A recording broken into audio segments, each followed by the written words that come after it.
Chapter 582. Thales subconsciously pushed the wheelchair. His surroundings were blurry in the darkness.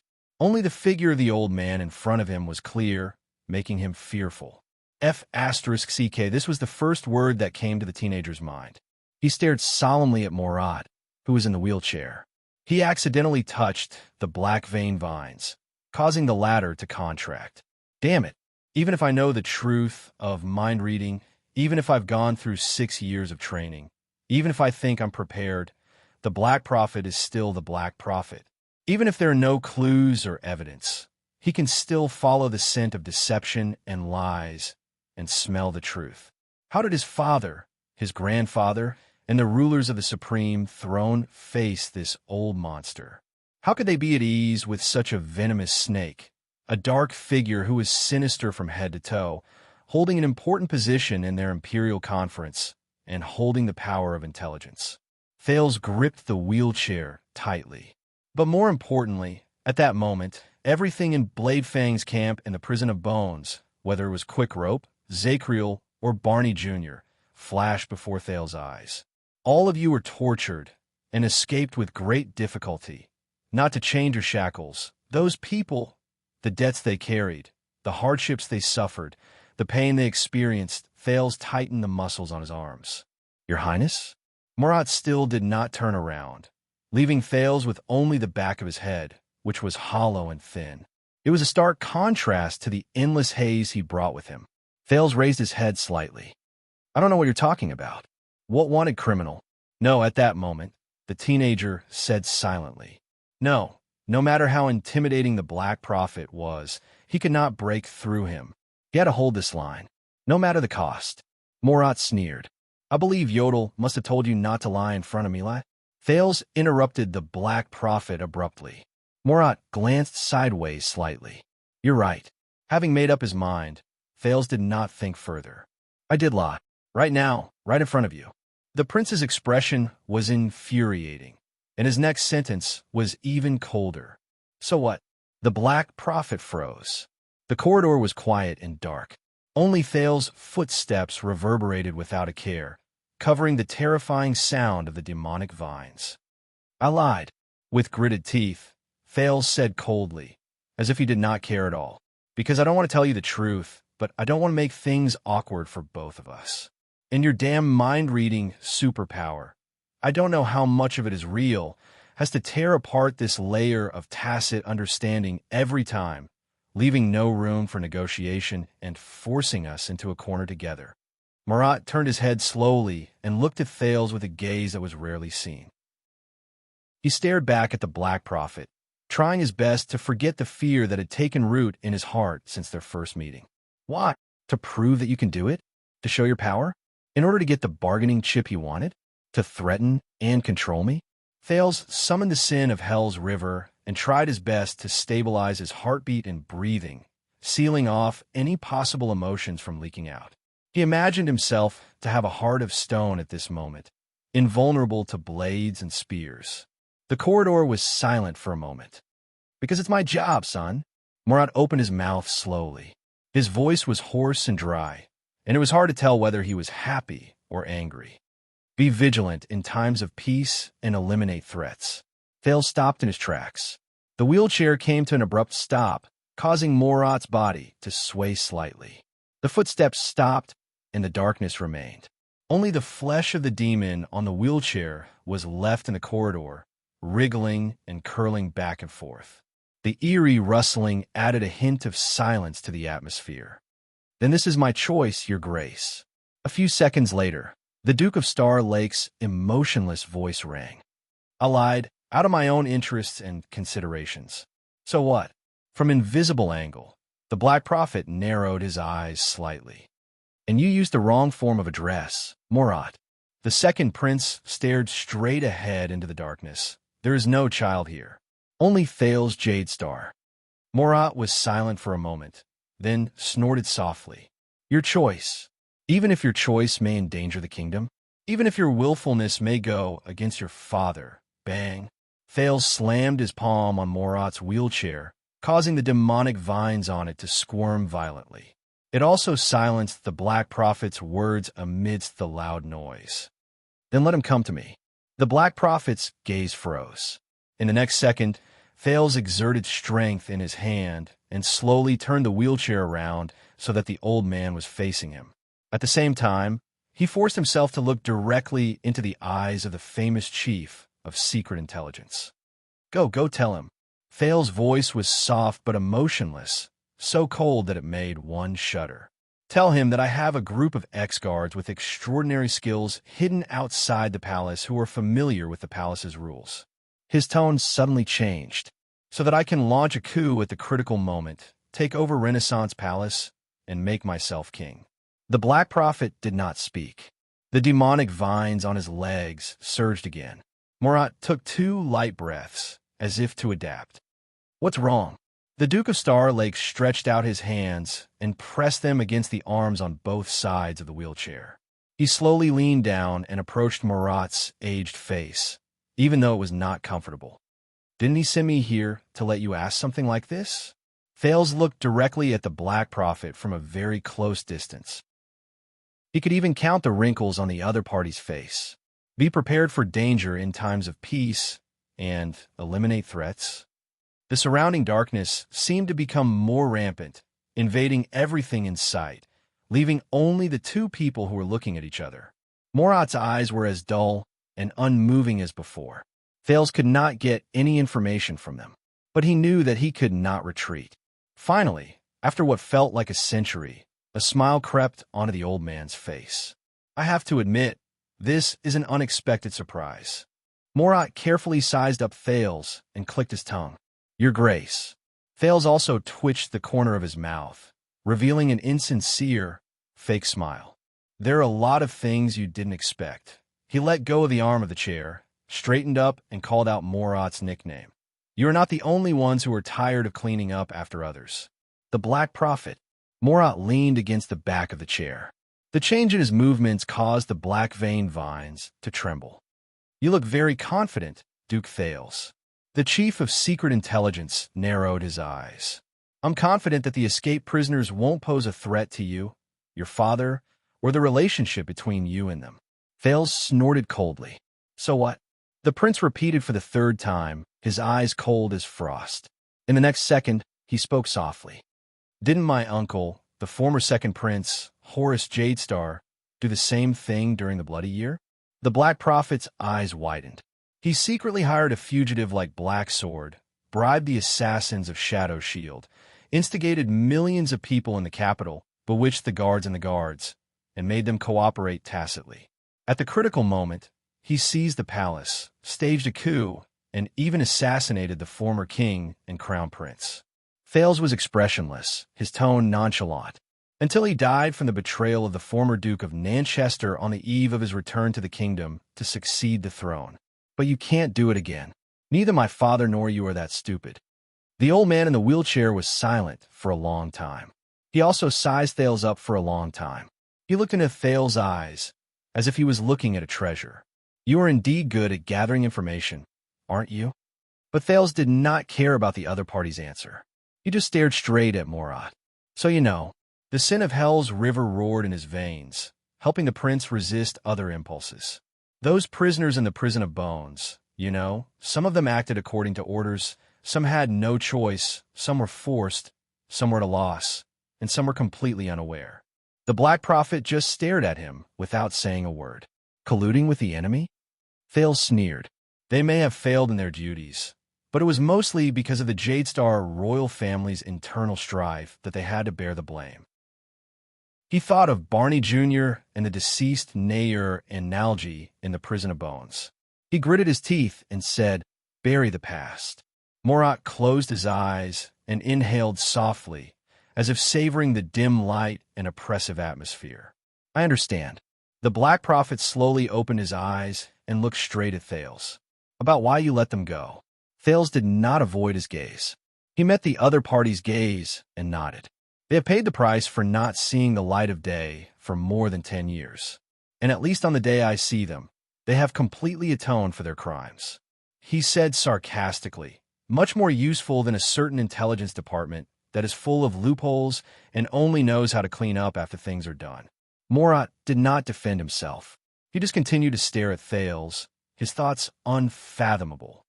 So, I gave them freedom as a reward, Thales continued. His tone was firm and brooked no argument, in the most low-key, safest, most in line with the kingdom's interests, and in a way that does not damage the royal family's reputation. The prince took a deep breath and adjusted his mood. Now, Murat Hansen, your grace. Or, you can go to my father and tell him that his only son is raising men of sacrifice, harboring fugitives, and coveting the throne. It is better to eliminate him as soon as possible to prevent future trouble.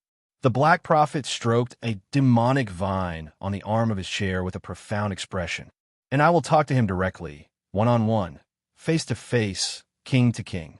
I will bear his wrath. Thales' gaze was solemn. But this is only between me and him. There is no need for you to intervene, Lord Hansen.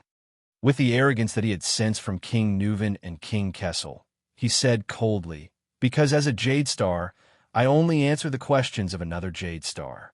The corridor fell silent. Morat stared back at him, his emotions indecipherable. Thales narrowed his eyes. Or, you'll know your place. Put away your sniffing nose in front of me. Put away that self-proclaimed prophetic psionic ability of yours. Control the Secret Intelligence Department's voyeurism. Don't meddle in the lies I'm about to tell. And don't threaten me with this strange tone. Silence seized control of the conversation. The only sound he could hear was the endless hissing of demonic flesh and blood, like the restlessness of snakes and rats, or like mosquitoes and flies scavenging. In the next second, Thales' expression turned cold. He suddenly reached out and grabbed a restless black vein vine by the arm of the chair. The demonic flesh and blood on the wheelchair trembled violently. The Black Prophet's expression changed slightly. Shut up, this damned, noisy thing. Shut up. The sin of hell's river surged. Thales clenched his teeth and pulled hard, forcibly pulling it out and throwing it to the ground. Or I will, he said coldly. The effect was immediate. The demonic flesh and blood immediately moved away from Thales and fled to other parts of the wheelchair. The hissing disappeared. Throughout the entire process, Thales stared at the Black Prophet without moving his gaze.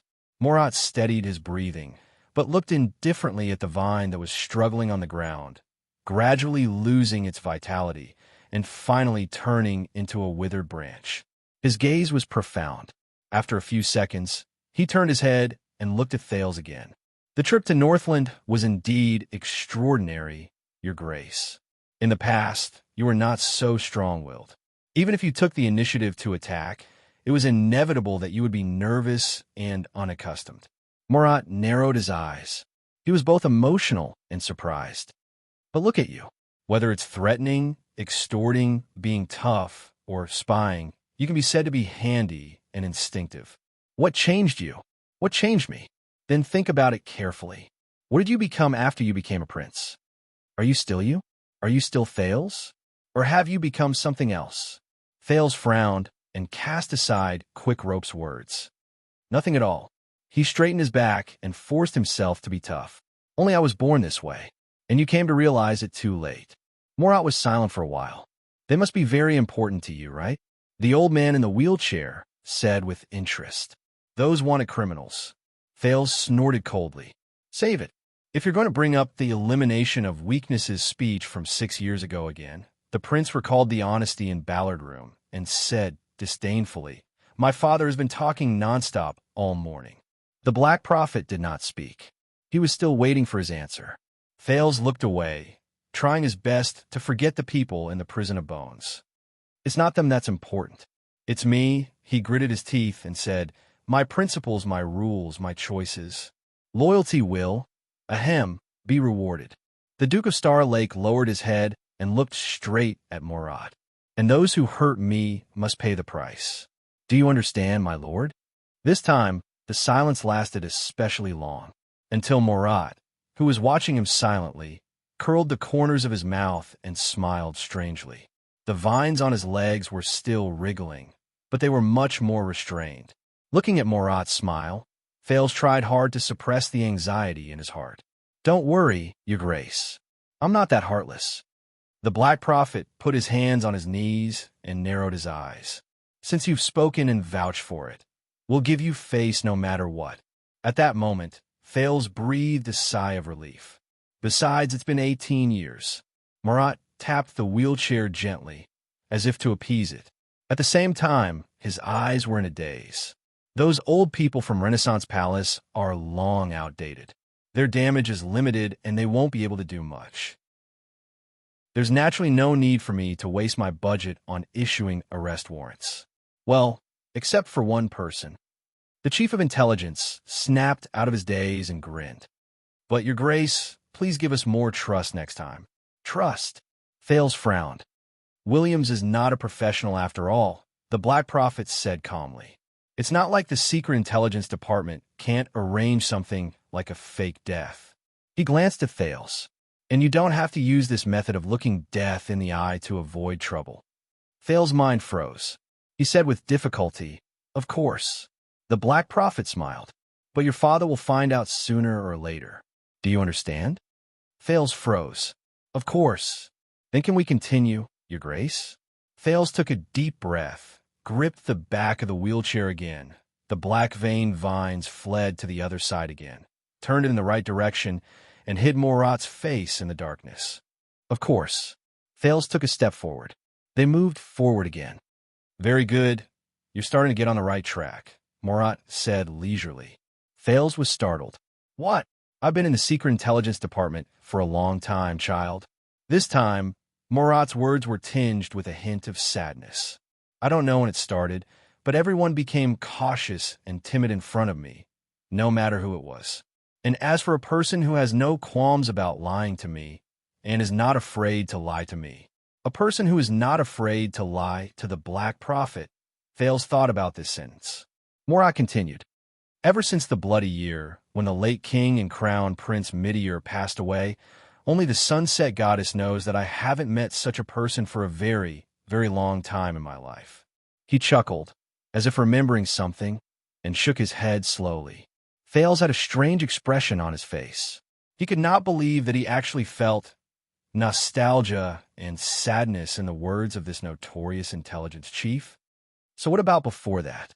Thales took the opportunity to ask. "My uncle, my grandfather, when they stood in front of you, how did you get along?" The Black Prophet was silent for a second. "Just like you just now." Thales' footsteps faltered, but he quickly adjusted. "Whether it was the late king or the late crown prince, they were never afraid or concerned about lying in front of me, even though they knew that I had the ability to detect their lies." In the endless darkness and desolation, Marat said faintly, "And do you know why?" Thales' thoughts paused. 82nd and Crown Prince Meteor, they were never afraid or concerned. Lying in front of the Black Prophet, Thales was a little surprised. At that moment, he suddenly recalled the image of the two described by King Kessel in the Star Tomb, as well as the king who was the enemy of the world, mentioned by Zacriel in the Prison of Bones. But he quickly reacted. "Power." Thales pondered. "Because they have power, they are not afraid of you. And they do not care what you know." He stared blankly at the back of the Black Prophet's head. "And as a subordinate of power, you have even less motivation and need to expose their lies." For some reason, at this moment, Thales remembered the night he and Quick Rope exposed each other's identities. "This has nothing to do with your power, Thales. On the contrary, the more power you have, the tighter the chains will lock you, and the deeper you will be trapped, the more you will be unable to break free. Just like our father." "Well said." The Black Prophet suddenly clapped his hands and laughed. He laughed for a few seconds before slowing down his tone. "Power.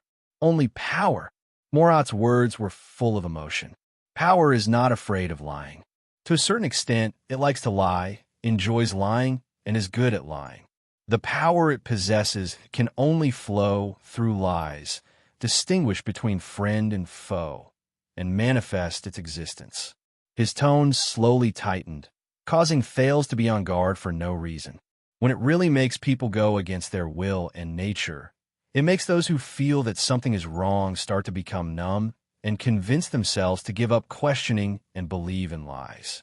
Only then can it become real power. Fales was a little lost in thought. The Emperor's new clothes, the elephant in the room. The prince said faintly, "They lie to us. We know they are lying, and they know that we know they are lying. But they keep lying, and we keep pretending to believe them." The Black Prophet pondered for a while, then hummed in puzzlement. "I didn't say it." Fales came back to his senses and coughed. It was a female author who said a certain saying from Northland. Morat was silent for a while, as if recalling, then denied. "No, there is absolutely no such saying in Northland." Fales was embarrassed at first, then smiled in relief. "Indeed, there isn't," he said without hesitation. "I'm lying." The Black Prophet smiled. "I know." Fales snorted softly. "Yes, I know you know." He raised his head and looked at the road ahead. A door appeared at the end of the corridor. "So when I lie next time, please be understanding." Morat heaved a sigh of relief, seemingly satisfied. "Welcome aboard, Duke Fales." Fales was silent for a while. "My pleasure, Lord Hanson." The Black Prophet nodded and clicked his tongue. "But you have to understand when I know it, but do not expose you. I am also lying." His words carried a deeper meaning. "Don't get too used to it." Fales' vision turned blurry. Distorted, Fales distorted. They were all twisted and captured, including my father and elder brother. Fales was captured by power, enslaved, and lost. In those chains, they became something else. Indifferent tools, cold-blooded scum, suspicious tyrants. But they were no longer themselves. Of course.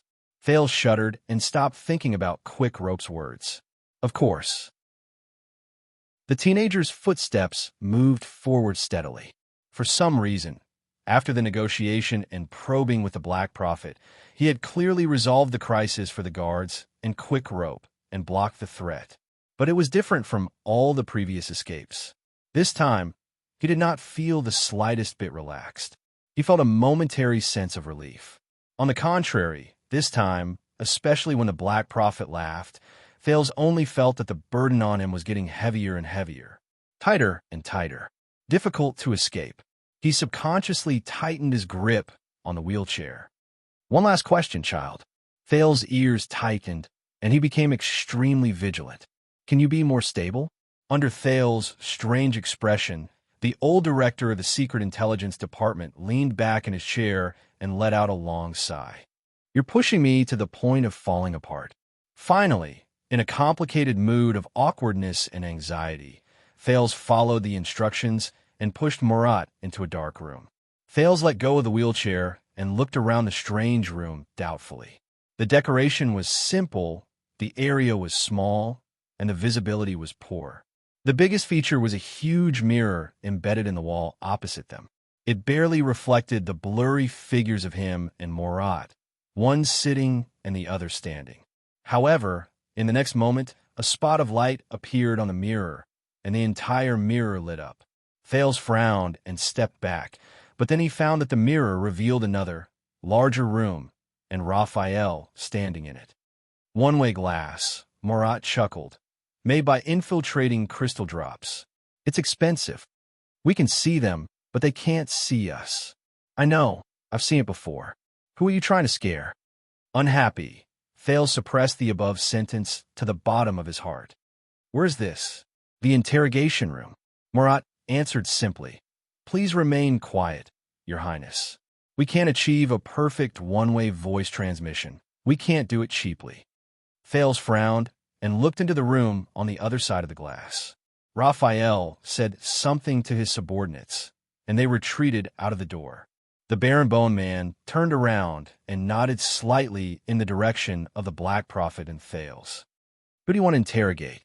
Fales was puzzled. "Anchor Byrel from last night?" Morat did not answer the prince. Instead, he looked around the dim surroundings and sighed. "Ah, whether on this side or the other, I really miss this place. This glass, in particular, is of great significance. When we almost moved it over in its original state." "Why?" Fales stared at Raphael on the other side. The Black Prophet snorted. 18 years ago, he pointed to the one-way glass. His old demeanor was different, and his eyes were full of vigor. On the other side of this glass sat a notorious extension nobleman in his prime, the Count of the city of Halting Light from Black Sand region. He whispered a name. His name was Chapman Lampard.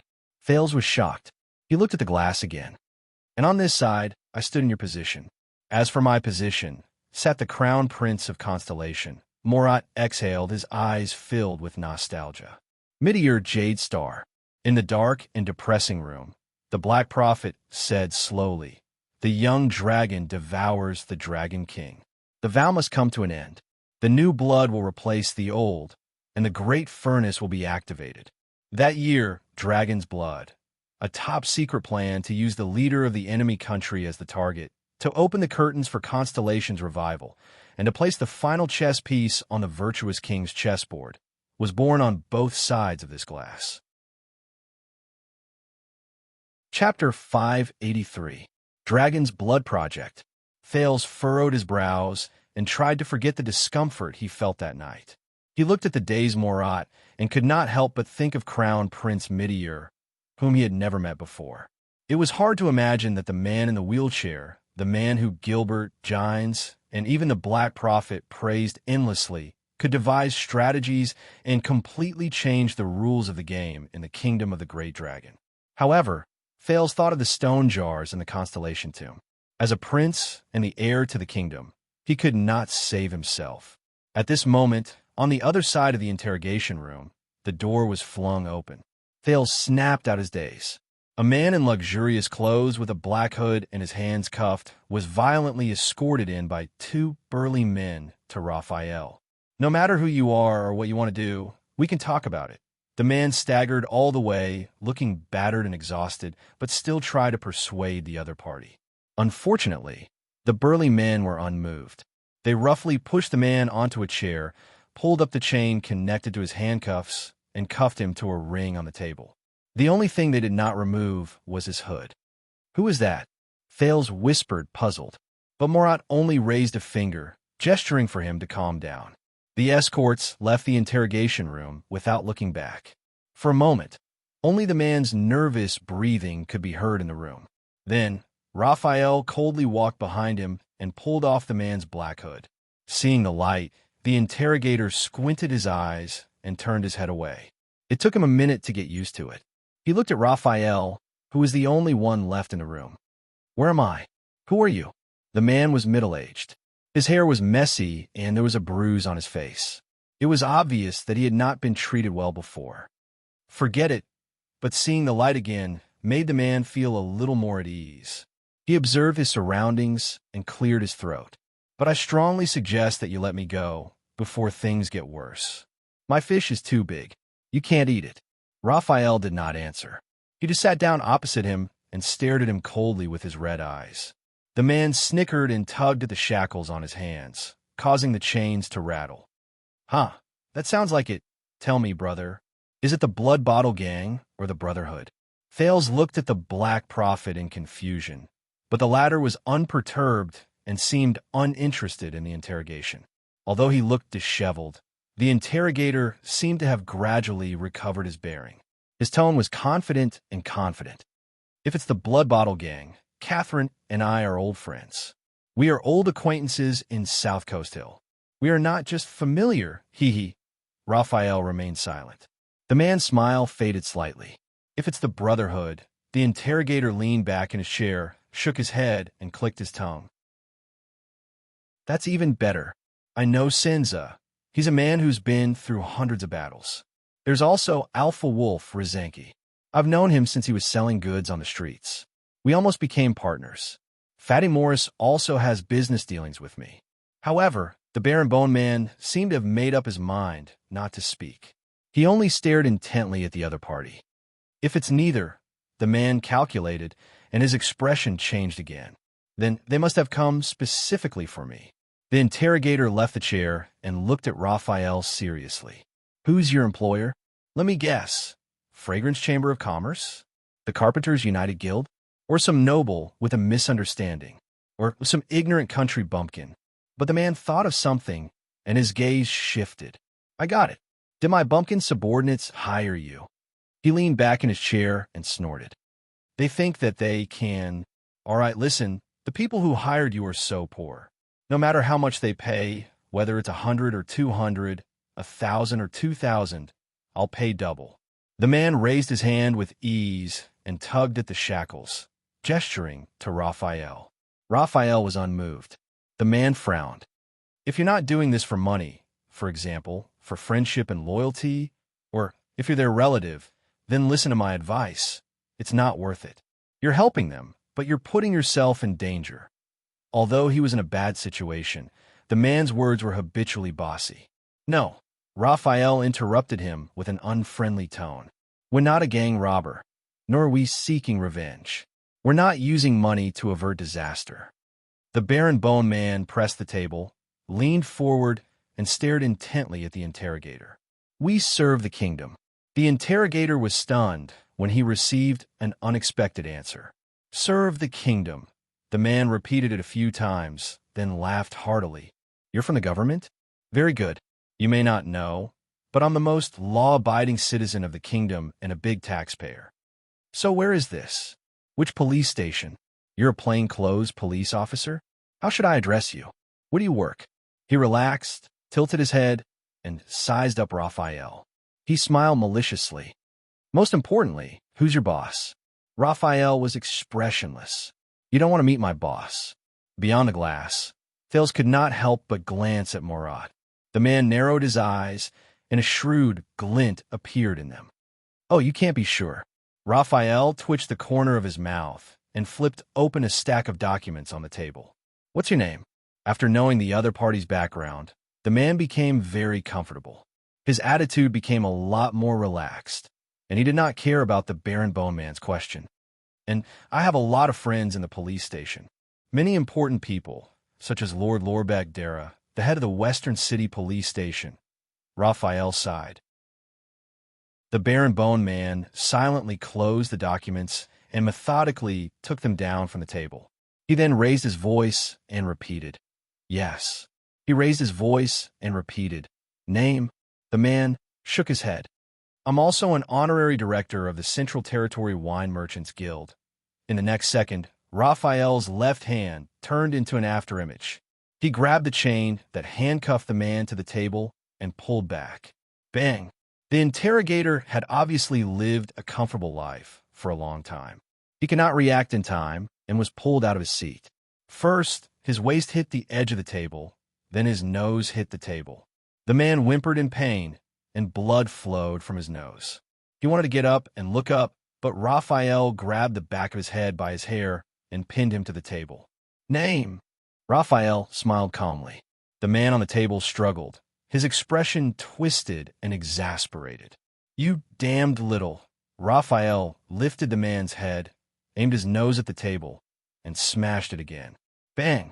The man trembled, gritted his teeth, and grunted. Name! Raphael's smile remained. The man's face was bright red, tears and mucus flowing, but his toughness was beyond expectation. I know this process. Start with simple questions. Let the prisoner get used to answering. Without waiting for him to finish, Raphael exerted force in his hand, turned the man's head, and pressed the interrogator's bleeding nose firmly against the table, grinding it back and forth. The man let out a muffled howl like a pig being slaughtered.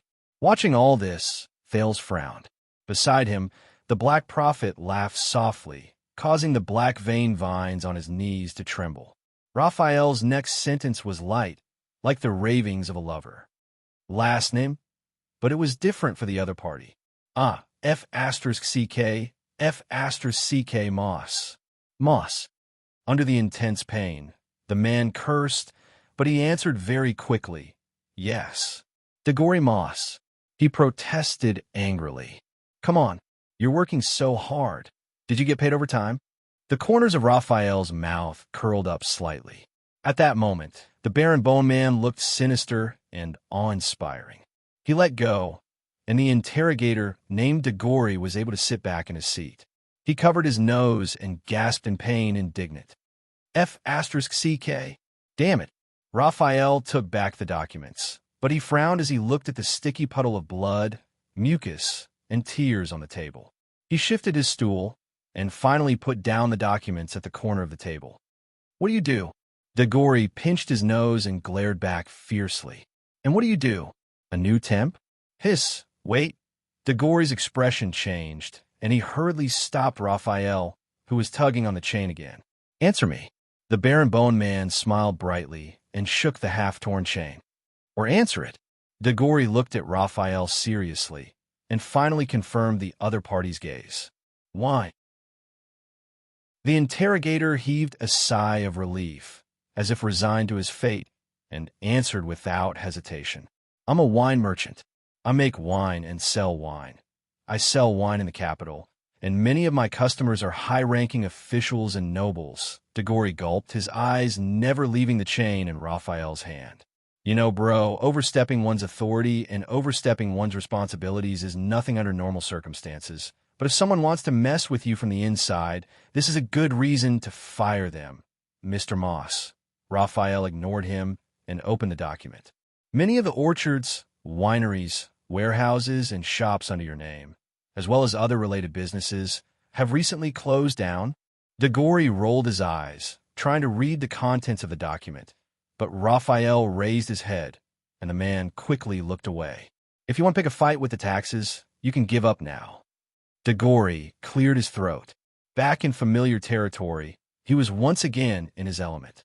City Hall, Police Department, Department of Finance, City Defense Team, Department of Discipline, all the departments in the capital can prove that I'm a law-abiding citizen, a great philanthropist who repairs bridges and roads.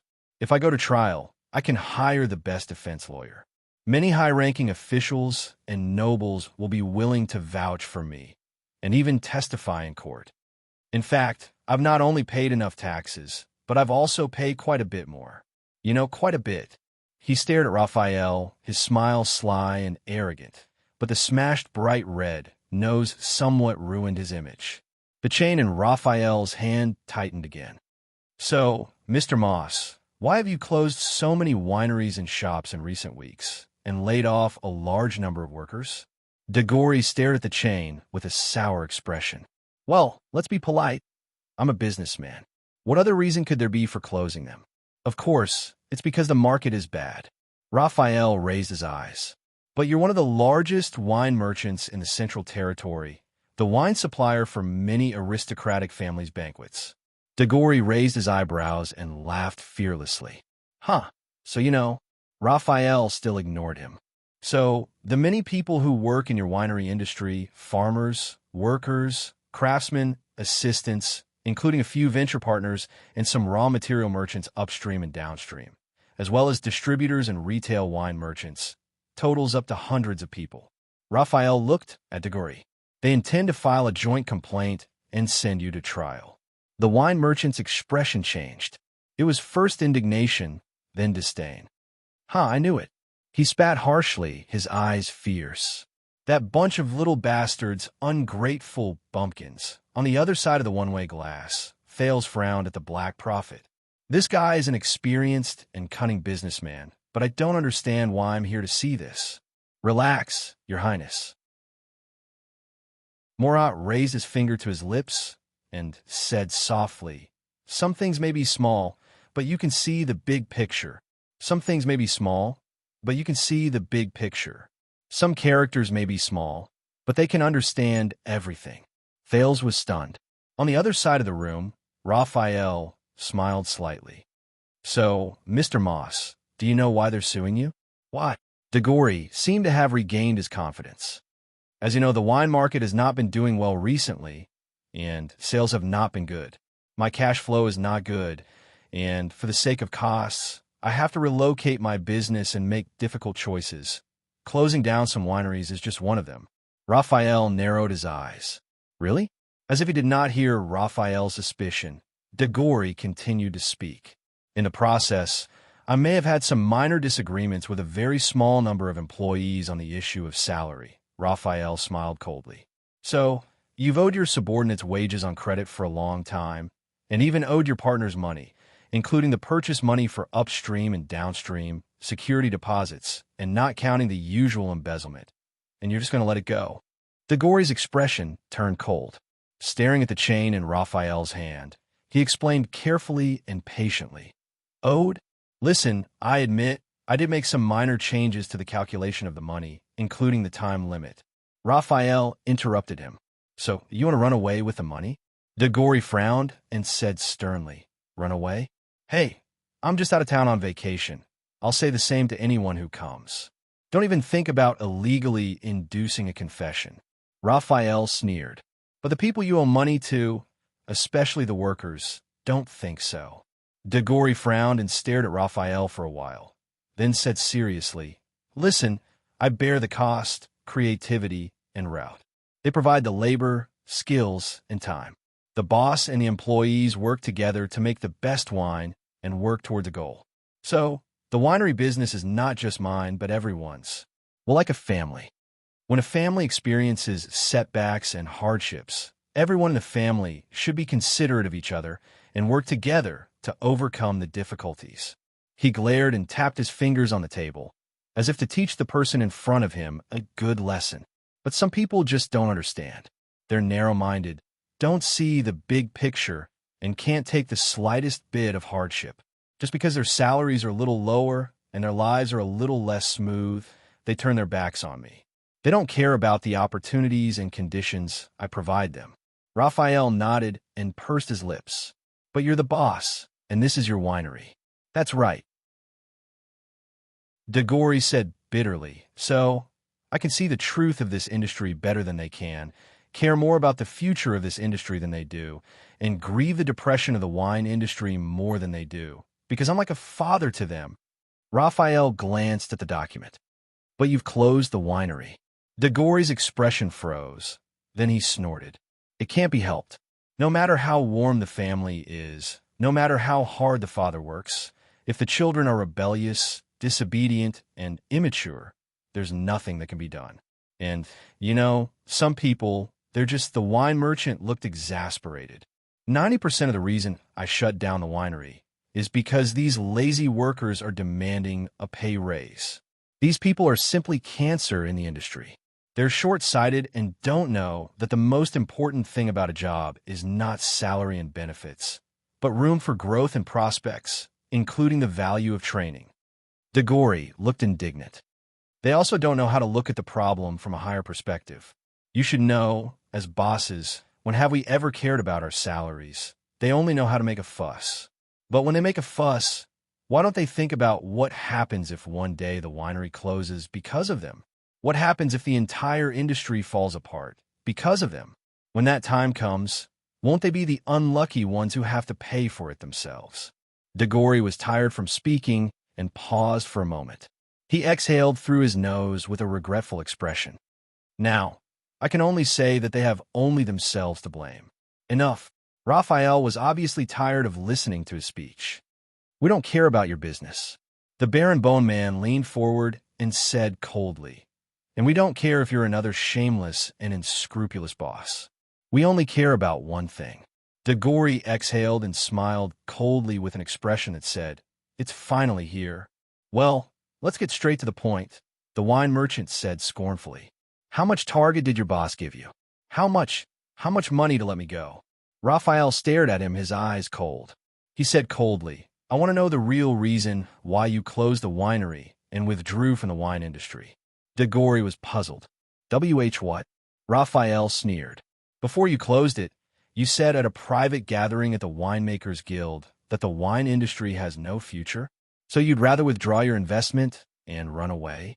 Degori's expression changed at first. Then he said indignantly, I'm not running away. I'm just going abroad for a vacation. But Raphael repeated emotionlessly, Answer me. Degori was stunned for a long time, but he finally shook his head. I've given you all the answers you want. And to be honest, you're suspected of illegal torture. Raphael smiled and flipped to the next document without changing his expression. In fact, I have a list of bad debts that you've accumulated over the years by robbing Peter to pay Paul. Degori's expression changed.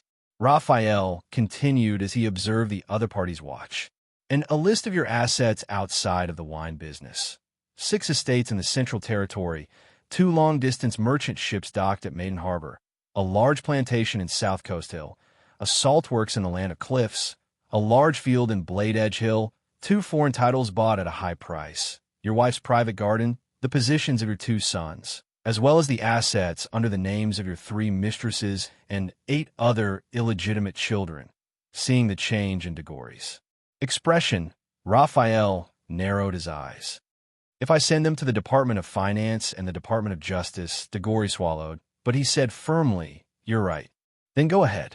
Raphael frowned. DeGory got up from the back of the chair, leaned against the table, and gritted his teeth. "I can guarantee that no matter where you go, you'll only get one answer. That's my legal income, with all the necessary documents and clear property rights. If you dare to use the public power of the king's officials to extort, illegally embezzle private property, and do such a vicious thing to a powerless civilian businessman. Wow, this is a serious crime, and it goes against the kingdom's policy of encouraging the market and supporting commerce for more than a decade." The wine merchant glared at Raphael fiercely, as if he wanted to return the favor of having his nose broken. "It won't be good if this news gets out. With my status, I guarantee that many chambers of commerce will protest, including many righteous and open-minded bureaucrats and nobles, and powerful people from all over the country. They will all speak out. By then, it'll be your boss who doesn't want to see me anymore." DeGory's tone was threatening. "Because you're not touching me, but the cheese of many big shots behind me. Do you understand? Now, whether it's a labor dispute or a tax issue, you have no reason to detain me." Raphael closed the document in his hand and began to size DeGory up again, as if realizing for the first time how difficult this person was to deal with. The latter looked back at him coldly and shook the shackles on his hands. After a few seconds, Raphael smiled. He was handsome to begin with, and this smile was warm and bright, which made him feel even more favorable. The Baron Bone Man stood up, took out his key, and unlocked DeGory's shackles in an almost ingratiating manner. "Please rest assured, Mr. Moss, this evidence will not be sent to the Department of Finance or the Court of Justice. We don't want to be troubled by the people behind you." Seeing that his strategy had worked, DeGory, who was freed from his shackles, looked overjoyed. "Very good. In my opinion, you're young and have a bright future ahead of you. You're a promising young man. How should I address you?" But Raphael did not answer. He just continued the topic. "I'll just pack up these documents and send them to Jade City." DeGory was stunned. "What?" Raphael's smile was like a spring breeze in rain. "Yes, send them to Iris Castle, to the desk of the ruler of South Coast Hill, Duke Zayn Covendier." "How's that?" Chapter 584. Zayn Covendier. At that moment, DeGory froze. On the other side of the glass, Thal's expression also changed. Why? The wine merchant asked subconsciously. "You know why?" Raphael's smile did not falter. DeGory sat up straight and said nervously, This little brother, you said you serve the kingdom? Which department is it?" Raphael nodded and became even more interested. "That's strange. You're not afraid of the bone-sucking Department of Finance, nor are you afraid of the fiendish police department. You're not even afraid of the Transcendent Court. It was only when I heard the name of a foreign noble that I lost my composure." DeGory shuddered. He understood something and looked around nervously. "This isn't any police station, is it? Who exactly do you work for?" Raphael snorted. "Oh, perhaps you're afraid that the Duke of Iris Flowers will find out that DeGory Moss, the capable businessman who received his help, grace, and mission as his representative in the Central Territory wine business, has been pocketing his own money behind his back, reaping huge kickbacks for so long, and running so many private businesses elsewhere." Thale saw DeGory tremble with every word Raphael uttered. Raphael smiled amiably, and he actually dared to say that the business had failed, and that he would go back and complain to the Duke that he was poor. DeGory's breathing quickened. He swallowed hard.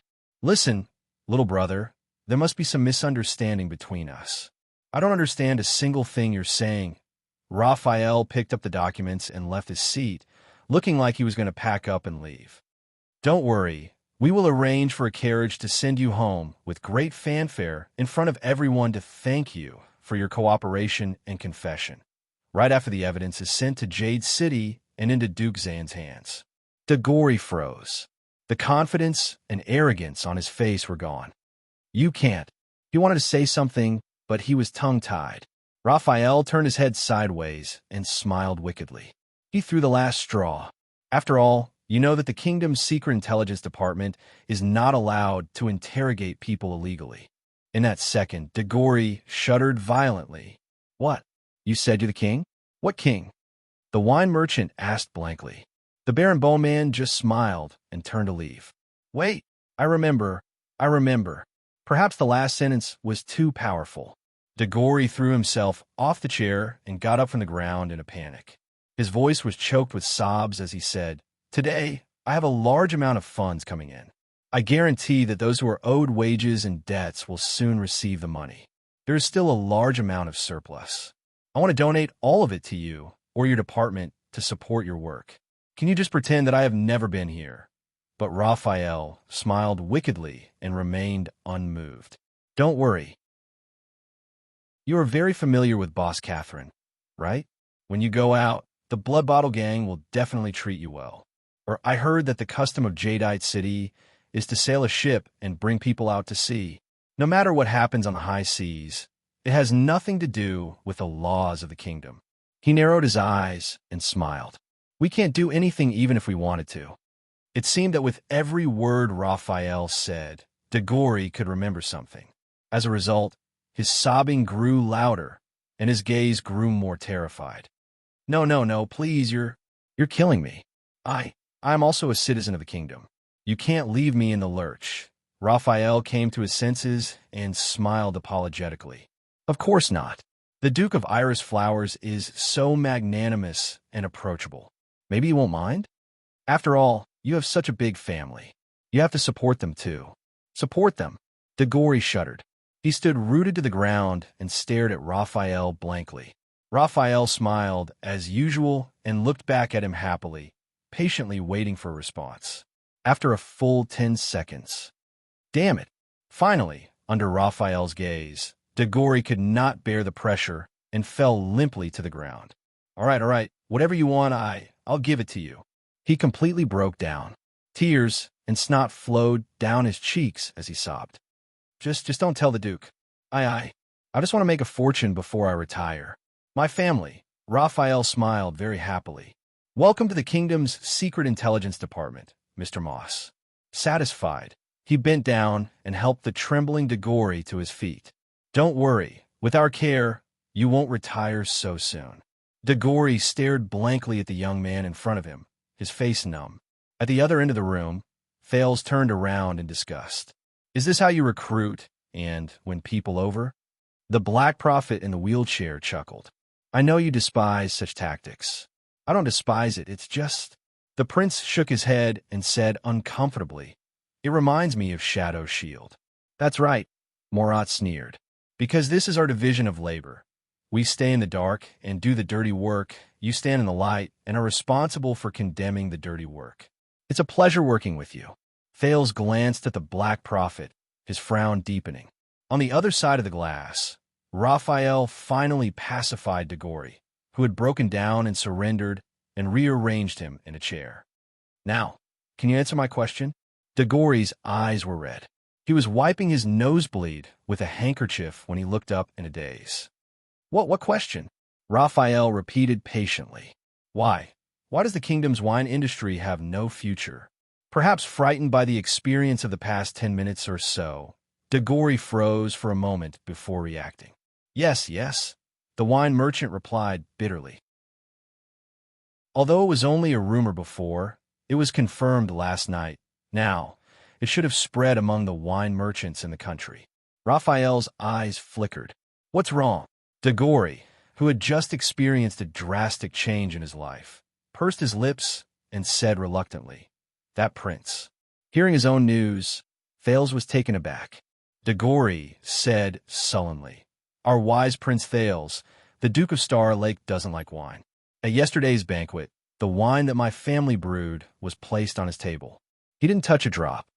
Not even a drop. He said resentfully.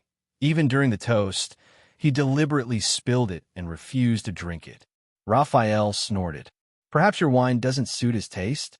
Ah, the prince doesn't like wine, or wine doesn't suit his taste. What's the difference?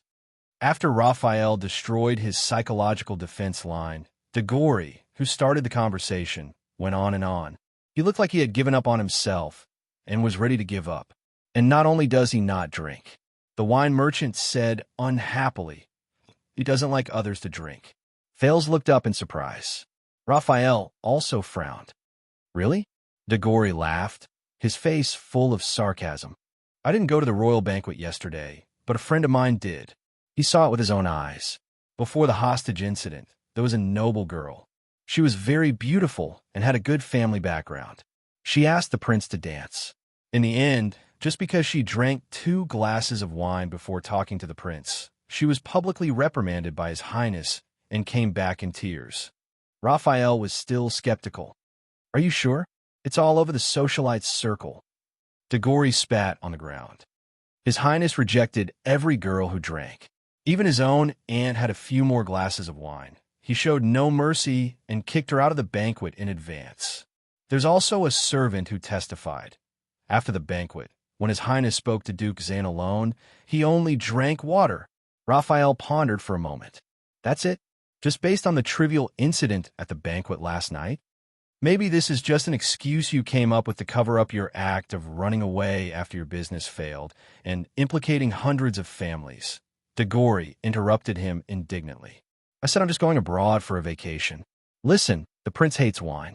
This has been going on for a long time, not just last night. What do you mean? Degori snorted softly. First of all, the Northland merchants from Black Sand region. They have a rumor that Prince Thales and the current king of Ekstedt fell out over a glass of wine and detested each other. I don't know how the prince is in the north, but his return to Constellation is also very obvious.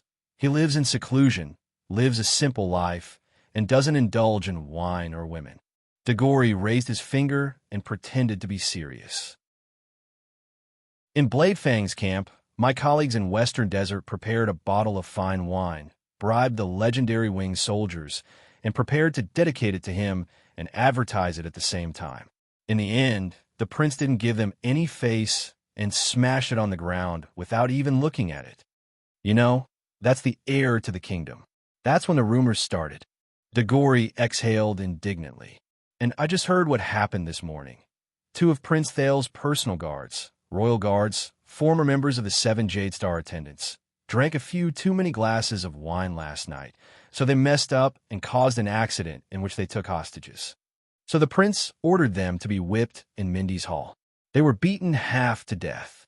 It's said that he even personally counted the lashes. Raphael listened attentively, glancing at the one-way glass from the corner of his eye. Degori slumped, then looked up. This is great. Soon the whole of Constellation will know that the future king doesn't like to drink, and he doesn't like people who drink. Damn the prince. Raphael coughed. Maybe you're overreacting. The prince's dislike of alcohol won't have that much of an impact. Oh, he's the prince, the future king. Degori interrupted the Baron Bone Man impatiently. Everything he does, every minute, every drop, has a super, huge impact. Okay. Raphael did not speak. The other side of the one-way glass fell into a dead silence. Listen, little brother, you're still young, but I've seen it, I know. Degori grabbed his handkerchief and wiped his nose. This may not happen so soon, but as time progresses, the upper-class circle in the capital will gradually form a trend. In order to curry favor with the prince and get close to the duke, first, some people will start to drink less. Then everyone will follow the trend and drink less. Then, famous people will advocate not to drink, and then it will spread to the entire Eternal Star City, urging everyone not to drink, until the kingdom officially enacts laws to restrict and ban alcohol. Raphael was dubious. Isn't that a little too exaggerated? Degori shook his head. All right, maybe I'm exaggerating a little, but bro, you're also a public servant. When the higher-ups like it, the lower-ups will add to it. Haven't you heard? When a cup falls in Renaissance Palace, a head falls in the kingdom. The wine merchant glanced at Raphael and smiled sarcastically. And did you know that Prince Thales smashed a lot of cups at the banquet? Ha ha! His laughter was discontented and desolate, gradually fading away. When the king turns his nose up at a certain kind of person, the people will drive them to extinction. When the duke takes a second look at something, it will go down to the common people, and it will be priceless, even priceless. People will regard a certain brainless sentence uttered by a big shot after drinking as a wise saying and interpret it painstakingly. Academic pedants will even invest in it and conduct research on it. Or when a great noble forgets to wear his trousers for a stroll, it will be regarded as a new style of elegance, a fashion trend, and people will worship it and scramble to imitate it. De Gory said angrily, "That's right. Is there any lack of such situations?" The wine merchant sighed. Power is a hook that draws everyone closer to it, just for a pitiful amount of bait. How else do you think I made my fortune? There was a moment of silence in the interrogation room. So you closed down the winery after careful consideration, Raphael said flatly. De Gory nodded. Do you think I wanted to close it down? Believe me, if I don't cut my losses and exit now, in a few months, when the rumor that the prince doesn't like wine spreads, my business report will only look worse, and my sugar daddy in Jade City will be even more unhappy. And I'm not the first person to know. The market has a better nose than I do. Gold coins only follow power. He pouted. Just last night, after the banquet, a total of 6 noble buyers canceled their orders for next month. They said that their own wine was enough. There were 10 more this morning. De Gory's eyes became dazed. I originally thought that after the prince's return and the royal banquet, the capital, which has been quiet for more than a decade, would have many more banquets. The demand for wine, especially for extravagant banquets like ours, would definitely soar. So I expanded the range of partners, bought several more wineries, and prepared to increase production. For this, I borrowed a lot of money. He snorted coldly, wiped away the last bit of blood from his nose, and threw the handkerchief on the table. Now I can only cut my losses in advance. At least in the short term, I won't have any sizable orders for banquets in the capital, big or small. Raphael was silent for a moment before continuing. According to you, you're only the first person to act on the basis of rumors. In your line of work, more people will suffer and more people will lose their jobs. De Gory snorted strangely, half crying and half laughing. What can I do? I'm in despair too. He was in low spirits. But who's the one who caused the wine merchants to lose confidence, the future of the wine industry, and all my workers to have to eat dirt? If you're so capable, don't look for me. Look for His Highness, who told the world I hate wine. Moses slumped in his chair and muttered for the second time. Damn aristocrats. Damn prince. The interrogation room returned to silence. Raphael sighed. Very well. Thank you for your opinion. I'll make sure he knows. Make sure he knows. Soon, Moses, who was immersed in his decadence, realized something. No. A hashtag in %yen, and the wine merchant's expression changed drastically as realization dawned on him. Don't write down what I just said. Sunset knows that my whole family is loyal and wholeheartedly supports the Jade Star royal family. He waved his hands in an attempt to defend himself to Raphael. But Raphael only glanced at the one-way glass, then waved his hand to have Moses taken away. It's true, my mother can testify. I've been a loyal supporter of His Highness Thales since I was born. Aren't we on the same side? You can't set me up like this. The wine merchant's words slowly faded away, but lingered in the ears. Well, may the Duke of Star Lake be healthy and crowned king soon. Hey, no, don't get me wrong. I'm also very supportive of His Majesty Kessel. I sincerely wish the Iron Hand King a long life and eternal rule over Constellation. The door to the interrogation room closed, and De Gory's voice disappeared completely. Raphael exhaled and looked at the one-way glass. On this side of the glass, the Black Prophet looked at the prince with interest, and for a few minutes, Thales just stared blankly in silence. He was silent for a long time. Chapter 585. It took Thales a long while to recover from his discomfort and confusion. What is this? He turned to Morat, who was sitting calmly. The Black Prophet smiled mysteriously. What do you think it is? Fales was silent for a few seconds. My father, when he sent me here, he said. The prince's voice was heavy and gloomy. Let me see my own mess. Mess? Fales was in a daze for a while. Morat said faintly, then you've seen it. At least, the liquor industry in the capital will be in a state of panic and depression for a while. Fales clenched his fists. Damn the prince. Everything he does has a super, huge impact, okay? The voice of the wine merchant, Degori, still seemed to echo in his ears. But I didn't do anything, Fales muttered. The Black Prophet's sneer reached his ears. At your level, not doing anything is also a form of attitude, whether you mean it or not. Fales frowned hard. Drink a little. A few sips is good. Princess Elisa's words to him on the day of the banquet rang in his ears. I bet that by tomorrow, you'll feel like everyone is looking at you. Everyone is looking at you. Fales took a deep breath and exhaled painfully through his teeth. They shouldn't interpret it that way, but they did. Morat's voice seemed to come from another room, but it was no less grim. And you left your home for the past 6 years, went to the far north as a hostage, and was placed under house arrest within the high walls. The demonic flesh on the Black Prophet's knees surged. With all due respect, that's your luck. My luck. Fales' expression was gloomy. As his thoughts flowed, the interrogation room welcomed a new guest. Name. Raphael picked up his pen, turned to a new page of the document, and looked coldly at the stout, thick-limbed old man opposite him, whose face was full of anxiety. The newcomer was treated much better than Degori's. Although he was also brought in with his head covered, the old man was not shackled and could move freely on the chair. Gibbon, I'm Gibbon, sir. In stark contrast to the arrogant wine merchant, the old man on the chair was obedient. There was even a hint of flattery in his tone. Gibbon Filson. Everyone calls me Old Gibbon or Old Bull. Raphael pursed his lips. Now, Gibbon Filson, do you know why you are here? Gibbon forced a smile. To be honest, I don't really know. May I ask who you are?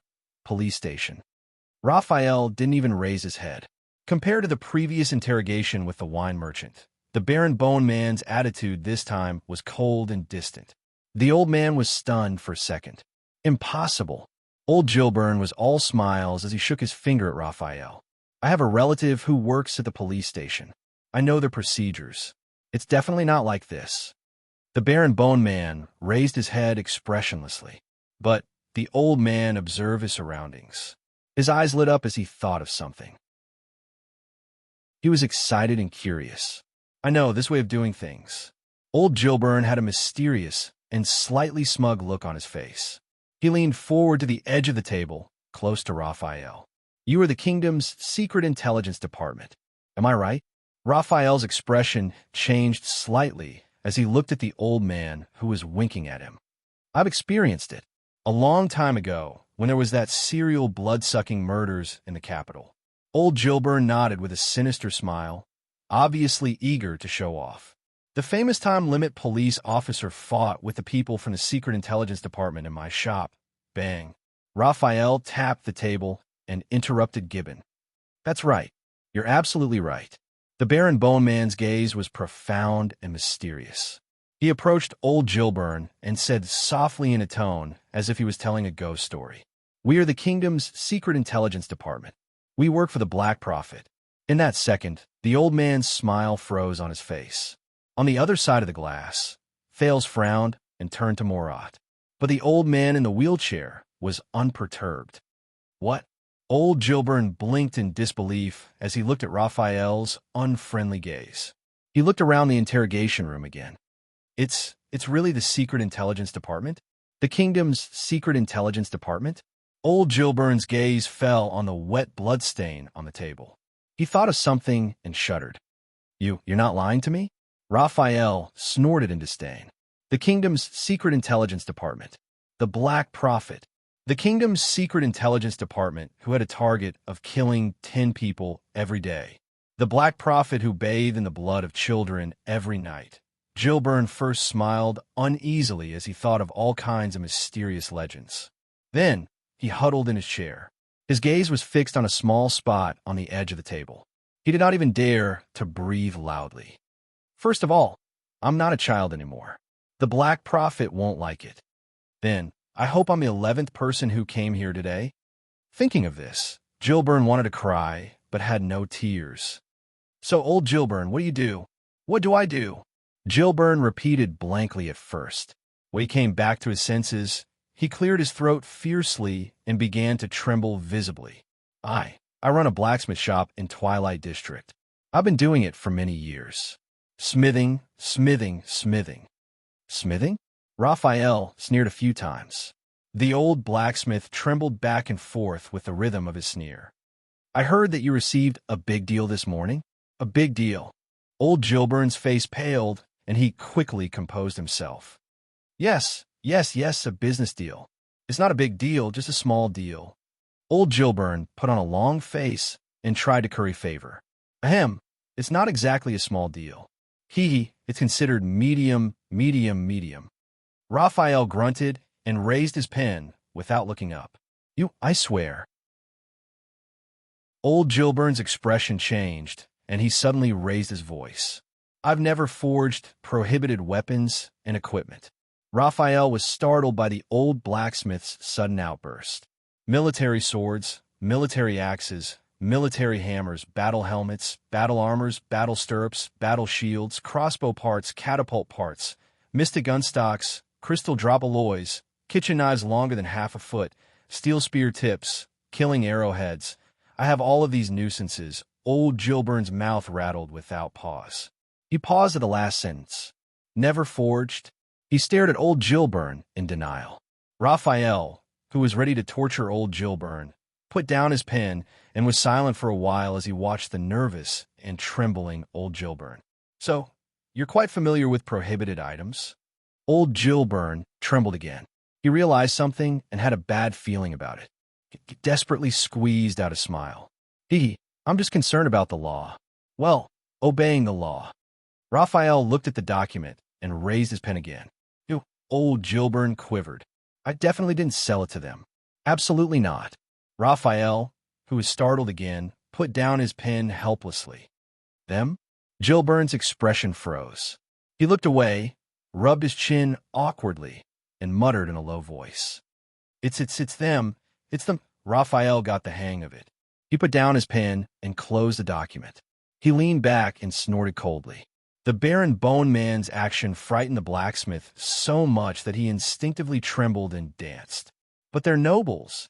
Even if they don't have a noble title, they're at least second-generation hedonistic sons of officials. It should be legal. Raphael exhaled, crossed his arms, and narrowed his eyes. Gilburn was startled again and quickly changed his words. Even if it's illegal, they have a way to avoid it. I had no choice but to sell it to them. Raphael tilted his head and looked at the other man. Gilburn's expression changed again, and he said loudly, I only took the deposit. He raised his hand and shouted, I haven't delivered the goods, made the proofs, drawn the drawings, and even the materials. Gilburn explained nervously, fumbling to take out an expensive piece of paper from his pocket. Look, all the orders from those customers are here. All of them. Raphael looked at the trembling order form in the old blacksmith's hand in bewilderment. He didn't seem to have he asked anything. All right. The Baron Bone Man took the order with mixed feelings. No one knew the helplessness in his heart. You're much easier to talk to than the last one. Maybe I should go back and check this old man's background. See if he's a distant relative of the Caribbean family. After handing over the order form, Gilburn put on an aggrieved expression of, I've done meritorious service for the kingdom. He asked cautiously, this shouldn't be illegal, right? Even if it is, can this be considered as surrendering? Raphael looked at the order form and snorted casually, scaring old Gilburn once again. Let's see. Raphael read aloud so that the person on the other side of the glass could hear. XXX hereby orders a long sword with the following requirements. One look, and you'll know it's used by nobles. The material must be good, the color must be awesome, the luster must be shiny, and it must be easy to maintain. The heavier it looks, the better, but in fact, the lighter, the better. It's best to make it slightly old and leave some traces so that people know it's often wielded in battle. On the other side of the glass, Thales also frowned. Under Gilburn's nervous and fawning gaze, the Baron Bone Man continued to read the first line of the order form. The grip must be comfortable, the sound of the wind when swung. The attack must be effortless. The defense must be effortless. The style and design must show heroic spirit and chivalry, elegance and firmness, fashion and classical, gorgeous and simple, simple and profound. Most importantly, it must look handsome when carried, so that it's convenient for the painter to paint from all angles. Raphael looked up in confusion. What's this? An invincible holy sword among knights that slays gods and demons? Well, the old blacksmith rubbed his hands in embarrassment and lowered his head shyly. Party A. With a strange expression, Raphael did not continue to read the other items on the list. Then do you know what they're going to do with the things on these orders? Old Gilburn rubbed his fat belly. These customers are nobles. Of course I don't. Raphael made a nasal sound contemptuously. But I happened to hear it. Old Gilburn's expression turned serious, and he corrected himself in time. Raphael glanced at him sideways. These noblemen come one after another to order weapons. Most of them are going to. Old Gilburn paused and smiled obsequiously. Duel. Despite having expected it, Thales still tensed up. Duel. Raphael pondered and nodded. Do you know why? Speaking of this, old Gilburn was enraptured. What else can it be? Of course, it's because the Duke of Star Lake solved the case like a god last night, and he's strong and agile. He defeated the kidnappers in an earth-shattering duel, and the news spread throughout the capital. So now the noblemen are all. At that moment, Thales felt a buzz in his ears. Duel. But didn't he make it very clear that he wanted to eliminate the impact? Since we're going to enjoy its convenience once and for all, we have to bear its price once and for all. But why? Why would there still be people? At that moment, Thales did not dare to look at the Black Prophet's reaction. He forced himself to turn his attention back to the interrogation room. There was a pair of noble brothers who said they wanted a duel with father because he snatched their sweetheart at a banquet, regardless of seniority. Oh my, look at this! Old Gilburn's eyes shone as he recounted the gossip. They even ordered 2 weapons and specified that the material and style must be exactly the same to show fairness, because they were going to duel with each other after killing father. Then I said, what about father's sword? So they ordered a 3rd one. Don't you think that's silly? Raphael looked up. The blacksmith choked on his words. Listen carefully. There's a shortage of materials. The furnace is cold. The apprentices are on strike. Raphael's voice was flat. Or you fell in love with a quiet, graceful, coquettish little widow in the countryside and planned to sell the shop, quit, and go back to marry her. Huh? Quiet, graceful, coquettish and coquettish? Old Gilburn was confused. Raphael paused, his expression unchanged. Party A. The Baron Bone Man coughed. But I don't care what reason you use. Raphael coldly handed the order back to old Gilburn. Refund the deposit and cancel this batch of orders. The old blacksmith was slightly startled. Cancel? This is such a big order.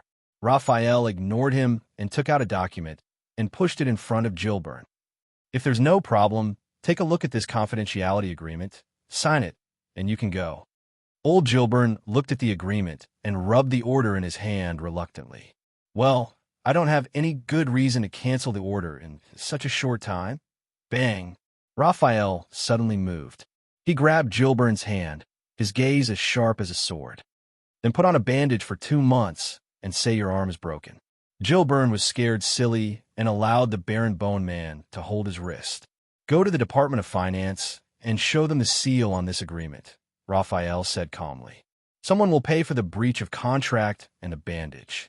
Old Gilburn felt wronged. But it's no use. He tried to argue. There's more than one blacksmith in the capital.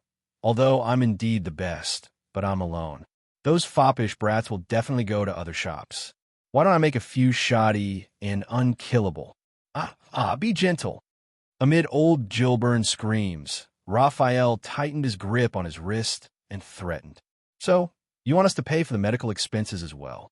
Old Gilbert choked out a few sobs and put on a smile that was uglier than crying. He picked up the pen and signed obediently, expressing his firm support for the decision of the kingdom's secret intelligence department. Very well. Raphael released the blacksmith, who was gasping for breath. Hurry up, we still have to rush to deliver the agreement to the others, or pay for their medical expenses. The Baron Bone Man said coldly. Old Gilbert, who was rubbing his wrist and crying, immediately perked up. Don't forget Karachi's blacksmith shop on South Street. By the way, that old cunning bastard is terrible. For decades, he's forged contraband for scum like the Blood Bottle Gang and the Brotherhood more than once. He even lied to everyone that it was produced by my shop. You mustn't believe him. Raphael shot another glare at old Gilbert, forcing him to swallow his words. The old blacksmith could only pout and try hard to sign page after page. Okay, I understand. You have a heavy responsibility to suppress the unhealthy atmosphere of duels and maintain the legal system and stability of the kingdom. I get it, but these things can be solved as long as you arrest the duelists. Why make things difficult for us, little? You see, this is the problem. Raphael supervised him to finish signing the agreement and looked at the one-way glass casually. If the kingdom explicitly prohibits it, their dissatisfaction and resentment will move upward. Raphael looked at the old blacksmith. But if a supplier like you cancels for some reason, he narrowed his eyes and approached old Gilbert. Do you have a problem with that? Old Gilbert had a tacit understanding and shook his head faster than the bellows in his house. No. The old blacksmith finished signing the agreement and handed it to Raphael obsequiously. Raphael scanned the signature on it, closed it, lit a candle, and covered it with wax. Very well. Then, as a reward for your cooperation, in the next few months, there will be a large demand for equipment for the regular army of the royal family. They will even have to recruit blacksmiths to forge it directly. There will be a large number of new orders. Gilbert's eyes lit up in surprise, but only for the army and the person who holds this agreement. Raphael narrowed his eyes and held up the sealed agreement. Do you understand? On the other side of the one-way glass, Thales watched in silence as the ecstatic old Gilbert was put on a hood and taken out of the interrogation room. I'm sorry. Murat, who was in a wheelchair, picked up a cup of tea and chuckled. Raphael rarely deals with these small matters at the grassroots level. He's not very skilled. But don't worry, we will have someone talk to the craftsman later and follow up on his mental health regularly to ensure that he won't resent you or even slander you. Or there will be news of orders for specialized weapons for duels. Looking at the Black Prophet's meaningful smile, Thales felt increasingly uncomfortable. I thought that the nobles of Constellation would despise Ekstet's customs. The prince stared at a stain on the glass and said with difficulty. Murat put down his teacup. Duels have always been a martial ethos that originated from the Empire. In the primitive times, it carried the spirit of chivalry and filled in where justice could not reach. The old man in the wheelchair was unperturbed, as if he was an outsider. Do you know how many centuries, how much blood, how many tragedies, and how many lives our ancestors paid, from the Imperium to the kingdom, in order to get rid of the outmoded customs that gradually fell behind with the development of time and disregarded justice, and tore apart the internal structure? His words were like a blade, cutting into Thales' heart over and over again. But now, what people see is only the deeds of the North Star, and they are scrambling to follow him. Especially the story of how you used your wisdom to avoid being killed in Ekstet in the name of a duel.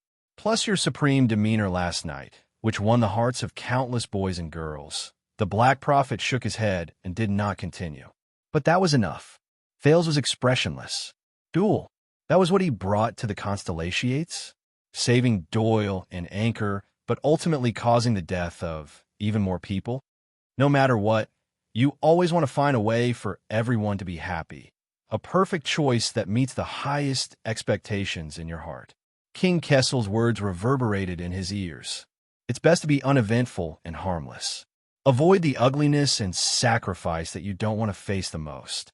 Thales raised his left hand with difficulty and looked at the scar on his palm. But doesn't the damned fate give you a damned response every time? Just as Thales' thoughts were heavy and his heart was in turmoil, the interrogation room welcomed a third guest. This time, it was a noble who entered the interrogation room. His clothes were low-key but classic, and his posture was relaxed and arrogant. He sat steadily on the chair. Similarly, he was not shackled. His performance was steady, and his bearing was extraordinary, as if he was the interrogator. "I know who you are." Raphael also changed his way of asking questions. His words were concise and went straight to the point. "And I believe that you also know who we are." The noble across the table slowly raised his eyes. He did not look around like old Gilburn, nor did he put on a fierce front like de Gory.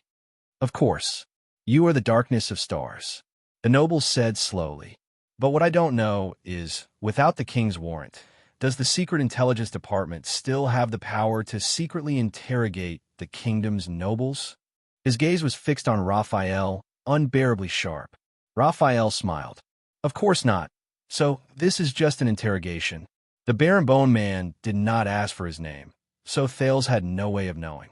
"I see." The noble sneered and made a sarcastic remark. "It seems that your interrogation invitation is a sack and rope." But the Baron Bone Man, who was eloquent and had even sparred with Thales verbally, did not dwell too much on words. Obviously, judging from the previous two interrogators, Raphael was adept at dealing with different targets in different ways and had achieved many successes. 2 weeks ago, you came to Eternal Star City from Blade Edge Hill. Raphael flipped through the records, his gaze also becoming sharp. "And a week ago, you secretly ordered a weapon from a blacksmith named Karachi on South Street in Twilight District?" A noble from Blade Edge Hill, Thales thought silently. The noble's gaze froze, and he was silent for a while. Raphael did not rush him. The atmosphere in the interrogation room became very oppressive. Finally, the noble snorted. "Even a civilian has the right to carry a weapon for self-defense when traveling. And I'm a noble of the kingdom with the right to carry an armed force. Did I break the law by carrying a sword for self-defense?" Raphael smiled kindly. "Of course not. But either you are a supreme class elite, or your enemy is," Raphael said with a click of his tongue. "Otherwise, you wouldn't need to order a total of 20 longswords, right?" The noble from Blade Edge Hill's gaze turned cold. "If you want to accuse me of treason," he said flatly, "these weapons are not enough evidence in Eternal Star City." Thales, who was listening to the interrogation, had a hunch that this was not an easy person to deal with. "I know," but Raphael sounded relaxed. "So, what do you want to do with them? Or should I say, what do you want?" The noble tightened the corners of his mouth and stared intently at Raphael. He seemed to be struggling with his thoughts. After a while, he said, "As a member of the Secret Intelligence Department, why ask when you already know the answer?" Raphael narrowed his eyes and smiled. "But I want to hear it from you." The noble from Blade Edge Hill snorted angrily. He then turned to the one-way glass and looked straight at Thales. "Who's behind glass?" Thales was startled, but Murat, who was beside him, was as steady as ever and not surprised at all. It seems that this noble is quite knowledgeable. Having his trick seen through, Raphael did not panic. "No matter who it is, isn't it exactly what you want, to be seen and heard by more people?" The noble frowned slightly. Raphael beamed and gestured for him to go ahead. A few seconds later, the noble shifted his gaze away from Thales. "We, some nobles of Blade Edge Hill, for various reasons, have lost their land, power, or position. We want to jointly." The noble paused for a moment and found a passable word. "Appeal." Raphael nodded. "Where to appeal?" The noble's expression was cold as he spat out a place. "Mindy's Hall." Thales' eyelids twitched. "Go to Mindy's Hall to appeal?" "No." He thought of Anchor at the banquet, and his mood plummeted again. "How many people?" Raphael asked casually. 13. The noble answered without hesitation. "Barons, lords, noble knights, and many others are rushing to join us. All for the sake of justice." Justice. The weight of the word hammered heavily in Thales's heart. So, at least 13 nobles and their attendants and servants will be armed to the teeth and jointly appeal to the Duke of Star Lake.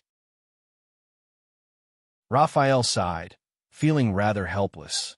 At that time, if some people get emotional and cause trouble, even the police officers, J-Star Private Army, and the Royal Guards won't be able to suppress the matter so easily, right?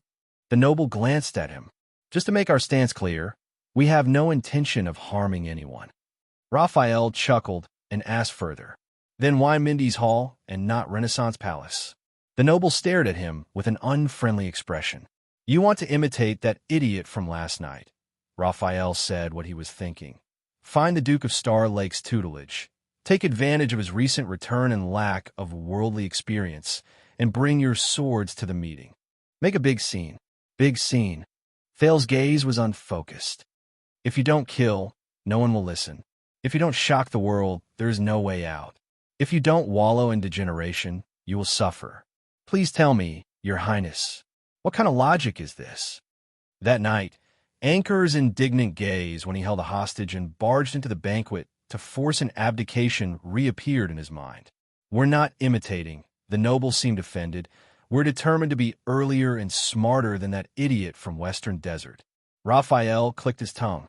But you must have been encouraged by the precedent, especially since that idiot survived. So you've made up your mind to knock on Prince Thales's door and force him to see a problem that only His Majesty can solve?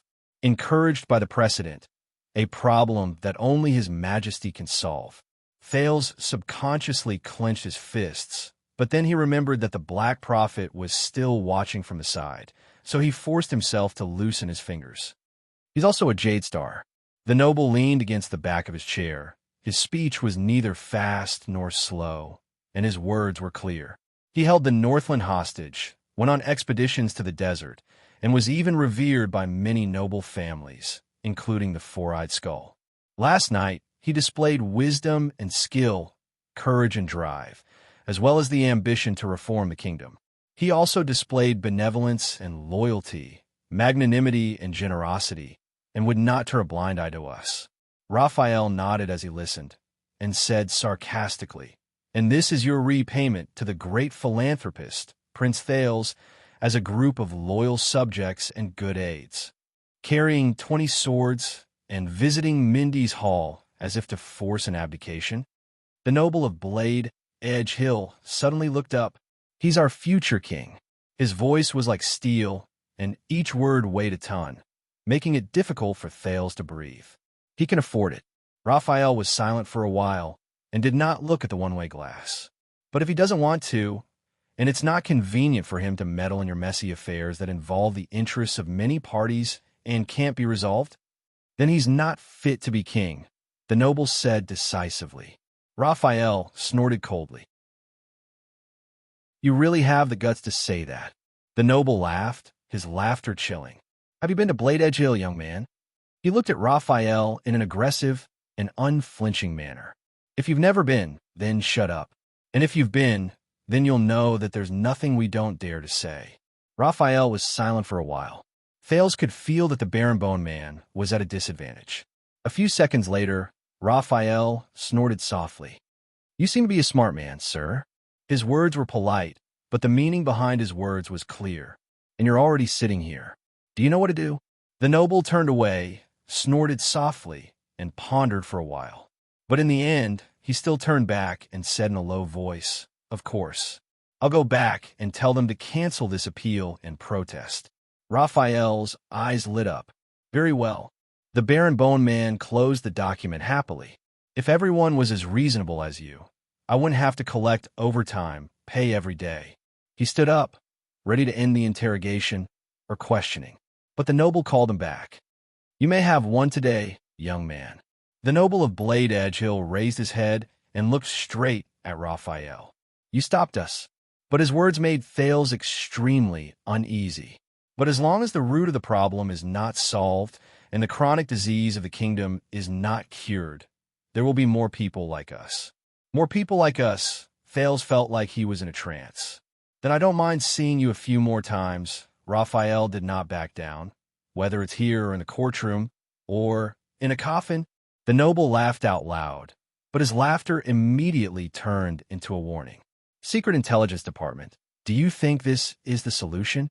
He stared coldly at Raphael. We haven't been forced into a corner yet. We have families and businesses to worry about. For the sake of the bigger picture and our livelihood, we can swallow our anger when we encounter injustice. But what if there's another anchor viral? What about the next person who presents himself to Prince Thales just for these questions? The next anchor viral. Thales closed his eyes. The noble from Blade Edge Hill shook his head disdainfully. Just you wait. What you did today won't solve your problem once and for all. Neither can the Black Prophet. His eyes focused and his tone was firm. Only one person can. Although he was not in the main interrogation room, Thales, who was listening, felt like he was about to suffocate. Raphael forced a smile. Then I'll make sure he knows. Yes. The noble looked at him with a profound look in his eyes. You better be. The noble stood up and allowed the two burly men to put a hood over his head without any resistance. The atmosphere in the interrogation room was finally less oppressive. Take care, my lord. We shall meet again. Raphael sent the noble from Blade Edge Hill away with a smile. Finally, he exhaled and said in a voice only he could hear, I hope not. On the other side of the glass, Thales broke away from his complicated and subtle feelings. He's right, Lord Hanson. He forced himself to speak, even if I didn't stand up last night and respond to Anchor Viral directly. The Black Prophet looked at him with interest. One day, something like this will still happen. My identity will definitely attract this kind of accident again. Thales gritted his teeth. This has nothing to do with my actions last night. Marat took a deep breath and endured another unusual movement of the vines on his knees. Perhaps you're right. And of course, you can convince yourself that, so that your actions last night seemed justified and justified. The Black Prophet closed his eyes. If he did not look at his lower body, he would look like an ordinary old man resting with his eyes closed. But you know, this is not what I want you to see. Thales looked up abruptly. Raphael. He spoke loudly. His voice traveled to the other end of the interrogation room. Raphael calmly turned around and bowed to the unseen nobleman through the one-way glass. How much more? Thales' breathing was erratic. He clenched his fists, gritted his teeth, and raised his voice. Cases like this that are related to my behavior last night, as well as the things that have happened since my return, how much more? Raphael did not answer immediately. He remained silent and bowed again to the mirror, until Thales realized that he was waiting for the Chief of Intelligence's permission. But the Black Prophet beside him did not say a word. Raphael, he would not listen to the prince's orders. An inexplicable anger suddenly flared up. It flared up Thales' already inexplicably depressed heart. It even triggered the sin of Hell's River. This beast was scratching at his blood vessels again. This made him feel as if he had immense strength and boundless anger, but nowhere to vent it. He could only suppress it. Raphael, the Duke of Star Lake, tried his best to ignore his terrible state. Answer. I. A few seconds later, perhaps sensing the Duke's anger, or perhaps understanding the meaning of Murat's silence, Raphael spoke faintly. Quite a lot. Just what the Butts found today, there are 4 more sections. Butts. The prince's butts. Thales felt as if his fists were about to explode. But Raphael's words continued. For example, the number of nobles applying for the position of police officer in the capital may increase significantly, because the first person you received, Mr. Caribbean, was a police officer, and the female officer taking care of your daily life was also a police officer. Another example, the number of members of the Glass Chamber of Commerce will increase dramatically, and there will be a large influx of funds. The changes in the market are beyond our expectations. Even if Baron Quinton tries to explain that the glass-smashing incident last night was not the latest rule of the royal family, that will be a headache for Lord Kirkirkman and Viscount Kenny. Another example, for the banquets held in the capital recently, no matter which family it is, security will be at the highest level, because your actions last night objectively encouraged everyone to bring weapons to the banquet. Take revenge if there is a grudge, and take revenge if there is a grudge. Perhaps we might even get a response and sympathy. With every word Raphael said, Fail's breathing became more and more difficult. And this morning, Raphael's words were steady and flat, even with his usual ease and ease. But for some reason, at this moment, it sounded so piercing to Thales. There was a new murder case in the suburbs of Eternal Star City. Murder. Thales' nerves jumped. According to the preliminary investigation by the police station, the deceased is an agricultural tool merchant, and the murderer is a farmer working in the fields. He confessed to the crime, and it should be an impulsive crime. Thales swallowed the discomfort in his body and spoke with difficulty. Why? Raphael hesitated for a moment, as if searching for the right words. Then, the Black Prophet coughed unhurriedly. Raphael sighed slightly. An eyewitness said that the agricultural tool merchant, who was also the deceased, had a conversation with the murderer before the crime. He changed his mind at the last minute and wanted to sell the lettuce seeds that the two of them had previously agreed on, increase the price by 20 times. Thales was stunned. Lettuce. Increase the price. No. No. In an instant, an inexplicable sense of loss and confusion took over his body and mind. It is said that the farmer was poor and struggling to make ends meet for his family. So, in his agitation, a conflict broke out, and the other party died from his injuries. Raphael's voice sounded like it came from the bottom of the water. It was erratic, but it was real. And according to the eyewitness, the reason the deceased raised the price at the last minute was, "The prince loves it."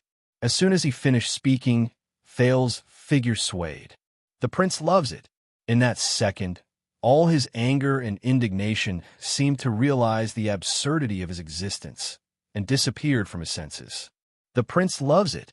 Even Raphael, the Black Prophet, the rustling of the black vein vines, and the entire interrogation room disappeared together. All that was left was emptiness, confusion, and sorrow. And himself. The prince loves it. Thales closed his eyes in a daze, leaned against the wall behind him, and slowly leaned back.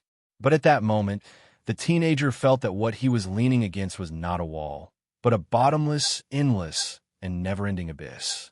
The prince loves it. Dark, depressing, cold, dead silence, suffocating. The prince loves it.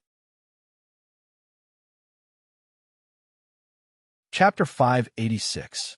In the dark interrogation room, Thales leaned against the wall without realizing it. His face was completely submerged in the darkness. The Black Prophet stroked the armrest of his wheelchair and observed the black vein vines squirming on his knees as if they were breathing. He did not even look at the prince. At this moment, they seemed to have reached a tacit understanding. Only Raphael's voice still came from the other side of the glass. Our people have basically verified that this was just an accident, but we still have to ensure that this news will not be spread, used, and led to public opinion. Let's hope this is the only murder case because of this. Murder case. Thales slowly looked up. Because of this. Because of his dietary preferences.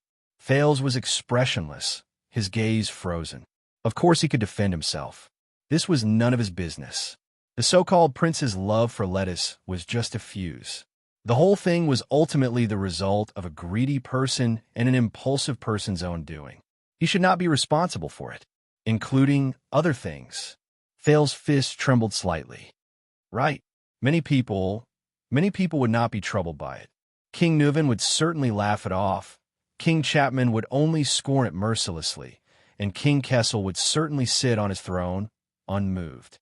But they're a different kind of creature. Ordinary people rely on food and air to live, but they rely on power to live. This was Putre's sentiment on Prestige Orchid Snowfield. You need a heart that is hard, cold, and unwavering. It's best to get used to it as soon as possible for your own good. This was the advice King Nuven had given him. At the thought of this, Thales felt bitter. Of course, they are still pursuing a few other cases, Raphael continued, his tone no longer as relaxed as before.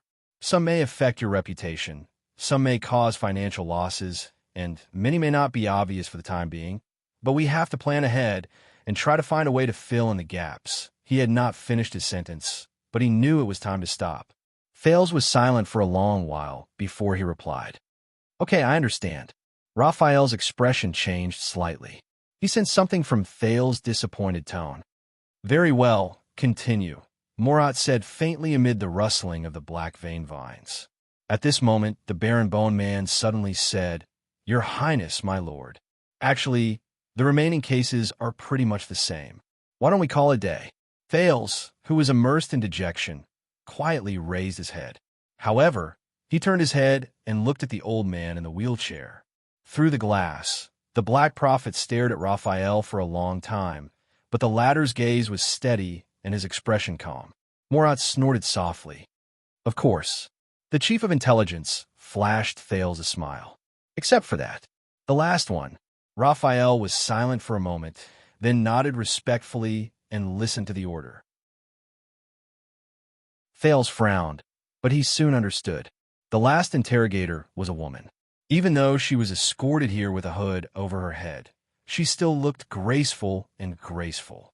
The hood was taken off, revealing a beautiful woman with exquisite eyebrows and picturesque charm. Her first reaction was to smooth her hair and tidy up her appearance, showing no signs of panic or fear. Her light makeup did not lose her charm, and her calm demeanor was extremely alluring. Your name? In the face of such a beautiful woman, Raphael's tone was much better, no longer as aggressive as before. The beautiful woman looked up slowly, her slightly disheveled appearance almost perfect. Felicia, she answered calmly. Her voice was captivating, and her eyes were captivating. But the moment he saw the woman's face, Thales' eyes suddenly widened. Full name, Raphael politely reminded. The beautiful woman named Felicia giggled, bright and dazzling. She slowed down and stared at Raphael's handsome face with interest. That's Dorothy? Amy? Undine? Anyway, the customers have called me by many names. Felicia placed her left hand on the table and leaned forward, her eyes sparkling like water. But if it's you, her tone changed and was full of temptation. Why don't you call me? Little baby, little sweetheart, or little bitch? Raphael frowned slightly. Felicia inadvertently pressed her chest against the edge of the table, making her graceful and proud figure even more obvious. Which one do you like? Felicia winked seductively, and the corners of her lips curled up into a perfect arc. Handsome boy. Raphael put on a stern face. Felicia is fine. Felicia stared at him and suddenly laughed. She leaned forward on the table and lifted her chin seductively. Her expression was a little provocative, and she did not have the awareness of being interrogated. You're not a cop from West City, right? They're not so ignorant as to dare to kidnap people in Red Street Market. Felicia looked at Raphael carefully, and her tone became serious. As for Blood Bottle Gang, Catherine doesn't have the guts, Fergal doesn't have the face, and Nikolai doesn't have the strength. It's impossible for them to break the armistice agreement. She counted the names one by one, and her gaze never left the man in front of her. Recently, there haven't been any newcomers who would risk their lives to fight for a position. Thales stared at the woman in a daze. He looked at her appearance, her demeanor, her charm, and even the content of her words. He was more certain of his memory. That's right. It's her, an old friend. Felicia's bright eyes sparkled, but her tone was threatening. So, you're a cop from outside? Or a blue skin from another department? Raphael looked at the pretty woman in front of him and smiled. Whether I'm a police officer or not, you're already here, the Baron Bone Man said flatly. If necessary, I can lock you up for a few more nights. Felicia tilted her head and looked at him from the corner of her eyes. A few more nights? Hee hee. The woman bit her lower lip and exuded a charming charm. One night of mine is not cheap, handsome boy. Besides, even though you're handsome, you're also thin. The beautiful woman moved forward and looked at Raphael with a charming and enjoyable gaze. I really doubt that you can really persevere. Felicia revealed her beautiful figure on the table and bit her lip gently. She was very seductive. A few more nights? Raphael's expression tensed. Felicia chuckled when she saw the other party's reaction. In a few more nights, Felicia revealed her fair and slender neck, and her smile was profound. Are you sure that it's enough to lock me up? Don't you want to do more strange things? Felicia switched her legs and sat down. The scenery under her skirt was faintly discernible. Raphael coughed. Under the other party's smug gaze, he opened the document beside him and did not dwell on it any further. Felicia, nicknamed Fickle, you were born as a prostitute in the slums. You gave yourself up to the strong and climbed your way up. After the bloody year, you joined the newly risen. Raphael paused for a moment and looked up. Black Street Brotherhood. Felicia's expression changed slightly, and she tensed up. That's not all. You also worked under Black Sword's trusted aide and one of the 6 powerhouses of the Brotherhood, Fatty Morris. You're outstanding and deeply trusted. You trained prostitutes for the Brotherhood and acted as a go-between, Raphael said as he observed the other party's expression. So much so that the sleepless eye, Lance, had to rely on the flowers in your brothel as a source of information. So, it seems like you're not cheap, Miss Fickle. Or should I call you a madam of a gang? Felicia was obviously caught off guard when her background was exposed with a lot of secret information. Her expression was unpleasant. You, the Baron Bone Man smiled confidently. 6 years ago, the Black Street Brotherhood defeated the Blood Bottle Gang in the one-night war. From then on, you went to Red Street Market with the little flowers under you. You took over the empty space left by the Blood Bottle Gang. You controlled for behind the scenes and expanded the Brotherhood's prostitution business. Felicia's expression was unpleasant. Now you have 2 choices. The first is to cooperate with me, and everything will go smoothly. As for the second, it's much more violent. Raphael closed the document and played down the situation. On the other side of the glass, Thales sighed inwardly. Felicia. He remembered her. A long, long time ago, during his life as a child beggar, this woman had appeared countless times in Black Street, the underground street, Sunset Pub, abandoned house, and other places that Thales was familiar with. She even often went in and out of Chief Morris's mansion. She spoke harshly to Rick and was full of disdain for Quide. But occasionally, when she met child beggars, she would wave her hand with a coquettish smile and lavishly sprinkle a lot of copper coins. She dressed fashionably, was clean and witty, and had a bright and confident smile. She was impudent, passionate, and unrestrained. The men around her were always changing one after another.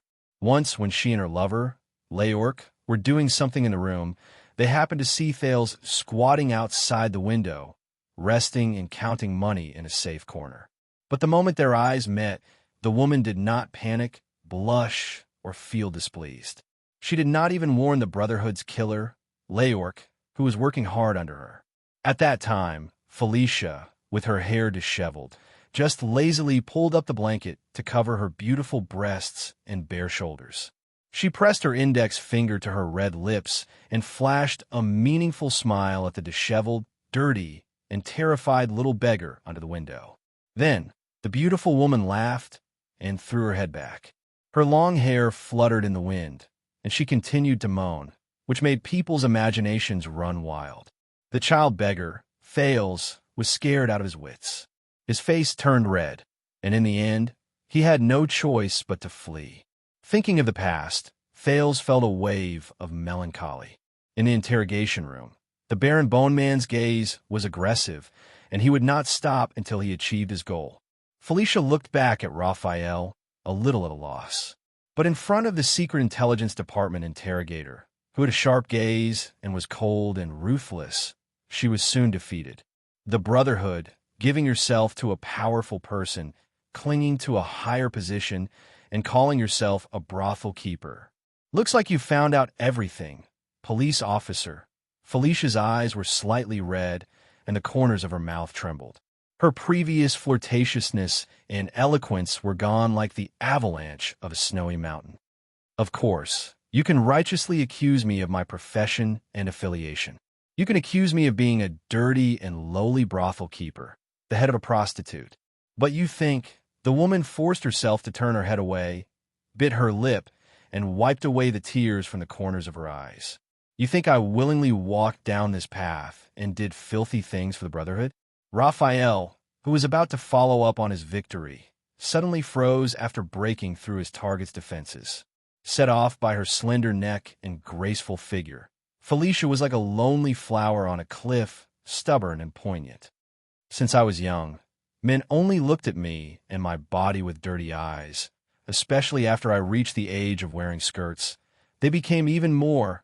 Raphael was obviously uncomfortable as he listened to her words. He furrowed his brows. Those people, those scum with knives in their hands, when they forced themselves on me, Felicia smiled mournfully. When I resisted, they beat me even more fiercely. When I didn't resist, they thought that I liked it very much, thought that I was enjoying it, said that I took the initiative to give myself to a higher position, that I was cheap, that I was licentious, but I was just a weak woman. What could I do? What could I do? Commit suicide to show my determination? Felicia wiped away her tears roughly. She was trembling all over, but she still looked straight at the barren-boned man with determination, like a winter plum blossom standing proudly in the frost and snow. Seeing that he had ignited the other party's emotions, Raphael cleared his throat.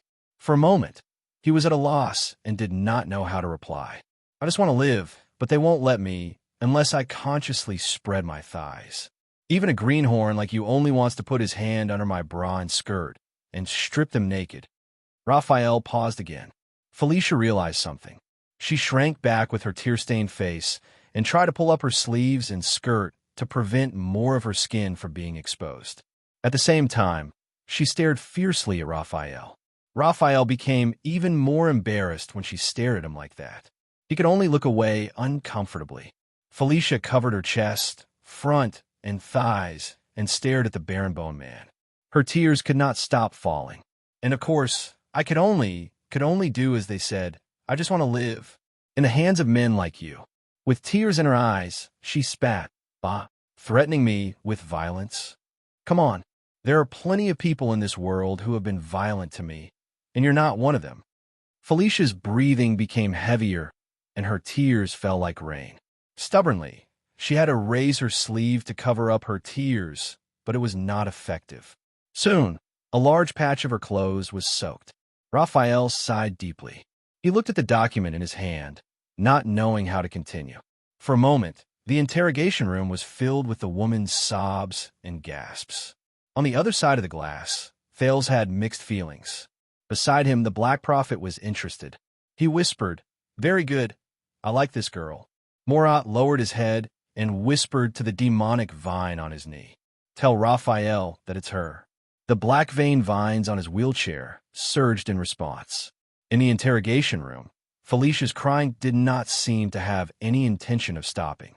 Raphael, on the other hand, sensed something and glanced at the glass. Thales might have seen this before, but it still made him uncomfortable when he saw the back and forth between the vines. Raphael took a deep breath and hesitated for a moment. Finally, he took out a handkerchief and handed it over. The woman was stunned at first, then tentatively took the handkerchief under Raphael's signal. Thank you. Her makeup had lost its color, and her eyes were red. Wiping her tears with the handkerchief, she timidly glanced at Raphael, ashamed. I didn't want to cry. I'm just sorry. Raphael sighed again, his expression bitter. It's okay. The barren-boned man frowned at his document. You're safe here. No one will force you. No one can hurt you. No, the Brotherhood is very powerful. Besides, I was kidnapped in Red Street Market, and I've been missing for so long. Felicia reacted, and her expression changed slightly. No, they don't like traitors and informants. She became flustered, but Raphael interrupted her. Hey, listen up. Raphael held her hand and said sternly, I will protect you. Felicia paused. Protect me? Felicia struggled to break free from Raphael's hand, which made the latter a little embarrassed. With a low sob that ruined her makeup, Felicia smiled sarcastically. Yes, you're really handsome, and you don't look like a bad person. At least, you're not scum like the Brotherhood. The sarcasm on her face slowly disappeared, leaving behind deep fear and sadness. But you're not enough. You can't protect me. You don't know how afraid they are. At this moment, Raphael laughed. He laughed wantonly, indulgent and cynical. Felicia's sobbing voice fell silent. Is this how you treat them? The bitterness and pity on Raphael's face disappeared without a trace. It was as if the man who comforted her gently did not exist. Felicia looked up, trembling, just in time to see Raphael leaning back in his chair, raising his arm to gesture at her. This whole set? What? Felicia stared at him in a daze, until Raphael burst into laughter. The Baron Bone Man calmly flipped open the document on the table and pushed out a piece of paper. Ironbat Society's big hand, Gary mysteriously disappeared more than 10 years ago. Until now, he has not been seen, and no corpse has been found. Felicia was stunned when she saw the image on the sketch. Raphael pushed out the second piece of paper. Blood Bottle Gang's drug dealer leader Dogtooth Bolt. On his birthday, his subordinate, now known as Illusion Blade Catherine, betrayed him and fought with him. Mudu Talon, a corrupt police officer of the Western City Police Station. After being exposed, he was sent to the Prison of Bones. A few months ago, he failed to escape from prison and was killed on the spot. One of the honorary directors of Aroma Merchant Group, Spice Merchant Boli Kato, encountered bandits while on outing. He was blackmailed for a large sum of money, but was still killed. Raphael methodically showed the pages of the document in front of Felicia. As for the once famous Blood Bottle Gang's #1 expert, the wandering knight Luo Sang II, who reached the peak, Raphael narrowed his eyes with a wary expression. 16 years ago, he failed to ambush Blacksword. The latter fought against two enemies and killed him on the street. When he heard the familiar nickname, Thales raised his head in alarm. Felicia did not speak. She only stared at the documents in a daze, like an innocent passerby who was involved in a major case for no reason. The tears on her face had yet to dry. As a weak woman, Miss Felicia, Raphael's gaze was cold. He tore off the last of his disguise.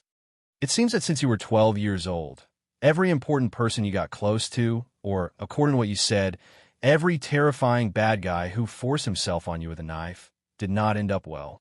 Felicia sat on the spot in a daze. She seemed to have forgotten to cry. The next moment, the woman slowly raised her head. Raphael furrowed his brows. Unknowingly, the frailty and pain on Felicia's face disappeared without a trace. She no longer gasped, sobbed, and wiped away her tears. The woman threw away her handkerchief and stood up slowly. Starting from the corners of her mouth, the corners of her mouth curled up into a strange and chilling smile. It was directed at Raphael. "Handsome boy, you know me so well." Felicia's voice was delicate and soft. She sat sideways on the table and leaned forward. Her movements were seductive and provocative. "Then, do you want to know more about a little deeper?" She was naturally beautiful. Even though her makeup was ruined by her tears and the powder spread on both sides of her cheeks, Felicia's smile did not look ugly. Instead, it had a different, strange, and fatal allure to it, making it even more eye-catching. On the other side of the glass, Thales felt a wave of irritation from the sin of Hell's River. Raphael's expression was tense. He did not answer. But on the table, Felicia's eyes were misty. She bit a finger in her mouth, and almost half of her body crossed the table to approach the Baron Bone Man in a seductive manner. "Or do you actually want to be like them, with a hard knife?" She pressed her lips against his ear and sent the heat of her breath into Raphael's ear. "Stab me." The provocative tone in Felicia's voice was heart-wrenching, and his heart surged with emotions. Raphael's breathing began to quicken. Thales could not help but recall the time when they exchanged glances when he discovered that this woman was doing something good. He could not help but blush slightly. But at this moment, asterisk crack. Asterisk, there was a soft sound. Felicia's expression changed drastically. She lowered her head and was shocked to see that her left hand, which was propped up against the table, was firmly cuffed to the leg of the table. Hence, she was now lying sideways on the table in a strange posture. One of her hands was cuffed, but her struggles were futile. She could not sit or stand, and she looked pathetic and awkward. The woman turned her head around in anger. But Raphael only calmly picked up the documents, walked around the table, and sat down on the seat that originally belonged to Felicia. Felicia had to turn around in a flustered manner to follow Raphael's direction. But when she turned her eyes, the resentment on her face instantly disappeared without a trace. "I see, so you like this. Oh my." Felicia flashed a mysterious smile. In her awkward posture, she simply kicked off her shoes, sat cross-legged on the table, and lay down seductively in front of Raphael. The woman's slender legs were clasped together. The scenery under her skirt was hidden, and it was full of temptation. "Actually, I quite like doing in handcuffs." But she was disappointed. Raphael only looked at her with the ghost of a smile. He was not tempted at all. A few seconds later, Felicia's smile disappeared. She tugged at the handcuffs and spat on the floor.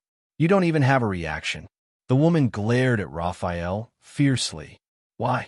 Is your penis too small and lacking in confidence? Or can it get hard at all?" Raphael could not help but cast a sidelong glance. Behind the glass, he frowned. "Why don't you take it off and let me have a look?" Felicia giggled and once again revealed her natural charm. She clenched her fists in the air and smacked them against the side of her mouth. Her tongue moved from the inside to the outside, making her cheeks bulge back and forth. "So that I can help it?" Raphael was speechless as he watched the other party's skillful demonstration. The Baron Bone Man coughed and tried his best to ignore the woman's acting skills, which were carved into her bones. "Don't you have anything to say about these lists and these unfortunate men?" Raphael looked at the files on the table, or rather, each dead person represented by each file. Felicia's expression turned cold. She swept her gaze over each file on the table, her eyes full of disdain. "Humph. Do you know that every person who forced me said the same thing in the beginning? I'll help you. You're safe with me. No one can hurt you. I'll protect you." Felicia lay sideways on her handcuffed arm and looked at Raphael coldly. "Just like you did just now." Raphael hummed in acknowledgement. "Every man thinks he's better than other men. They all want to prove to me that they're different from other men. They want to prove that they really respect and love me and don't hurt me like other men." At that moment, Felicia was unsmiling. Her gaze was cold, as if this was her true self. But what happened in the end?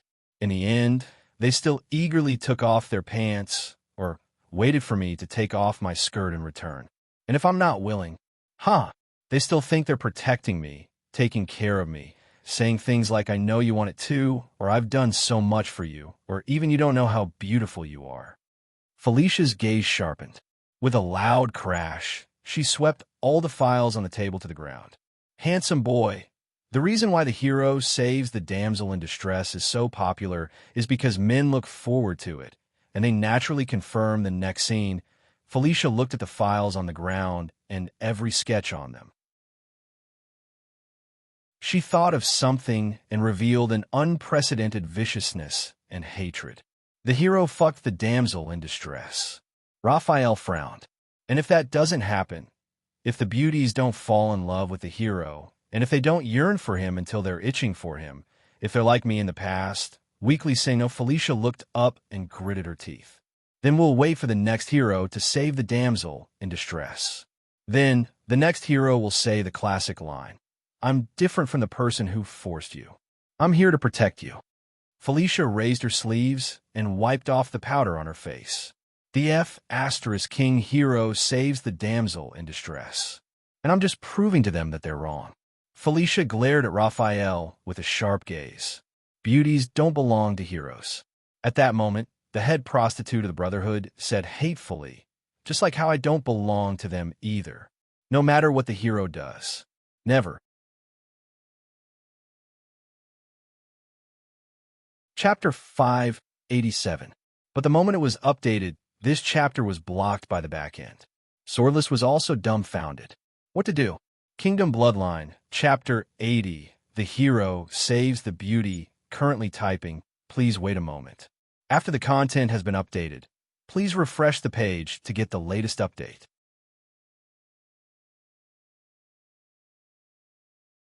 Chapter 588. Sigh. I can only post it on my VX Princess account. Search for Ownerless Sword.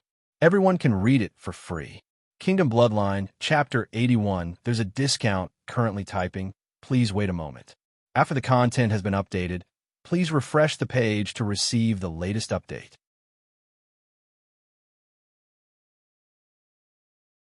Chapter 589. In the interrogation room, Felicia and Raphael both left. Thales stared motionlessly at the empty room on the other side of the glass. His eyes were still and his emotions were complicated. Sunset Pub, Jayla. The familiar name reverberated in his memory, stirring up endless waves every time he heard it.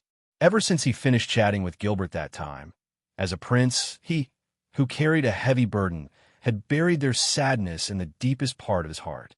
Until just now, Thales subconsciously clenched his fists. The sin of Hell's River was not threatened by any external force, but it was still surging and roaring in his veins. "Your Highness, do you mind giving me another push?"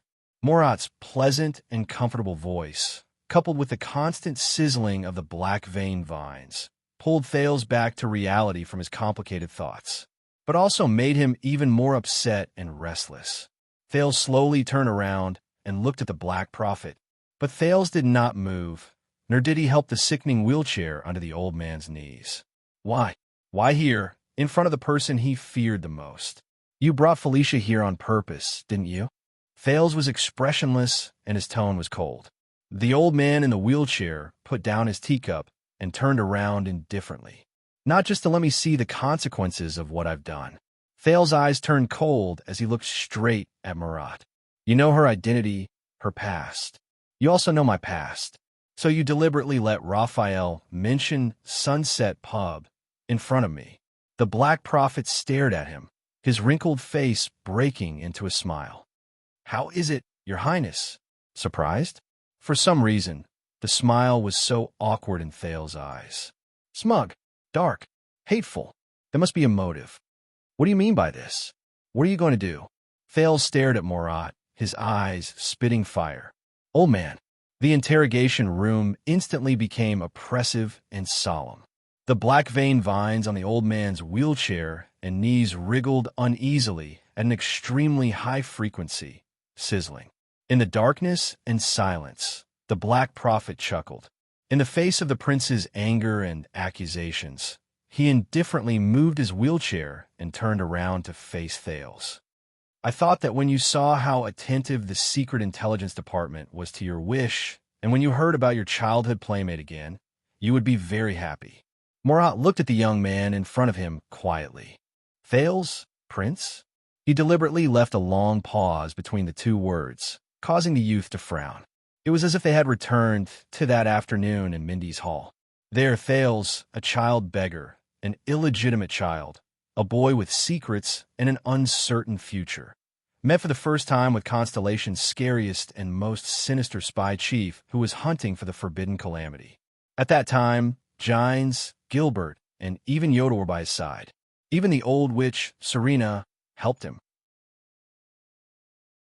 But now, in the lair of the kingdom's Secret Intelligence Department, no one could protect him, except for himself.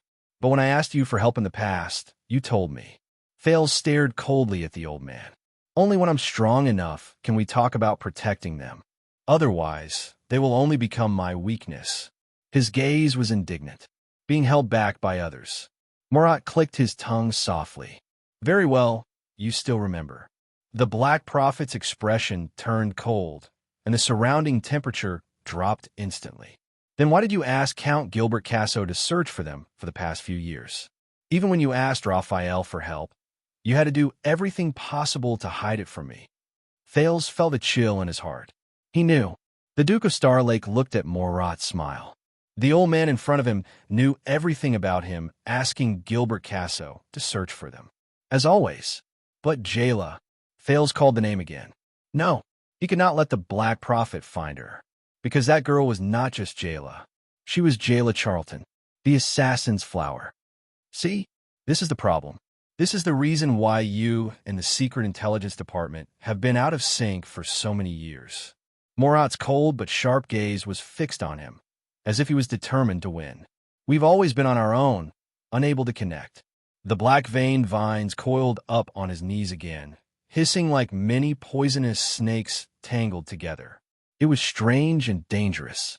Thales clenched his teeth. The pain of having his disguise torn apart in Renaissance Palace, the pain of witnessing countless tragedies in the interrogation room, the dissatisfaction with the setbacks of the Secret Intelligence Department over the years, and the worry for Jayla and the child beggars all melted into Thales' veins at this moment. Together with the sin of Hell's River, it flowed into his tortured nerves. It ignited the dissatisfaction in his chest. It pointed straight at the old man in front of him. I've said before, put away your nose that's sniffing around and stop meddling in my affairs. Thales gritted his teeth. Or have you made up your mind to use them as a bargaining chip to threaten me? The Black Prophet laughed. You were in danger in the north, Your Highness. Therefore, you had many concerns and found it hard to trust us, so much so that you doubted our motives. I'm not surprised. In fact, it should be a good thing that you're cautious and think twice about everything. Thales interrupted him with a sneer. Then why didn't you say anything for the past 6 years? Why did you wait until I returned to the country before revealing this matter in front of me? Murat paused for a while, deep in thought. You're right, Your Highness. We began to pay full attention to this matter. The old man's tone became stern. It's precisely because you've returned to the country. Because as the Duke of Star Lake, you're now, to be precise, when you express your dissatisfaction with my wheelchair just now, that's when you're truly powerful. Murat looked at the other end of the interrogation room. That's why we let you see that scene just now. Your weakness. Weakness. Thales was shocked. What do you mean? The Black Prophet grinned. Your Highness, you're young and intelligent. I don't need to say much to understand His Majesty's intention in sending you here. Regarding the mess you saw, the old man turned to the empty room on the other side of the glass. The black-veined vines swayed back and forth, as though they were staring at Thales all the time. What do you think? Mess. Thales felt empty. Without waiting for his answer, Murat said slowly, the unemployed workers at the winery, the order for dual weapons from the blacksmith shop, the nobles of Blade Edge Hill protested. With every word he said, Thales became more absent-minded. The murders caused by Lettuce and the Northland girls in Red Street Market. These are all. Thales' lips moved slightly, but he could not squeeze out even a word. I know. Murat's tone softened. You feel very wronged, very depressed, very sad, very indignant. All of these were actually not your intention. But this is the power of power. The power of power. Thales was speechless. The Black Prophet continued to stare at him, full of smiles, but there was no warmth in his eyes. Before this, I believed that everyone, whether it was Count Casso, female officer Gines, or even His Majesty, had warned you that as the Prince of Constellation, the Duke of Star Lake, and the heir to the throne of this kingdom, your decisions would have far-reaching effects, and the repercussions would be endless. Thales took a deep breath. I know. I will think of ways to make up for it. But Murat suddenly raised his voice, drowning out his confession. But maybe they didn't tell you the crueler part. Compared to the high position you are in, what you do doesn't matter. No matter how you make up for it, it will be of no use. Thales looked up, stunned. What? Insignificant? Of no use? The old man wheeled his wheelchair in front of him, his voice hoarse. Because your behavior itself is more influential than its content and substance. What is important is not what you do, whether you do it or not, and even more so, whether you do it right or wrong, but that you are there. At that moment, the Black Prophet's gaze was like a bottomless black hole with an unprecedented suction force that firmly enveloped Thales. It is your position and existence. What is important is not what you do. It is your position and existence. Thales frowned and met the old man's gaze. But in his mind, he thought of the words of another person, Thales. In this world, they do not hate us. What they're unwilling to forgive and find difficult to accept is not our actions. It is our existence. Under the power of power, your position is different from others, and the gap is set. Then, no matter what you do in the upper reaches of power, what will happen will happen. The Black Prophet's expression was indifferent. His gaze was unfocused as he looked at Thales, but it was more like he was looking into the distance. You make a small ripple, and the torrent will roll. You make light of it, but it is heavy. You whisper softly, but it is deafening. Murat sighed slowly, feeling inexplicably emotional. Power, it pours down like a mountain torrent and destroys everything. From you, to the noble of Blade Edge Hill, just now, to the merchant de Gory and the blacksmith old Gilburn, to Miss Felicia and that poor vegetable and fruit farmer, all the way to the thousands of people in the kingdom. No one is spared. No one can stop it, and no one can stop it. This is the weakness that ultimately prevents you from reuniting with your childhood playmates after so many years. Thales was stunned. Your Highness, with all due respect, it is very easy to find their whereabouts, but what happens after you find them? Gilbert's words rang in his mind. Have you ever thought about the impact your reward, repayment, or even just observing them in secret might have on them? It is easy to do one thing, but it is extremely difficult to perfectly deal with the countless consequences brought about by this matter. As he thought of this, Thales became more and more depressed. You mean, no matter what I do, power will always distort my actions, and as a prince, I can only accept it in exchange for a cold and hard heart. Murat did not speak. He carefully sized up the youth in front of him. There was a long silence in the interrogation room, until the Black Prophet's eyes focused again. In fact, to prevent such accidents and losses at the upper reaches of power at the top of the crowd, around us, a high wall was built. Thales looked up. The Black Prophet's eyes were bright, and he spoke with certainty. It's a buffer wall to prevent a noble like you from becoming a remorseful person with a single mistake, so as to separate the mountain torrent and thunder of power. Murat turned his wheelchair around and looked at the empty interrogation room. So we have social etiquette, lifestyle fashions, facade decorations, behavior styles. These seemingly unrelated factors are the result of power, the social dams it builds on its own in the course of its operation. Using differences to separate people, using differences to separate superiority and inferiority, using rejection to label categories, and using rupture to regulate behavior, to tell the world that they are completely different from us. Arelphatwerna. Thales frowned. The Black Prophet's gaze was sharp. That's right. They block communication, foster estrangement, breed conflict, and mark class. But it has also built a natural floodgate for the rampant, barbaric power, Li Yao said. Looking at the puzzled Thales, Murat snorted softly. Yesterday, if you had followed etiquette and drank that glass of wine, if you had followed the aristocratic fashion and eaten some other dishes, if you had clearly written no duels on your facade, if you had stuck to the usual aloof style of the royal family, and not rejected protesters like Anchor Birel, Murat changed the topic. And this is the weakness you exposed yesterday. At least one of them. He did not continue, but Thales' frown deepened. The prince suddenly remembered that on the day he returned to Eternal Star City, Mallows had unreasonably prevented the prince from showing his face in public, insisting that he stay low-key in the carriage, saying that it would save a lot of trouble. And he had arrogantly returned a sword to Mallows. Murat exhaled and allowed the black vein vines on his knees to stretch wildly. Most aristocrats and high-ranking people grow up under such norms, almost instinctively.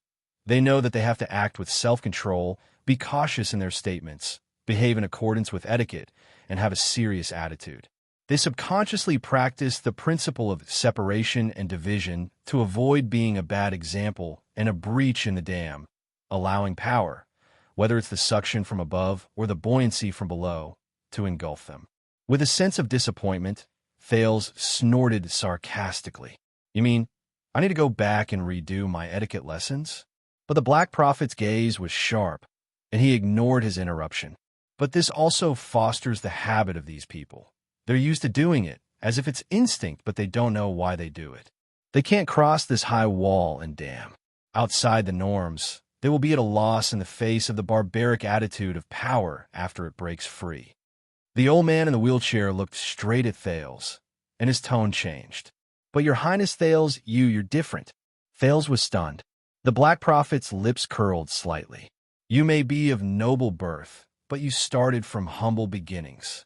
You stand on the upper reaches of the river, but you understand the monstrous waves of the lower reaches better than most of the children of aristocrats and the relatives of officials. And today, you see how inconspicuously they originate from the tiny ripples under your noble fingertips. Fails bit his lower lip. First, it's these messes, then my past. The prince suppressed the confusion and bewilderment in his heart. After saying so much, you want me to stand on the high wall, make a choice between the gains and losses of power, make a sacrifice, and ignore and accept the tides behind the ripples in order to overcome my weakness and become truly strong. At this point, Thales felt dejected. Murat stared at him for a long, long time. But unexpectedly, the old man shook his head in the end. No, I told you to eliminate your weaknesses, but you don't have to be restricted by your means. In the next second, the Black Prophet's tone became urgent, and every word was full of strength. A slight ripple, and a torrent will roll. It's just an understatement, yet it's so colorful. A whisper is deafening. Murat's eyes flashed, as if there was a blade in them. From another perspective, this is not a weakness, but an advantage. This is the true power of power, a power that many people dream of. At that moment, Thales had an illusion. The old man in the wheelchair before him had turned into the deepest point in the endless darkness, devouring all light. King Nuven, King Chapman, King Kessel. These people seemed to be looking at him from the other end of the darkness. The black-veined vines made an ominous sound and squirmed more violently. You do not drink, causing countless winemakers to lose their jobs amidst the banquet organizers' suspicions and doubts about your preferences. But your clear taste in wine can also force winemakers to rack their brains to brew better wine, or to do everything possible to develop new export routes abroad. The Black Prophet suddenly became aggressive. Your reckless duel at the banquet will cause thousands of young people to bleed on the streets because of a moment of impulse. But your bravery and fearlessness in the face of a duel can also inspire the kingdom's martial spirit and sweep away the decadent voices. Your tolerance and indulgence towards lawless people like Birel will cause the minds of countless subjects to become unstable and restless. But your harsh pursuit of justice and life can also warn people of their evil intentions, deter unhealthy tendencies, and unite noble men to go through fire and water for you. You will become the norm at the banquet, and follow the example of your superiors, which will cause profit-seeking villains to flock to the masses, and the common people will never know whether they will be lucky or not. But you can also make a decree with a flip of your hand and make contributions with your words, leading the kingdom's direction and opening a way out for the future. Thales stared blankly at the chief of intelligence of the Secret Intelligence Department. The old man said eerily, "You, who are on both sides of the wall, should focus on these and not hesitate in the ruins of power after the flood has passed through." The power of power. Thales stared at Murat, his mind in a jumbled mess of thoughts. But then he remembered another passage. Trust me, your people will always give you unexpected feedback that goes against your wishes. People will always respond to their rulers in ways that are beyond their expectations and catch them off guard. It was as if the Duke of Western Desert was standing in front of him again, with a ferocious and terrifying face, smiling at him with a tacit understanding. Thales felt his heart sink. "But you said it," he said with difficulty. "My behavior itself is more influential than the content and substance of my behavior. No matter what I do, there will be countless messes to clean up, and if I deliberately make up for it." "That's right." The Black Prophet interrupted him loudly. His voice, which sounded like a venomous snake hissing, was very powerful at this moment. "So, you have to be more focused and do your best. Try to make the content and substance of your action." He stretched out his finger and pointed at Thales' heart. "Surpass itself. Surpass the original sin of its position and existence, and in turn, cover its weakness. Are you worried that with the addition of your position, your concern for your childhood playmates will become their ferryman of Hell's River Bell?" The Black Prophet suddenly brought up the thing that Thales cared about the most, then you have to think about how to make your concern, your actions, go beyond the limits brought about by your position of power and drive away that life-threatening ferryman. Thale's expression was uncertain, and his mind was a mess. What you have to do is not to make up for it, but to control it. Not to stand on this high wall and sigh, but to ride this high wall and ride the waves. The Black Prophet snorted coldly. There's a far eastern proverb, a gentleman enslaves objects, and a villain enslaves objects. Thales was silent and deep in thought. Your Highness, Murat pressed on the arm of the chair, and the black veined vines on it gradually calmed down. So was the former king. So was Crown Prince Midir. So was His Majesty Kessel. Hearing the familiar name, Thales frowned hard. He stared at the other party. What if? I can't do it? The Black Prophet smiled. You can do it. Murat turned his wheelchair and turned his back to the prince. From the moment you returned to the country, you could do it. You were ready a long time ago. Just one step away, he said sinisterly. It's just that you're too cautious, too fearful, and too wary of its unpredictable power and possible consequences. Thales gritted his teeth, his thoughts unsettled. A few seconds later, he looked up abruptly at the Black Prophet's back. I don't like you. I know. Murat did not turn his head. But as I said, it doesn't matter whether you like me or not. What matters is whether the fact that you don't like me can transcend the established position between you and me, the old man said slowly. Under your control, it will bring about its true effects. Thale's expression changed slightly. Murat took a deep breath, turned his wheelchair, and prepared to leave. At this moment, will you be lonely? The Black Prophet paused. Thales cast a glance at him from behind. Lord Hanson, you said before that it's been a long, long time since you've met someone who can feel at ease in front of you without any burden, and who is not afraid to lie to you. That must feel very lonely. Murat did not speak. Only his back moved. Then, Thales' tone changed slightly. The Red Witch. At that moment, Thales saw the black veined vines on the Black Prophet's wheelchair sway. It said that Madame Calchon, who can deceive you and is not afraid to lie to you. Is she one of them? Murat remained silent. Only the black veined vines wriggled back and forth, more and more jubilant. The atmosphere in the interrogation room became very delicate. A few seconds later, please forgive me. I'm old and my energy is limited. I'm going to rest first. The Black Prophet did not move, but the demonic vines on his knees swayed horribly, covering the wheel of the wheelchair and dyeing it into endless darkness. Raphael, entertain His Highness well. Make sure he feels at home. Thales turned his head in shock, only to find that Raphael was already standing at the door. The Baron Bone Man bowed respectfully. Covered by the dark vines, Murat's wheelchair rolled in a strange and astonishing manner, carrying him forward and disappearing outside the door. The interrogation room regained its peace and relaxation. Thales stared blankly in the direction where the Black Prophet had left. So, his wheelchair can actually move on its own. He murmured, there's no need for me to push him. Raphael came to his side and smiled. Sometimes, some people just need a push, Yizichin said. Thales sighed. How did you get along with him all these years? Raphael raised his eyebrows and looked at the door where the Black Prophet had disappeared. He said, the Baron Bone Man said calmly. And I listened. Thales snorted with a gloomy expression. I guess so.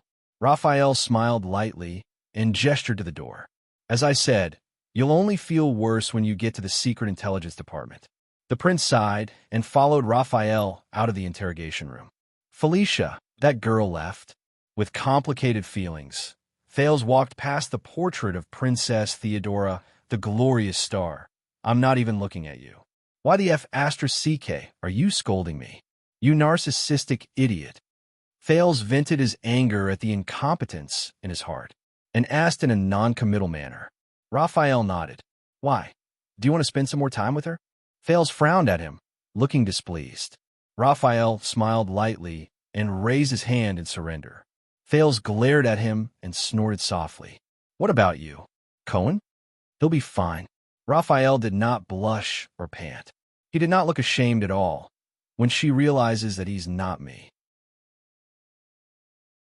But you won't, Thales said coldly with a hint of bickering, when he realizes that you sold him out. It's okay. Raphael did not feel burdened at all and was relaxed. He's used to it. And, Cohen, Raphael paused for a moment. The corners of his mouth curled up, and he kept what he wanted to say in his heart. He can't beat me. Raphael. The two of them walked in silence for a while before Thales suddenly spoke. Do you guys do this often? Wipe my ass. Raphael frowned and turned around. Murat said that I've always been incompatible with the Secret Intelligence Department.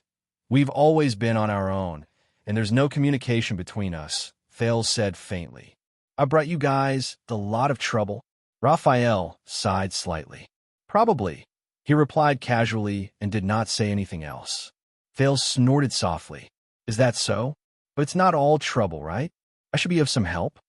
Thales thought of the mess he saw today and the mess the Secret Intelligence Department had wiped for him. What you need to do is not to make up for it, but to control it. Raphael was silent for a while. Do you want me to tell the truth? Thales looked at the Barenbone man. National Conference, Dragon Cloud City, the Great Desert, Blade Fang's camp. Raphael's expression did not change as he counted the locations. Basically, all the times you acted freely and saved the world by yourself, the people you helped, were all hindrances. Thales' expression changed. It can't be. Raphael turned his head and gave him a polite, fake smile. But Thales caught up with him and said indignantly, National Conference, if I hadn't persuaded Zin. We had a backup plan. Dragon Cloud City, if I hadn't gone back and defeated Lampard, we also had a backup plan. Great Desert. As expected, Blade Fang's camp, completely hindrance. Thales did not manage to catch his breath. He said unhappily, Really? Raphael shrugged. The kingdom's Secret Intelligence Department is the place with the most meticulous planning in Constellation. We have records of any accidents, including you. The prince is but is one of them. When he heard this name, Thales took a deep breath and reminded himself not to get angry. All right, let's take the most exaggerated example. 6 years ago, when you carried out Dragon's Blood, did you think that you would lose control like this? Charlton? Shadow Shield? Secret Room? Chapman Lampard? Raphael looked back at him. Of course, it was all within expectations. Thales was stunned, and he immediately laughed in anger. The kingdom's Secret Intelligence Department really dared to say that? Raphael shook his head and said slowly, That's the truth. The status and function of the kingdom's Secret Intelligence Department, the relationship between the two countries, and the strength and weakness of the two countries have long determined the consequences of the Battle of Dragon's Blood. But most importantly, no matter how things develop, it is still within the acceptable range and does not exceed our expectations. Even if there is an accident, it is within the scope of the backup plan. Thales snorted in disdain. Really? Thales took a deep breath and recalled the conversation he had with the Black Prophet about the consequences of power. Chapman is king, and his ambition is greater than Nuven's. Northland is rotten and chaotic, far more than expected. The prince is captured. The succession of the throne is in doubt. These are also within the plan. The two continued forward. Didn't we talk about it? It doesn't matter if Lampard wins or Nuven wins. They will still fight to the death, Raphael said nonchalantly. After Dragon's Blood, Ekstedt will definitely shatter inch by inch, and it will be difficult to gather, just like now. As for Lampard's ambition, the situation in Northland, and your whereabouts, it's all within the plan. All right, Thales sneered as he listened. He crossed his arms. What about the calamity? What if the blood octopus in Dragon Cloud City loses control and the Queen of the Sky doesn't come? Raphael was silent for a while. Don't worry, we also have a backup plan, the Barenbone man said faintly. Even if the great dragon doesn't come, we also have an absolutely reliable way to completely suppress the blood calamity. Recalling the power of the mystic Giza, Thales smiled sarcastically. Is that so? I highly doubt it. Then, what about the Red Witch seeing through your plan and making use of her to lay an egg? What's the backup plan? Since we're going to Dragon Cloud City, we will definitely have to fight the secret room head-on. Raphael did not panic. Being stopped by them is also within our expectations. Didn't you come out safely? Thales curled his lips and shook his head. It sounds like he's being stubborn.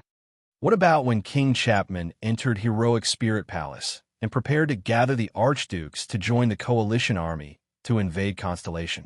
The prince said coldly, "Don't tell me that was also within your expectations? You also have a backup plan?" Raphael did not even turn his head. Of course. Thales shook his head in disdain. He said sarcastically, "Yes, the backup plan is to make the little boy break into the chimney of Heroic Spirit Palace." Raphael suddenly stopped in his tracks. They stopped. Thales turned around, puzzled. "This should be a top secret, but, Your Highness, since you were so suspicious," at that moment, the prince suddenly realized that the Baron Bone Man's expression was extremely serious. "Let me put it this way." Raphael's red eyes stared straight at him. "Do you think that if Lampard had successfully framed you as King Neuvin's assassin and even persuaded the archdukes to send troops south, we would really have no countermeasure?" "Countermeasure?" Thales frowned secretly. "Furthermore, you've been standing here for the past 6 years, thinking that you've saved the world by yourself and turned the tide." The prince's expression changed slightly. Raphael's tone was very mysterious, with a very deep meaning. "How did you know that on that day in Heroic Spirit Palace, an ally who secretly communicated with us and cooperated with us," Raphael said faintly. "Only Lampard." His voice faded away. Time seemed to stop at that second. Thales was completely stunned. "Only Lampard? What?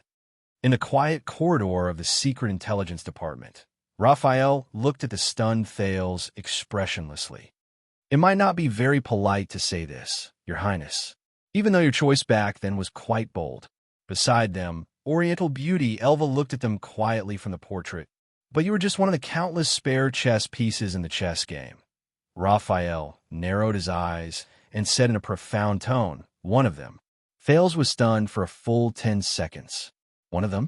At that moment, Thales felt like he had returned to the bloody storm 6 years ago and the hustle and bustle of Dragon Cloud City that night. The calamity, Neuvin's death, Black Sand's entry into the city, the alliance of archdukes, the South Constellation, the Archduchess, King Chapman, but old scenes flashed in his mind. Thales felt his thoughts stiffen and stagnate. Dragon Cloud City, Heroic Spirit Palace. Everything in the past, like a beautiful painting, was just torn apart by Raphael. But no, one of them. No. Raphael looked at the prince's dazed expression, smiled in satisfaction, and turned around again. But at that moment, Viral, the Baron Bone Man, turned around, puzzled. Anchor Viral, the assassin last night. Thales looked up slowly, in a daze, and murmured, "Raphael, I want to see him." The prince frowned, looking slightly anxious. "Now."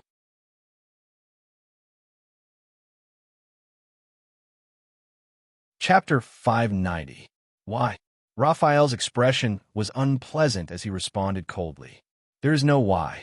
Thales stood in front of the portrait of Lone Sail Noah Almond, gritted his teeth, and looked up. "I want to see him." Raphael shook his head. I know he's here." Thales interrupted him. While he tried to reorganize his thoughts, he insisted firmly, "I know he's here."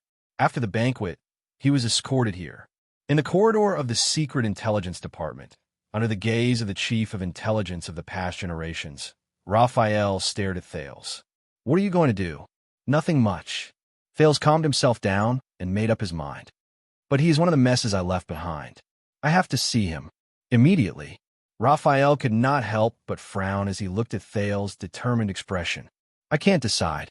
I need to consult his lordship first." "Tomorrow. You've been evading me for the whole day." Thales interrupted him mercilessly. "For the sake of the past, you should at least be of some use, right?" Raphael pursed his lips. "But at that moment, if you really want to see him, Your Highness, it is not impossible." Both of them turned their heads. The one who spoke was a familiar man with a walking stick. He stood respectfully and humbly under the portrait of the pale Baron Sancho Doyle. "Norb?" Raphael looked at the man in surprise. "What are you doing here?" As the highest person in charge of the kingdom's secret intelligence department in Western Desert, Norb did not answer. He only looked at Thales quietly. The prince glanced at Raphael and turned towards Norb. Are you serious, Norb? Can you really bring me to see him? Anchor. Norb nodded and bowed respectfully. I have the authority. Please follow me. Thales exhaled and stepped forward. Wait a minute. Raphael pressed on Thales' shoulder with a gloomy expression. Norb, this is none of your business. Don't interfere with my case. Thales said discontentedly. Hey, but Norb tapped his walking stick, signaling the prince not to be anxious. Listen to me, Raphael. Norb said patiently. Anchor is a western desert nobleman. In this case, I think my long-term experience of lurking in western desert can help. I don't need it, Raphael refused. But this time, Norb didn't back down. But the Lord needs it. The person in charge of intelligence from the West Wilderness said calmly. In fact, he has already assigned me the interrogation and investigation of Anchor before he is transferred to the Court of Justice. Raphael was instantly stunned. When? Just now, Norb said calmly. And I think that letting your highness meet him may help the progress of the case. At that moment, Raphael frowned at Norb, who looked back at the Baron Bone Man nonchalantly. The two men from the Secret Intelligence Department exchanged glances in the air. Your Highness, Norwin gestured with his hand. Shall we go? Thales glanced at Raphael and took a resolute step forward. Seriously. As he walked past the Baron Bone Man, Thales cast a displeased glance at Raphael. What do I need you for? Cohen Caribbean? Raphael stood rooted to the ground. His expression seemed to have sunk into an ice house. Norb smiled faintly and turned to lead the way. If you're worried, Raphael, you're welcome to accompany us. He became friendly and humble again. Raphael said nothing and remained expressionless. The figures of the prince and Norb gradually disappeared into the distance. The Baron Bone Man looked coldly at the portrait of Black Messenger, Mason Johnvold. A few seconds later, he strode forward and quickly caught up with them. Thales quickly realized that the place he was going to was not simple. They took many turns, and in an inconspicuous corner, they set foot on a stone staircase that sunk into the ground. Unlike the desolation on the surface, the underground corridors of the Secret Intelligence Department were heavily guarded and heavily locked. He had already encountered several groups of police Ludo dogs used for sniffing. Even with Raphael and Norb clearing the way, Thales still felt that his progress was slow and that it was difficult for him to move forward. It's a necessary security check, Norb explained patiently as he was inspected by a guard. Especially since you're here. This is even more important. Thales forced a smile and glared at a Ludo that was sniffing at him until it whimpered and backed away. When the guards pulled open a heavy iron gate and brought them into another damp and foul-smelling corridor, there was a commotion in the darkness on both sides. This point again, can't you leave some leeway for people who want to sleep? What? We've lost the fortress, lost the Northern Territory, and now even my dignity as a diplomat. Your Highness Midier, why your legs have recovered. That's great. I knew that those despicable people wouldn't succeed in their scheme to usurp the throne. No, Your Highness, you must stop His Majesty. He can't marry that woman. He's here with the ravings of the devil. He's here with the conspiracy of the gods. He's here with the cruelest fate in the world. They must have been hiding for a long time. They've been in cahoots with the rebel army. They even wanted to instigate the Duke to make him their king, invade Eternal Star City, and change the dynasty. All of them, yes, all of them must have colluded together to murder the Duke. Starlight, long live the Starlight. Someone must pay the price. Damn bastards. I knew there was something wrong with the battle at the altar. Bulsh * T conquerors of the desert gods altar. Bulsh * T. Listen to me. It's Sylvia, Princess Sylvia. It must be her. She has relatives in Vine City. The people there specialize in making herbs. They know this the best. And those profiteers from Fragrance Merchant Group, they've always been dissatisfied with Prince Banker's policies. They colluded with Blood Bottle Gang to stir up trouble. In the darkness, the figures in the cells on both sides could not be seen clearly, but the screams and cries mixed together, making Thales feel uneasy. This is a special cell of the Secret Intelligence Department. It's a little dark and complicated. Norb turned a deaf ear to Thales, his expression unchanged. Please forgive us. Thales coughed softly. These people, they were convicted by the court a long time ago. Raphael took over the conversation. They should have been imprisoned for life in the prison of bones. But some people have special identities, some still have some value, and some are not suitable to serve their sentences in places other than the kingdom's secret intelligence department. Norb sighed. In Blade Fang's camp, if Stake did not die, he should be here now. Raphael glared at him. As you can see, many people are abnormal. They have ulterior motives, and naturally, their willpower is not strong. Norb shook his head. They are just immersed in the past, unable to extricate themselves. Raphael's gaze on him became even more hostile.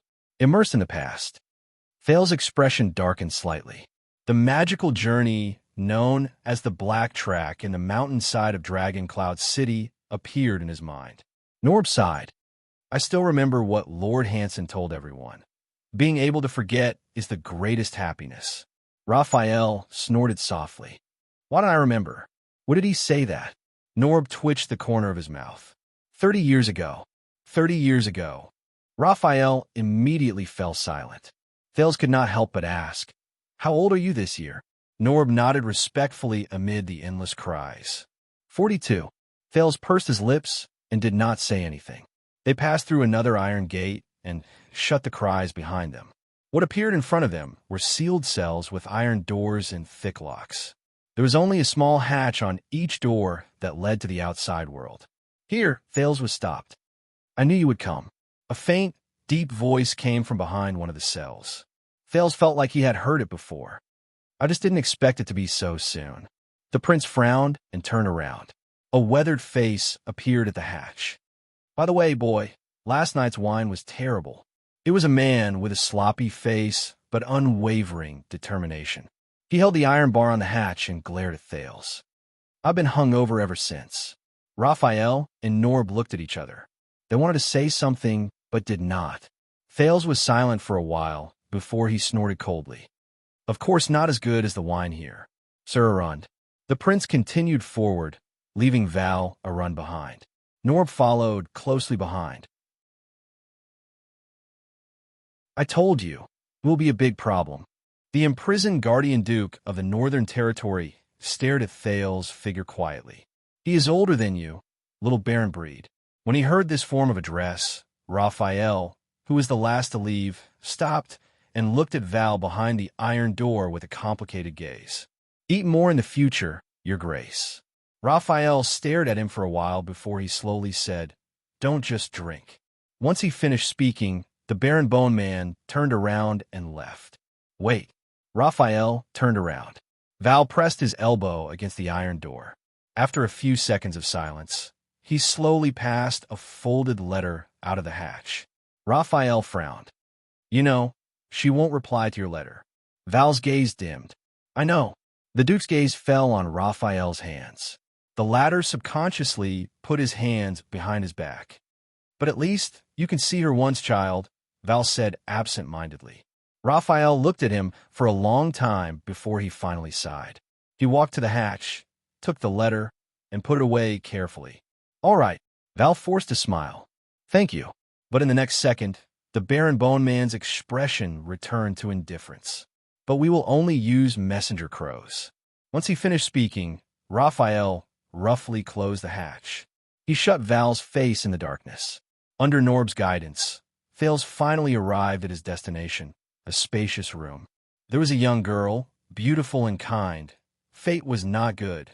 She lost her mother at a young age. But before they could step into the room, they heard an awful ballad. Here came an old pervert, drunk and groping the bed. The girl's eyes turned. There was meat soup on the stove. The song came from man. He sounded smug and interested. That was my subordinate. Norb apologized to the prince, awkwardly. I asked him to scout out the place first. Thales nodded.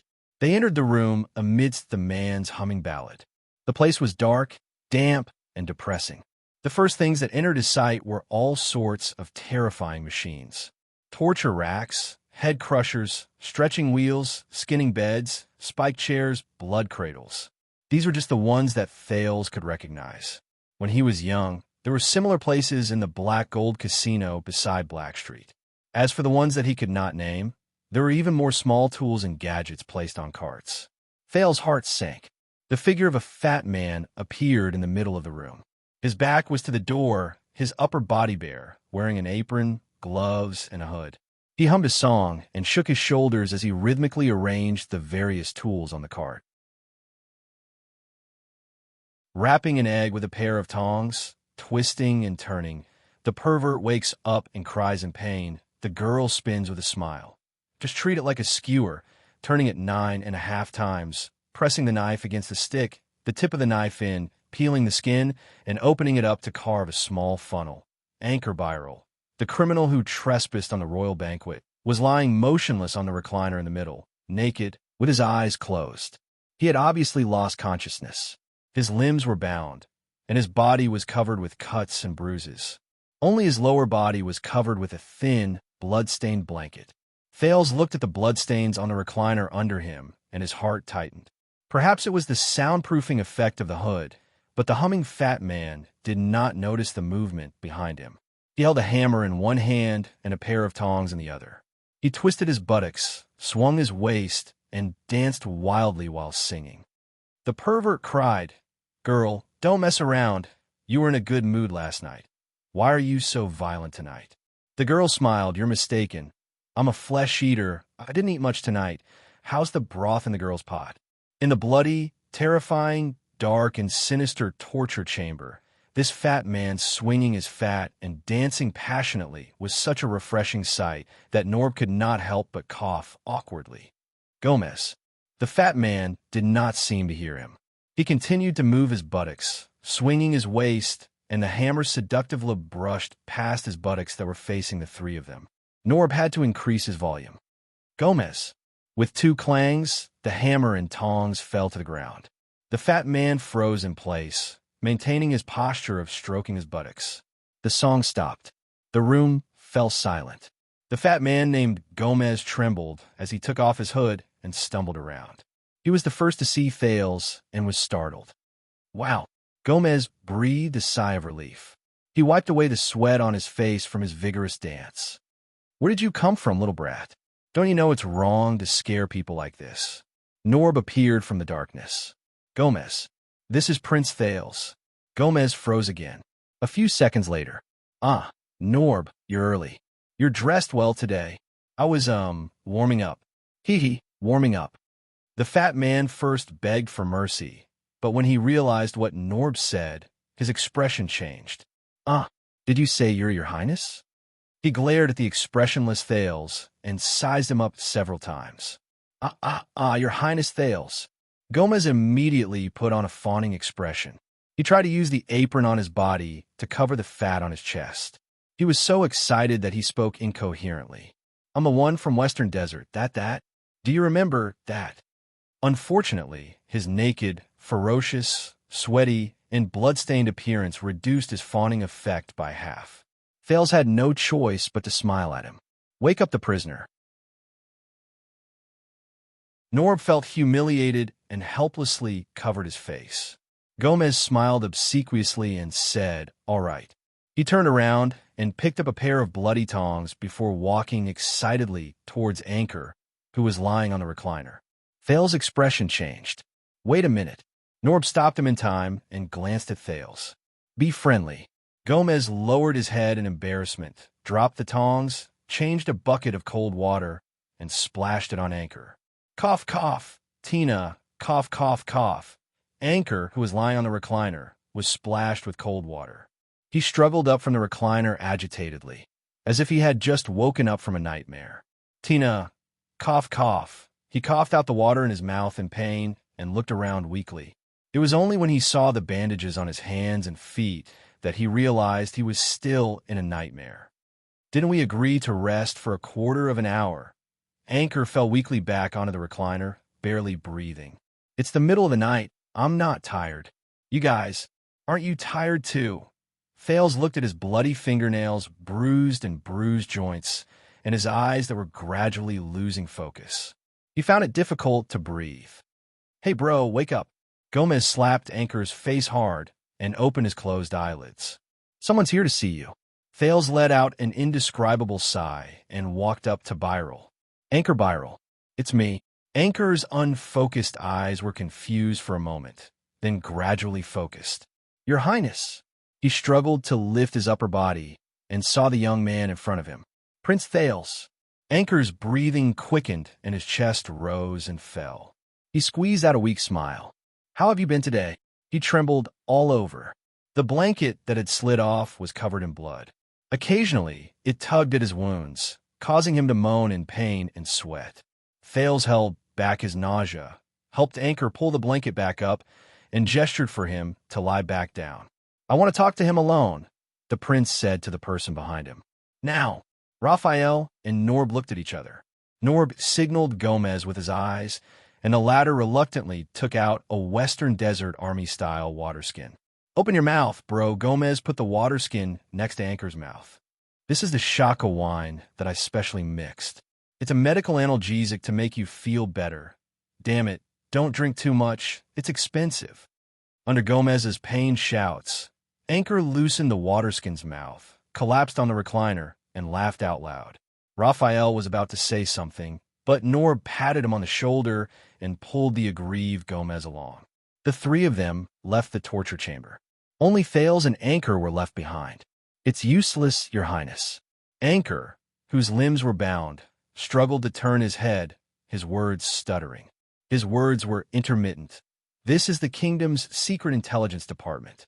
Once you leave, they will come again and force me to repeat what I told you." Thales looked at the tortured Anchor, trying not to look at the wounds on his body. "I know." The young man felt stifled. "I just want you to feel more at ease." Anchor stared at him quietly and flashed a tired smile. "You are a good man, Your Highness. But, as kind and generous as you, have you found a way not to be a pawn?" Thales paused, his eyes rippling.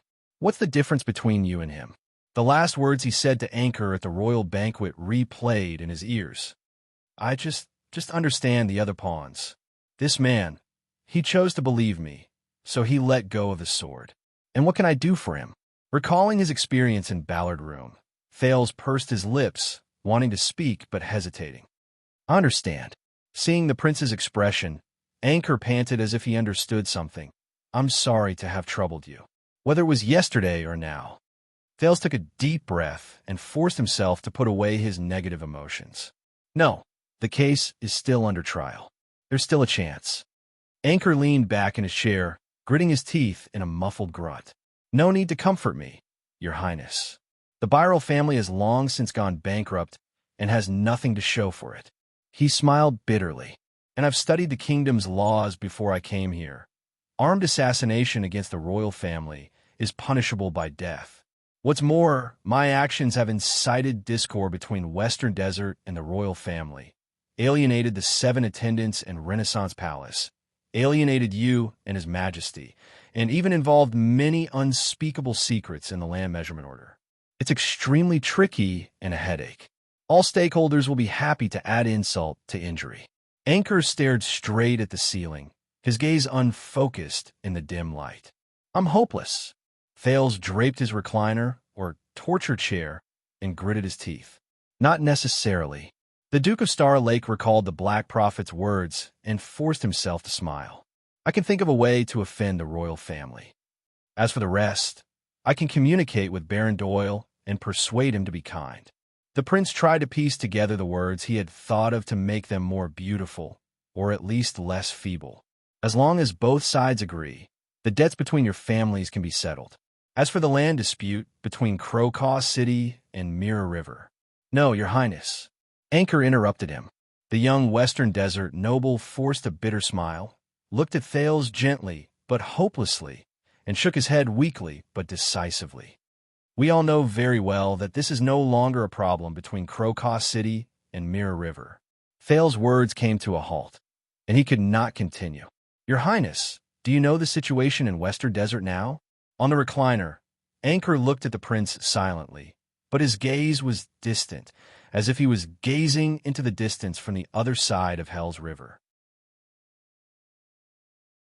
After the Desert War, Blade Fang's Dune and the regular army of the royal family were like a sharp knife, stabbing straight into the heart of Western Desert.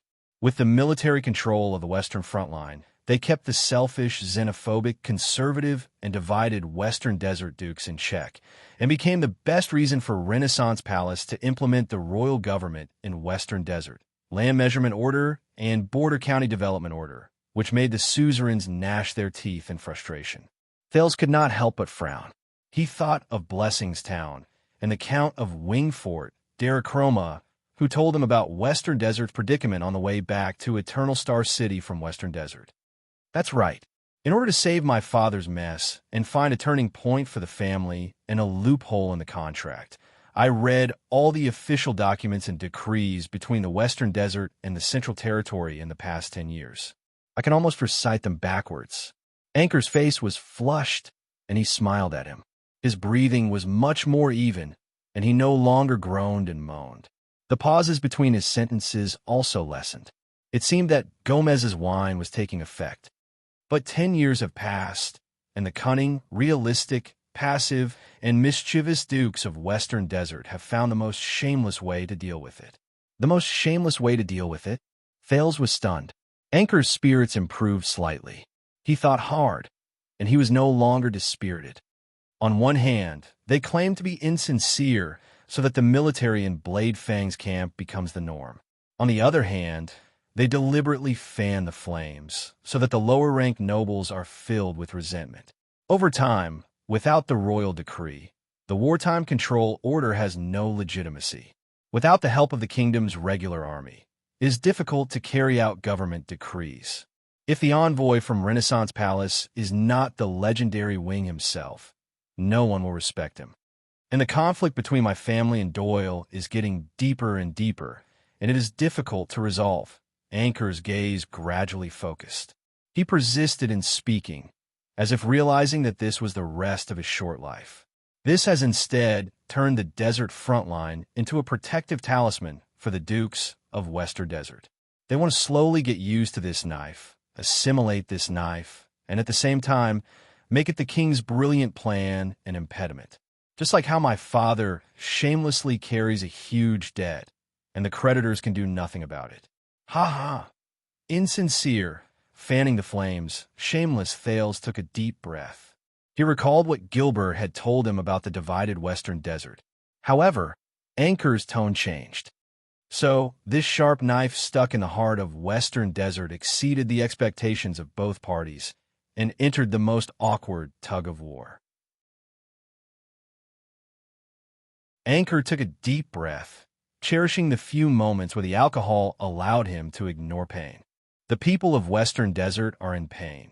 This sharp knife is stuck in their vitals and has always been the most hated thorn in their flesh, but they still have to endure the pain and try to assimilate it into their limbs and protective talisman.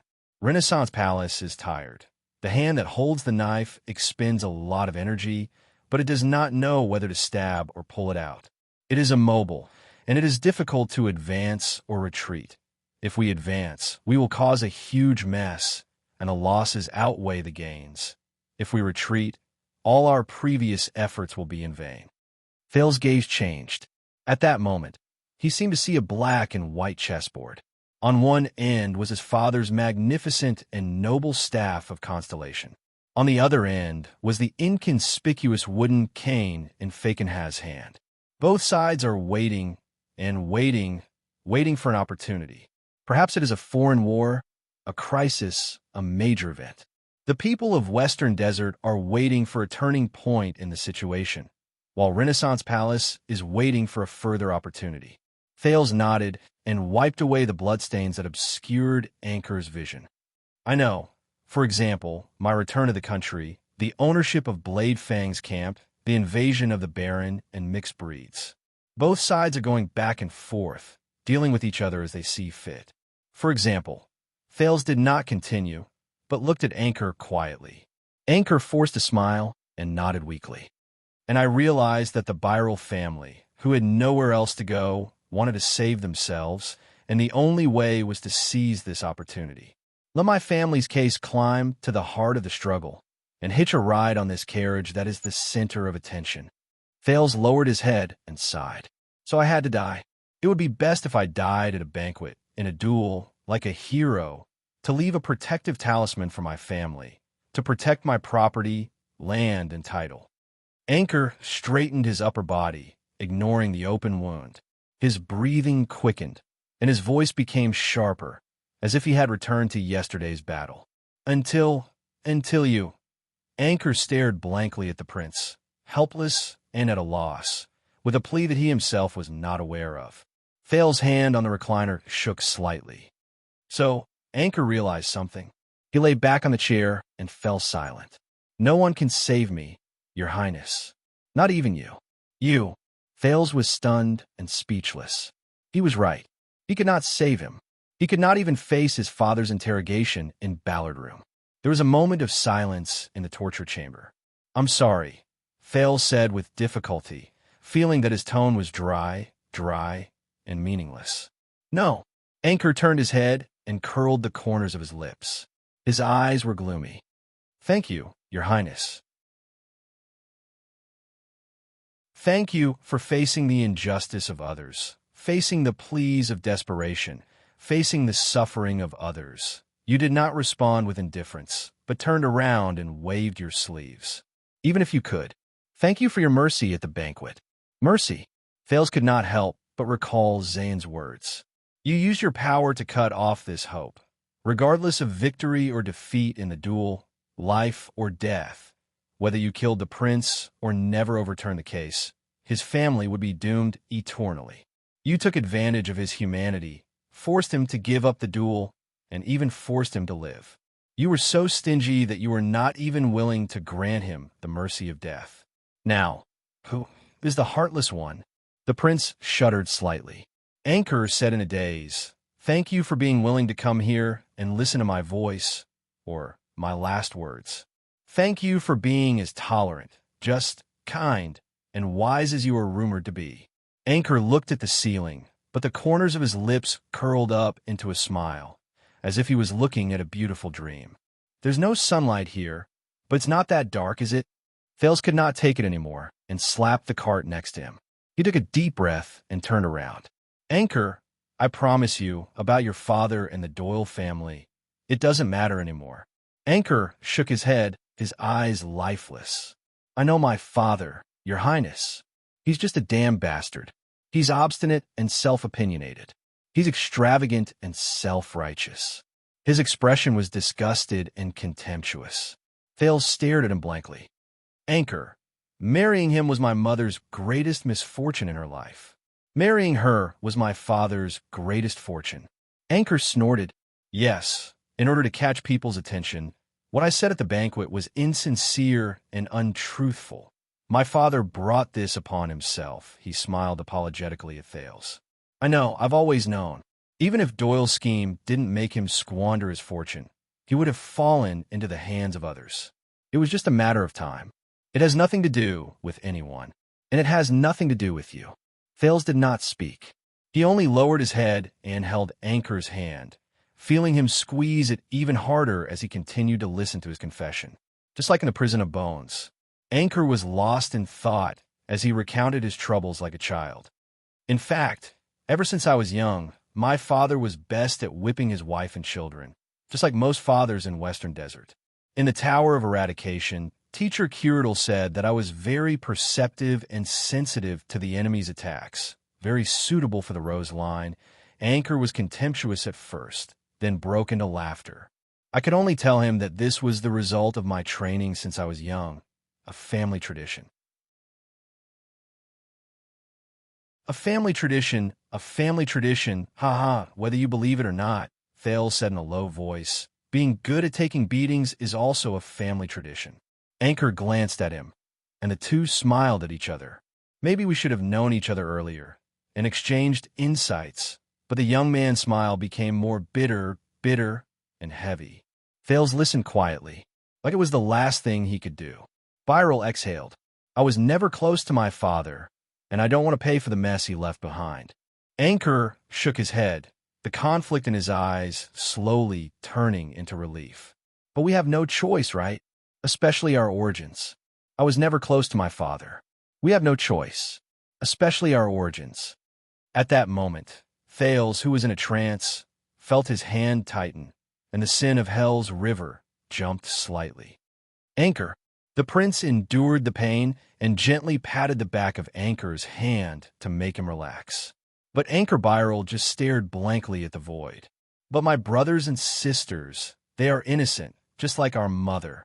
They should not be like me, burdened by their father's shadow. They should walk out of Western Desert and see the world outside, just like I promised them. Anchor came back to his senses, full of disappointment. But I can't see it. Thales closed his eyes. My father's shadow. At that moment, he seemed to see the figure at the end of the long table in Ballard Room, or the throne at the end of the long corridor in the council chamber. It'll be fine. The prince opened his eyes and tried his best to comfort Anchor. Your sisters-in-law, I swear. I'll do my best. Anchor looked at him and nodded laboriously. It's impossible to count on Byral to keep his title, land, and provide them with adequate food and clothing. Anchor seemed to recall something and tried his best to explain. But my mother, she deposited a sum of money in the royal bank when she was alive. The proof is in the hands of our maid, Tina. After I die, that might be enough to raise my younger siblings until they become adults. Not necessarily. Before I came, I really didn't expect the prices in the capital city to be so expensive. Anchor smiled bitterly. I just need your help not to let others find out, especially my father's creditors. The Doyles are not the only family, especially after Crowcaw City's land has been reclaimed. Thales exhaled, trying his best to calm his voice and instill confidence. I will get someone to look after it, Thales said seriously. In Western Desert, Duke Fakenhaz will give me face, and Derek Chroma of Wingford is also my friend. The truth was, he did not know if they were his friends, but he had to say it. He had to. But in the next second, Thales' palms trembled. He quickly looked at Anchor, who was agitated, his chest heaving up and down. Anchor, don't be agitated. Maintain your strength. It took Anchor a few seconds to recover. It's all right, Your Highness. He was sweating profusely and tried his best to smile. Even if I'm someone's pawn, it's still my choice. Thales looked at him, all sorts of feelings welling up in his heart. But he had a thought.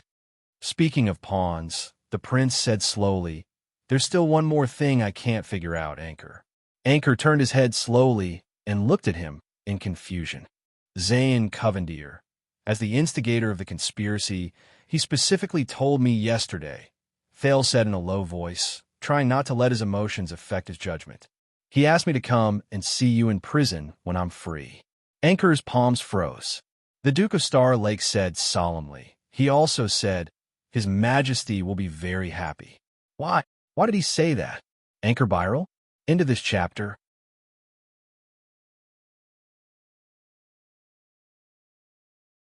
Chapter 591.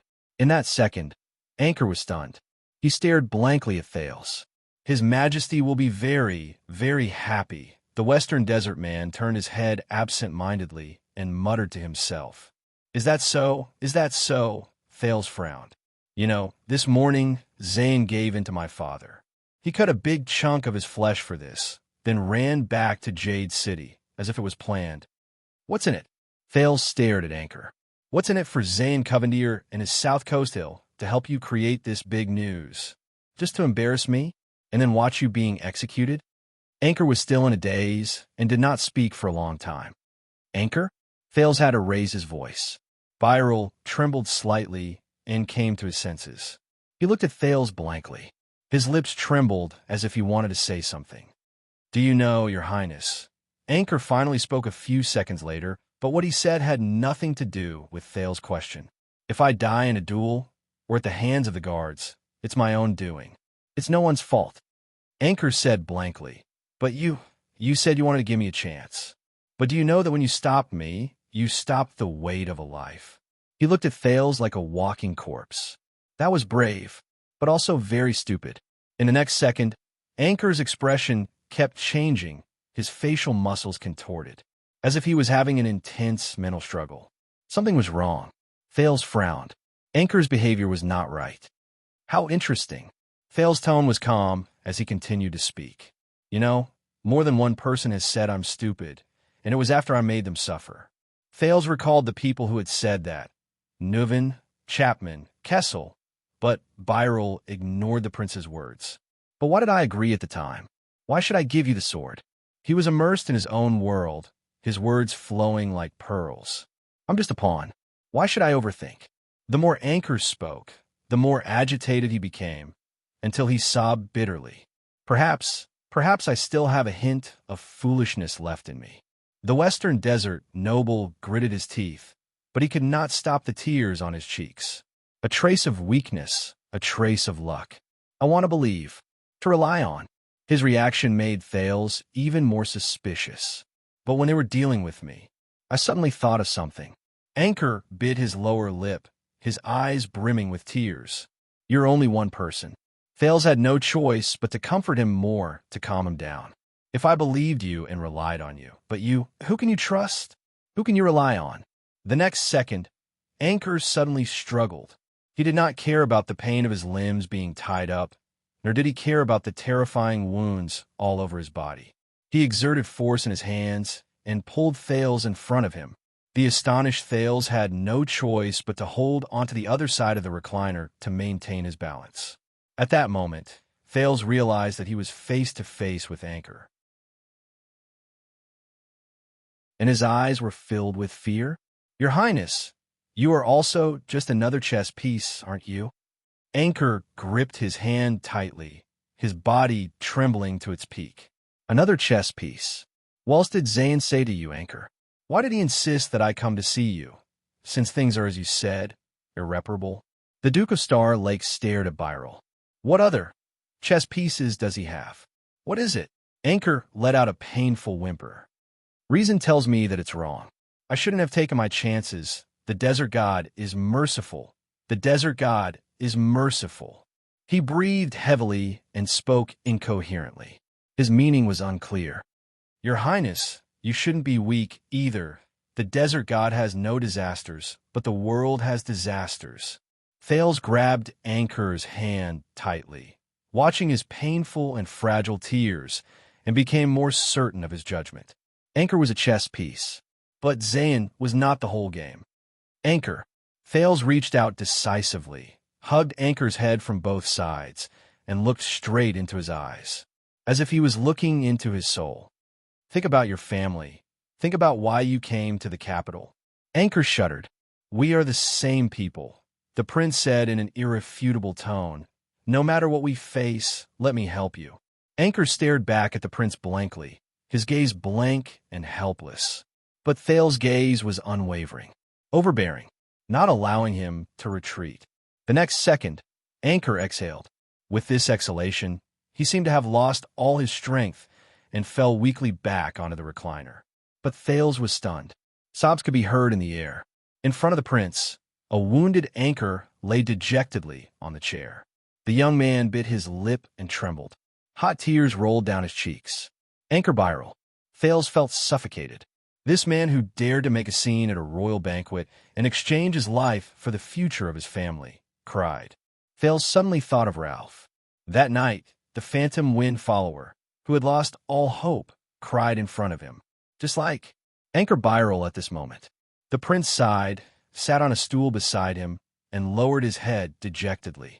He suddenly lost interest in knowing the answer and did not want to pursue the matter further. At this moment, Tina. Thales looked up. Anchor was lying on the chair, holding back his sobs as he whimpered. Tina Amore. The prince frowned. What? Anchor took a deep breath, as if it could give him courage. Tina Amore, the daughter of the former baron of Amore town, he said intermittently, like a zombie. She's living in Crocus City, in our Birel household. Thales was puzzled. I don't understand. What does this have to do with her? Anchor looked up abruptly. 5 years ago. He raised his voice, his expression mournful, like a prisoner on death row heading to the execution ground. The case of tax exemption for the development of border counties caused the most controversy in the Western wilderness. In the western wilderness, Baron Imolii town returned from a trip to the Blade Edge Hill. However, he was infected with the mist plague and his entire family died. Thales was stunned, but Tina didn't. Anchor widened his eyes and stared at the prince. For 5 years, she tried to forget the past, hid her identity, and live with us as a maid, after I left my father's castle with my sister-in-law. Amorei town, the entire family died. Thales felt a jolt in his memory. It was familiar. But as long as you go to my house and find Tina, Anchor panted, fear and pain entangled in his voice. She is the most convincing living proof. Her bloodline, her survival, her existence, her testimony can prove that 5 years ago, Baron Amorei's entire family did not die of a plague. In the next second, Anchor's voice became extremely cold and full of resentment.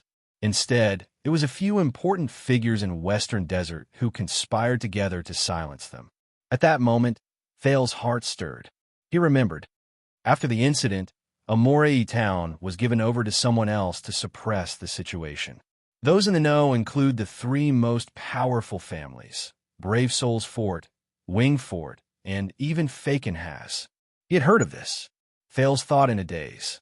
On the way back to Eternal Star City from Bladefang's camp. According to Cohen's cousin, the Count of Wingfort, Derek Chroma. But why? Thales reacted and asked anxiously. Why? Anchor was sweating profusely as he panted. He let out an ambiguous sneer. In order to turn Bladefang's camp into a talisman, in order to assimilate that sharp blade into a normal state, in order to stop Renaissance Palace from extending its hand to the west, Western Desert had to endure the pain of having a blade piercing their heart, and had to sacrifice the interests of the middle and small nobles. Obviously, Baron Amorei could not bear the pain. The king's decree dealt a huge blow to him, so much so that he decided to cast aside his tacit agreement with the 3 families and act rashly. He even threatened to lead his troops in protest, ignite the conflict, and force Western Desert to take a clear stand against Renaissance Palace. Thales' expression changed several times. He recalled what a certain duke had said to him. You have to know that when your vassals and subordinates are enraged, and the public's will is high, you have no other choice but to go with the flow. If you don't become their leader, you will become their enemy, and be the first to fall under a pincer attack from both inside and outside. The tragedy of the Amole family. This will be a tragedy that will shock the entire kingdom.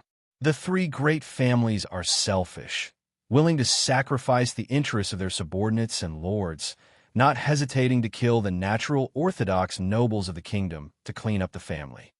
This will expose to the world how backward, autistic, brutal, and conservative Western Desert has been for a long time.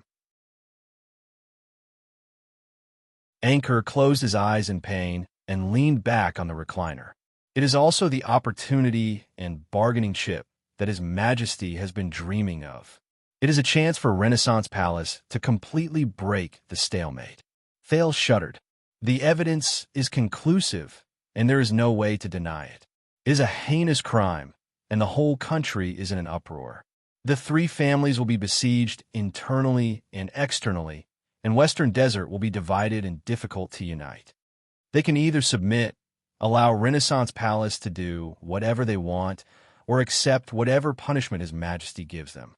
Anchor's face was pale, or Thales was inexplicably shocked and speechless.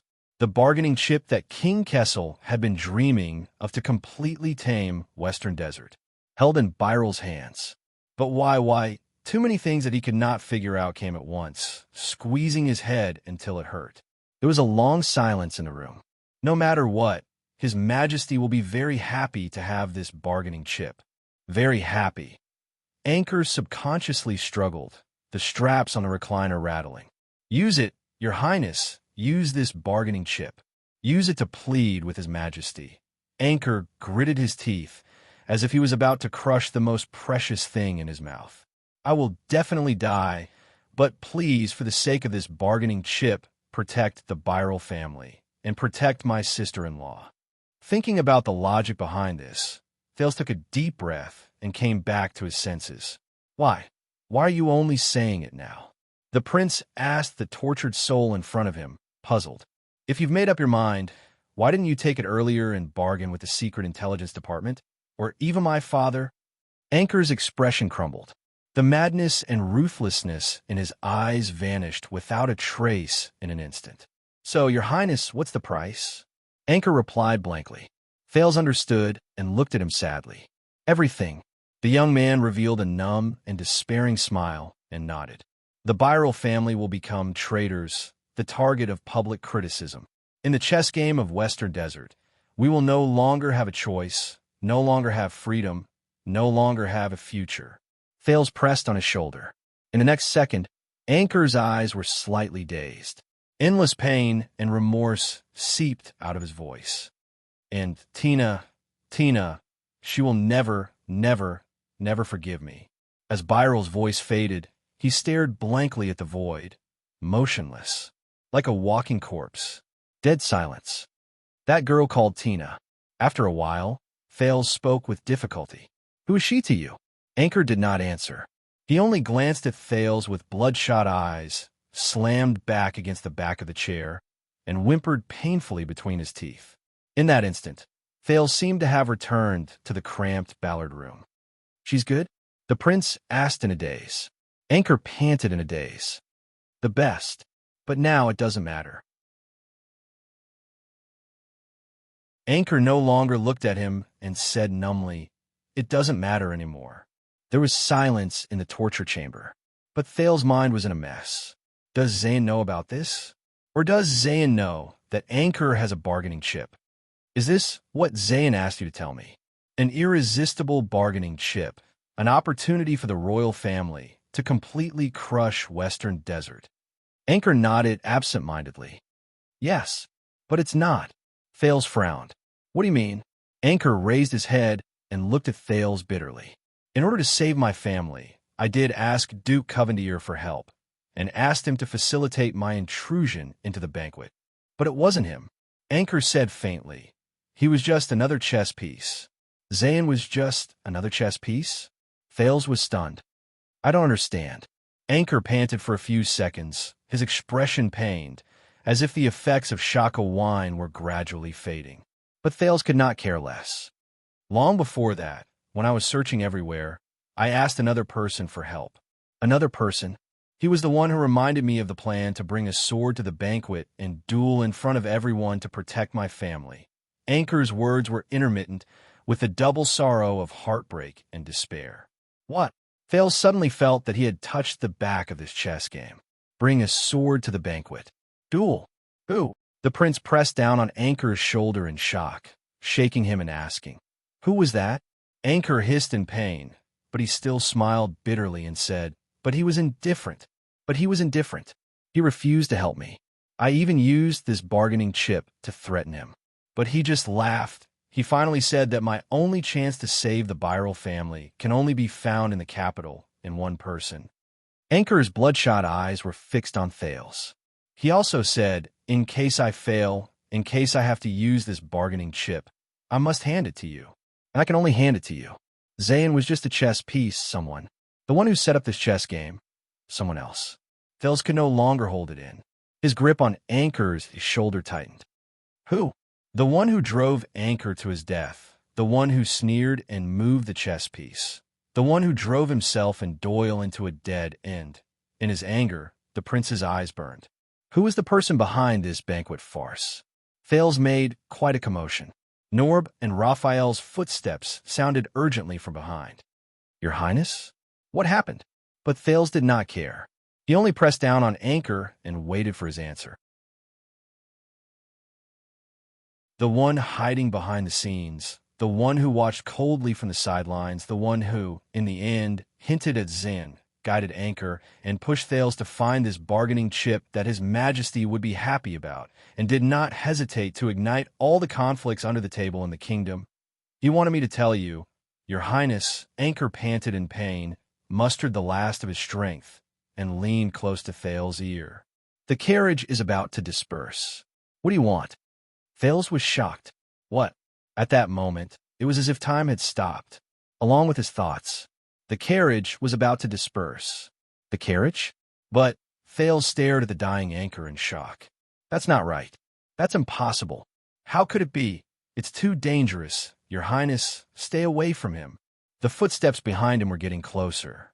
Anchor Byril gave a pale and numb smile. He also said, since I've given it to you, then hold on tight. In that second, Thales' eye sockets suddenly widened. Before he completely passed out, Anchor laboriously pressed himself against Thales' ear and hissed out the last few words. Hold on, your sword. Western Desert Hill, ruins, floating sand palace. In a quaint and solemn room, Derek Chroma put down his teacup and glanced at the chessboard on the table. Are you going to take this step or not? He asked the person across the chessboard respectfully and politely. Your Grace? Across from him, the master of the ruins, Cyril Faken, has stared at the chessboard leisurely, deep in thought, but his expression was even more ferocious and terrifying. Patience, young man, patience. A good game of chess is never won in one move. The Duke of Western Desert changed his sitting position without a care. He held his teacup confidently. Derek was silent for a second. His face was expressionless. But the young Count of Wingfort was very honest. He pointed at the lonely black king on the chessboard, which was tightly surrounded by white chess pieces. You only have this one piece left. Fakenhaz's hand that was holding his teacup froze. Derek pointed out the truth calmly and even more ruthlessly. No matter which way I go, my next move is going to be a checkmate. Fakenhaz's eyebrows twitched slightly. What do you know? Looking at the overwhelming situation of 10 white and 1 black on the chessboard, the Duke calmly coughed at the right time to hide his slightly red face. The situation on the chessboard is only superficial. What's more important is the chess player. He extended his finger and pointed meaningfully at Derek, then at himself. As the saying goes, even chess is evenly matched. Little Derek, remember, we're playing chess with a person, not chess pieces. Chess player. Derek narrowed his eyes. Fakenhaz smiled coldly and gently placed a chess piece. The king moved. His demeanor was profound, full of vigor. Derek cast a sidelong glance at him as he placed his chess piece. He breathed a sigh of relief and extended his hand to take his next move. Wait! Fakenhaz shouted loudly. Derek's hand stopped in midair. The Duke of Western Desert bent down and observed the chessboard with a profound expression. Let me think again. Under Derek's incredulous gaze, in the next second, Fakenhaz calmly extended his hand and placed the only king back to its original position. Let me think again.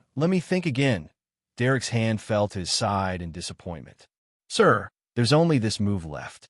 You keep going back and forth. The young Count Chroma sighed heavily. Or else, we can just consider this game as invalid. Hey, how can we do that? Fakenhaz slapped his thigh. We have a stake. He firmly interrupted the Count of Wingfort. His gaze was fierce, and his aura was aggressive. And this is a peerless sword. Fakenhaz pointed at the sword in the distance, which was used as a stake in the game. He said sternly, Don't you know that I just gave my saber to someone? The entire kingdom knows.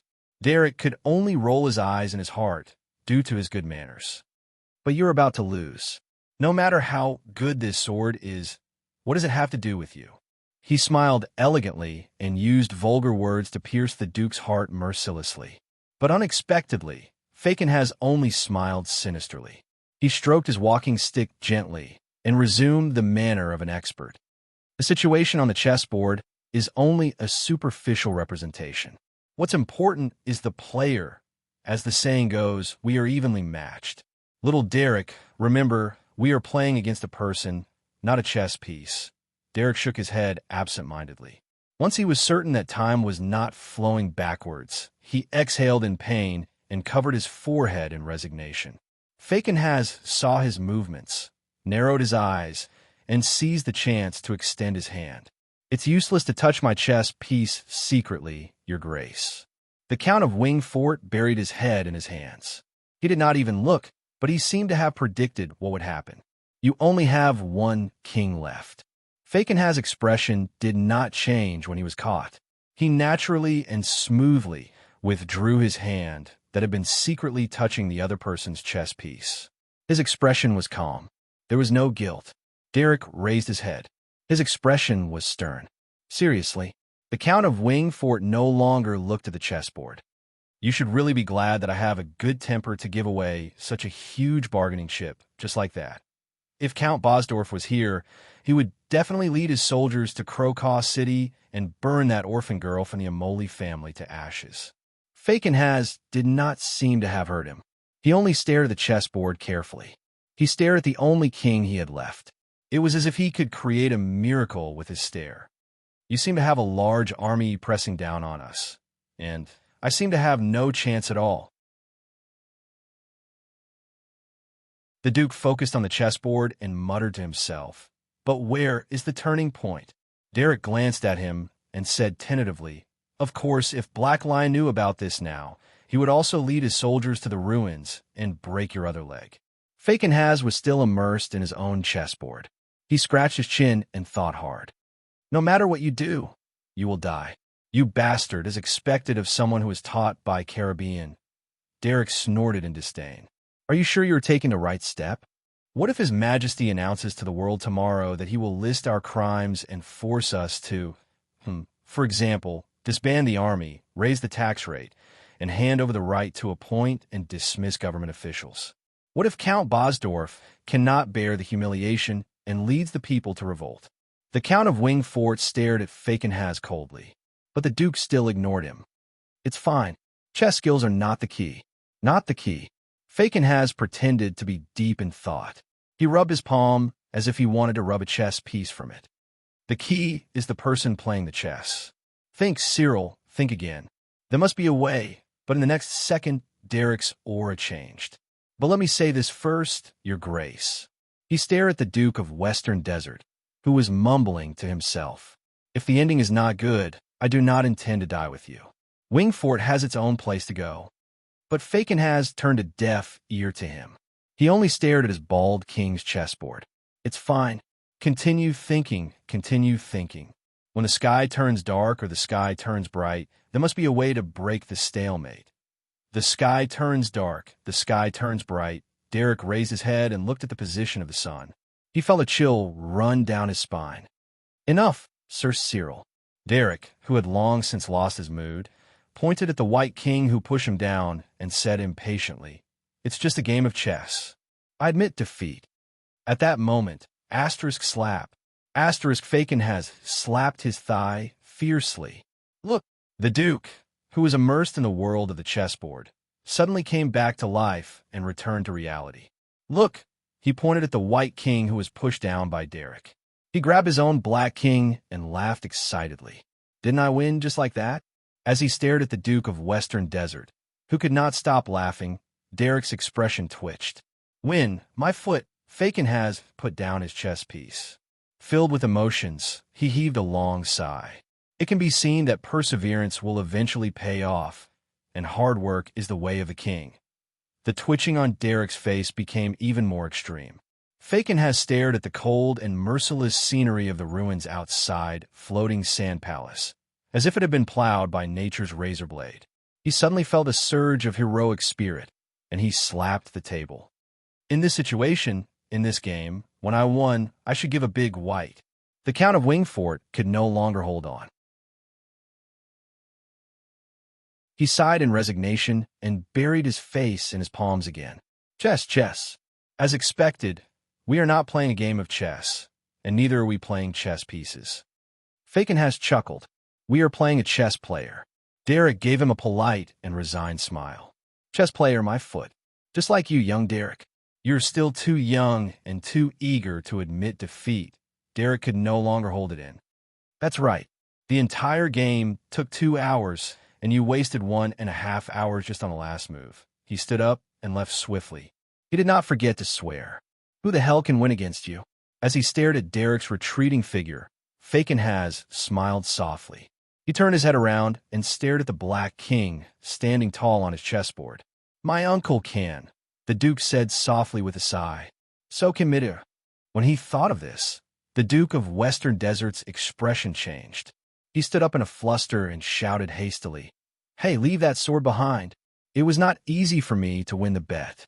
He extended his hand expressionlessly. Monthly votes, rewards, and comments praising Swordless Sword for being diligent and updating. End of this chapter.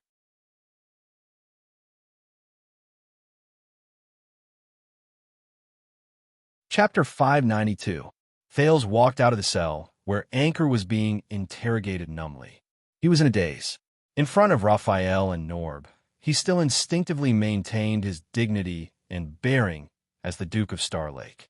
His every move was elegant and steady. He still remembered everything that happened in the interrogation room. He remembered how his words and actions had far-reaching effects and were difficult to reverse because of his power and status, not the content of his words. This was his luck, but also his curse. But when the two men from the Secret Intelligence Department came forward and respectfully asked the prince, "What did he say to you?" Nothing. Thales only remembered that his voice was calm and composed, as always. He was just unwilling and begged to live. Raphael and Norb did not say anything, but the Baron Bone Man's gaze lingered on him a little longer. Norb's expression became more serious as he sized up his surroundings. But that was no longer important. The carriage is about to disperse. What does the prince wish to do? Hold on to your sword.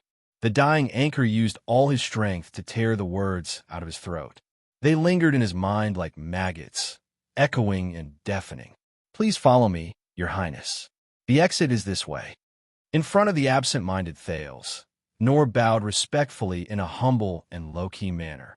"According to the rules, we cannot return the way we came." But Raphael appeared in front of him and Thales, and glanced at Norb indifferently. "I'll just send him out." Norb smiled and nodded without refuting. Behind him, Gomez looked back at the two men and occasionally stole glances at Thales.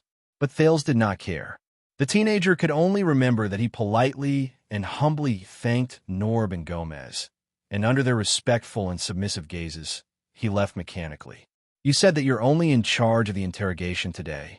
Raphael scrutinized the calm Norb. "Indeed." Looking at the prince's back, Norb smiled and nodded. Raphael glanced at the unconscious Anchor.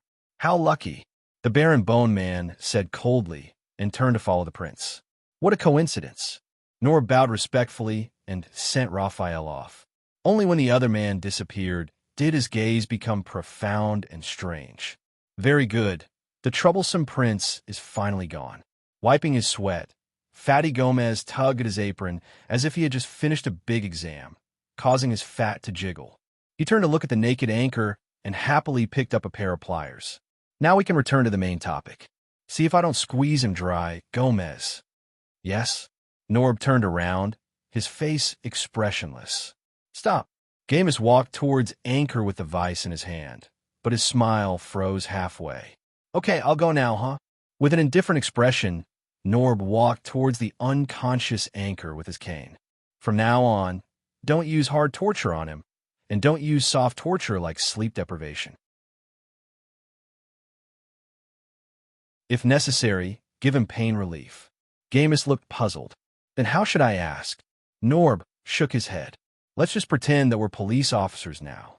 We'll stop the interrogation at the verbal level. That's enough." Having worked together for a long time, Gomez could read Norb's calm but determined tone. He hesitated for a moment. "But it wasn't easy for us to return to the capital, and it wasn't easy for us to encounter this major case of the Western Desert. If we don't take this opportunity to render meritorious service, we've already rendered meritorious service." Norb looked at the darkness outside the door, then leaned over to observe their prisoner. His eyes flickered.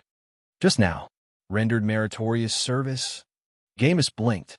Unwilling to give up, he still wanted to fight for it. "But didn't you say that this guy must be holding back or hiding something? Maybe he has something big. The previous interrogators almost broke him. We have to get something out of him before he's completely broken or sent to the gallows. And let Lord Hanson know." Norb interrupted him again, straightening his back with his cane. "Trust me, he won't die." Under Gomez's puzzled gaze, Norb glanced at Anchor, who was covered in bruises and had almost no unscathed skin. "Not today." Thales walked expressionlessly in the dark underground corridor of the Secret Intelligence Department. but he felt like he was standing on Ghost Prince Tower in Blade Fang's camp, enduring the cold wind and the assault of flying sand. His palms were cold. He told me that if I have to use this bargaining chip. Raphael walked in front of him, leading the way. His back was dark. I have to give it to you. They did not return the way they came. Instead, they walked through one checkpoint after another, shuttling through the maze-like underground corridor. But Thales no longer cared. I can only give it to you. Thales clenched his fists. Why? His gaze pierced through the darkness of the corridor and vaguely projected thousands of miles away in the western desert, at that hateful, maverick noble who often laughed maliciously. Just a few months ago, he was still talking and giving pointers in front of him. He appeared to be unique and concerned about the country and its people. But why? He's the mastermind behind Anchor.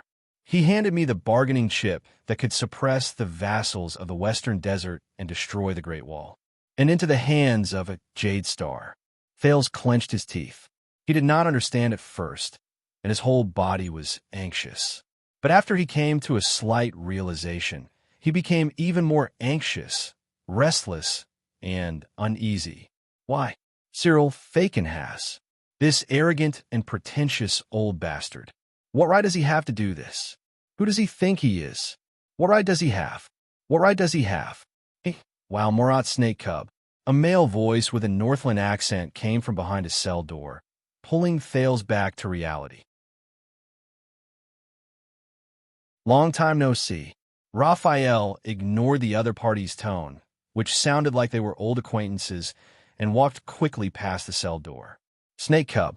Hearing these words, the dazed Thales felt an inexplicable sense of familiarity. When he was still in Ekstedt, Archduke Alceus of Prestige Orchid Region often called him Constellation's Little Viper. Moreover, the prisoner who said this had a Northland accent. It was as if he had returned to the past, back to the days in Dragon Cloud City, when, despite the hardships, he could still manage to hold on without any worries, and could even find joy in hardship. Dragon Cloud City. Thales' pupils trembled. He stopped in his tracks, and his entire body came to a halt. Raphael sensed that something was amiss and turned around with a frown. Thales slowly turned around and stared at the iron cell door from which the voice came. There was a small opening on the door. The everlasting lamp, which was a rare sight in the corridor, shone on the blurry figure at the opening. What an honor for you to grace us with your presence. Thales' eyes slowly widened. He took a deep breath and took a step forward, wanted to poke his head out to see the figure behind the iron gate.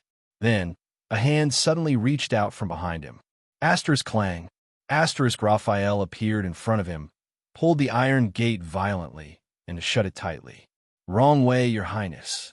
The Baron Bone Man acted as if nothing had happened. The exit is ahead. Thales stood in front of the cell and stared at the closed iron gate. Why? The prince's voice subconsciously took on a hint of coldness. Why close it? Raphael maintained his smile and asked in return. Why did you stop? Thales was silent for a moment, his gaze fixed on the iron gate. Open it, he said calmly. Raphael chuckled softly. His attitude was casual and cynical. It's just an annoying prisoner. Thales looked around. There were many such narrow cells in this small corridor, but it was obvious that this was the only one with a prisoner. Solitary confinement. Open it, Raphael, Thales repeated calmly. The atmosphere was slightly solemn. Raphael was silent for a second. His smile gradually disappeared, and he returned to a businesslike tone. Your Highness, this is a wanted criminal and internal affairs of the Secret Intelligence Department. Thales did not let him continue. The prince enunciated his words slowly, and his voice was as cold as ice. I order you, Raphael, open it. Raphael frowned. According to the rules of the Secret Intelligence Department, Your Highness, Thales' gaze became fierce. He lost his composure and shouted angrily, Damn it, just open it. At that moment, the oppression and grievance he felt in the Secret Intelligence Department all turned into anger and exploded in his chest. In the face of the prince's sudden outburst, Raphael's expression did not change. His gaze gradually became solemn. Thales could no longer endure it. He took a step forward, grabbed the handle without any explanation, and pulled the iron gate open. Asterisk clang. Asterisk the sound of metal clashing reverberated in the corridor. Raphael did not stop him, but his gaze was cold. "What's wrong, R.A.?" The voice from before rang again, and it mocked. "It's been a long time since we last met. Do you want to treat me to a good meal?" A stubbled face appeared at the gate and cast a cold gaze at Raphael. The moment he saw the other person's face clearly, Thales's eyes widened. "Goo!" Shock and doubt filled Thales's heart at the same time, forcing him to speak involuntarily. "It's you." Behind the gate, the face full of Far Eastern characteristics froze slightly. The prisoner turned to Thales, looking slightly puzzled.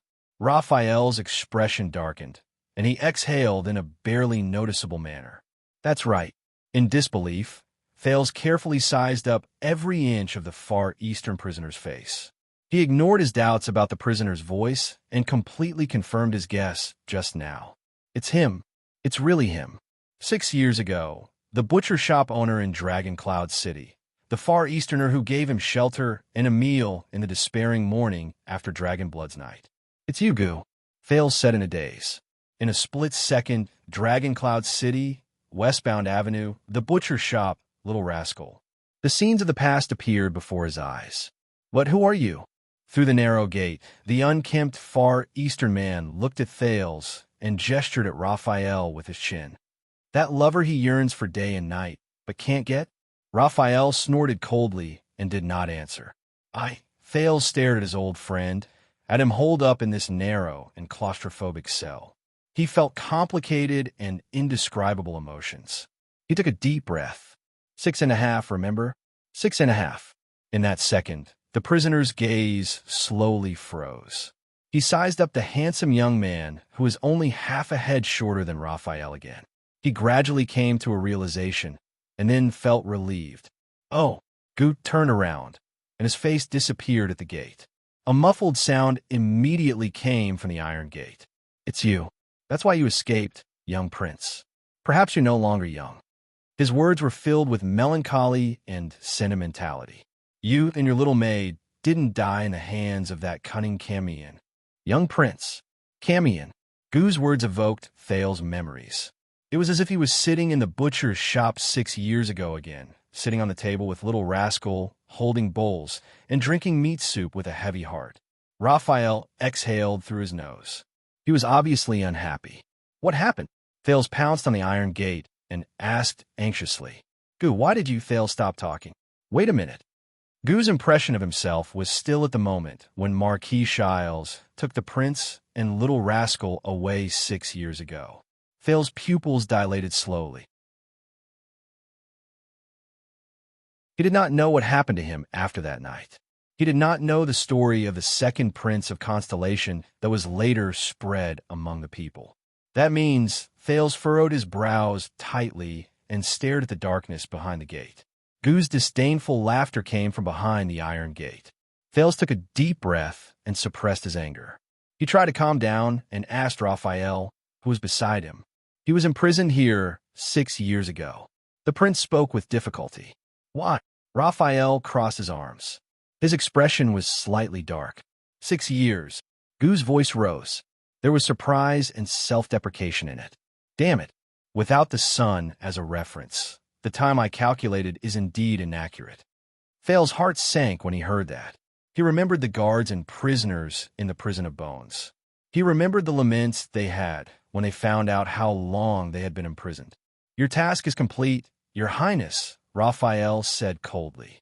"There is no need to complicate matters." Goo's sneer came again.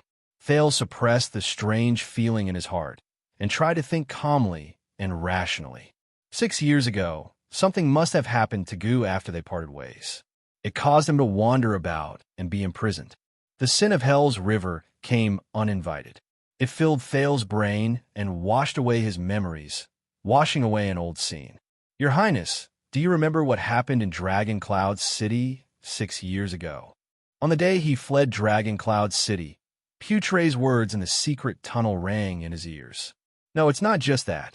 On that day, 6 years ago, in a dark place we cannot see, outside Heroic Spirit Palace in Shield District, something else happened.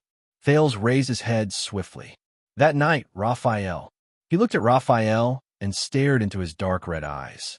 Dragon Cloud City, the night of dragon blood. The prince gritted his teeth and went straight to the point. Aside from the calamities, Lampard, and what happened in Heroic Spirit Palace, what else did you do? What does it have to do with him and Gu? But Raphael did not move. His expression was dark. What did they do? The one who answered the teenager was still the Far Easterner with a Northland accent. His voice was full of mockery. What else could they have done? As always, they followed the fine tradition of the Secret Intelligence Department. They wouldn't even let go of the leftovers. Thales and Raphael turned their heads to look at the prison at the same time. The former was surprised and bewildered, while the latter was gloomy. Just like what they did to everyone, including you. Gu sneered and called out the teenager's name. Prince Thales. Thales' gaze changed. He was about to speak, but Raphael spoke first. His tone was distant. I would very much like to answer your question, Your Highness, but this is not my case. Thales' expression darkened. Not my ass. Gu snorted coldly behind the door and exposed Raphael's words. 6 years ago, weren't you the first to find me? Thales narrowed his eyes at Raphael. This was not the first time he had rejected him today. The Baron Bone Man stared at the darkness behind the gate. His gaze was terrifying. Your Highness, you've already made an exception by contacting a wanted criminal in private. Don't, Lord Hanson said it. Thales suddenly raised his voice and interrupted Raphael.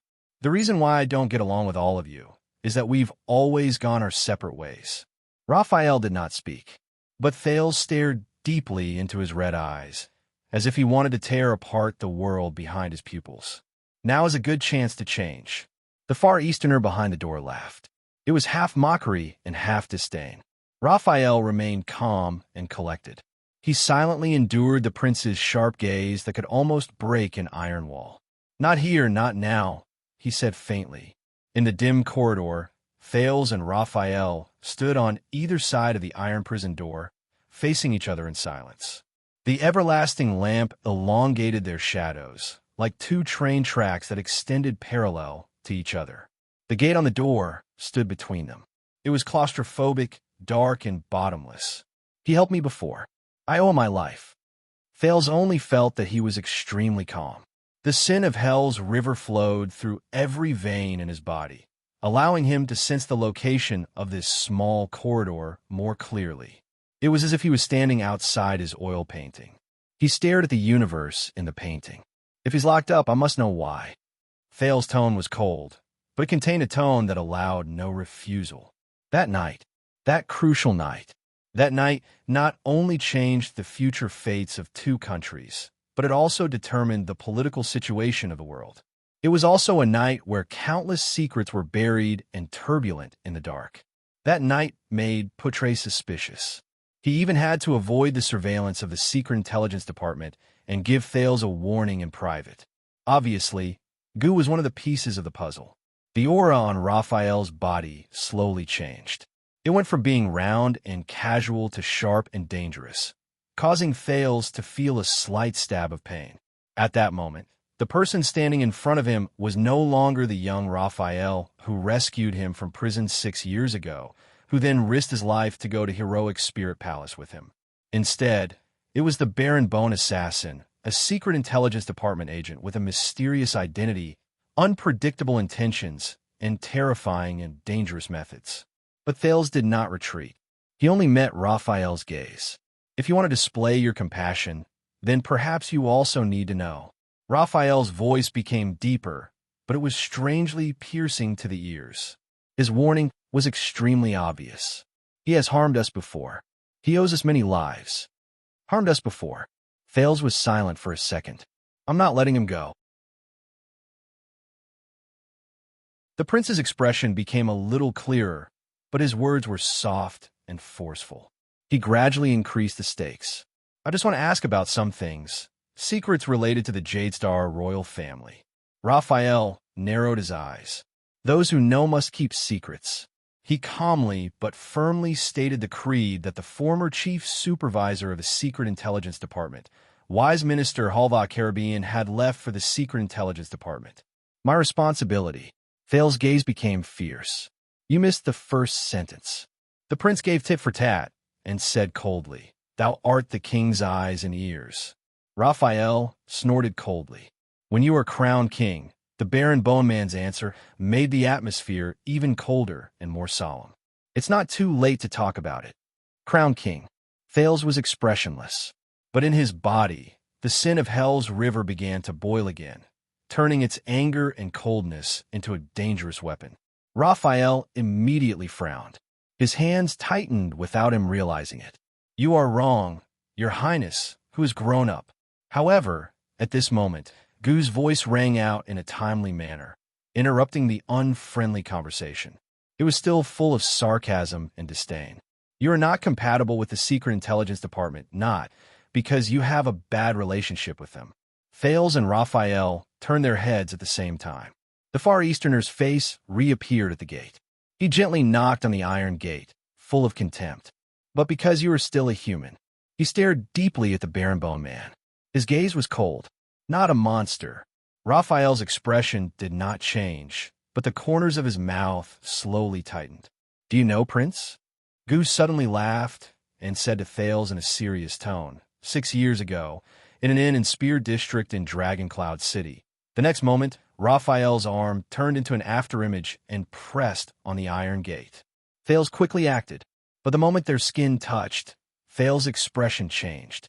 A tremendous force, an obvious piercing pain, and a strange feeling of flesh squirming came from his hand at the same time. This was asterisk bang. Asterisk, the rough sound of metal clashing rang out in the corridor. Thales watched the scene in front of him with a livid expression. He gripped the Baron Boneman's wrist tightly, but he could not stop the man from pulling the iron gate again, shutting Gu's sarcastic expression into darkness again. He lost. The sin of hell's river roared and flowed rapidly, dispelling the numbness and pain in Thales' hand. Thales looked up angrily. "Open it." But Raphael's arm was like cast iron. He pressed firmly on the handle of the iron gate. "Your Highness, we have a good relationship, and we have gone through life and death together," the Baron Boneman said faintly. "Please don't make things difficult for me." The sin of hell's river boiled again. Thales gritted his teeth and exerted force, but Raphael's arm did not move.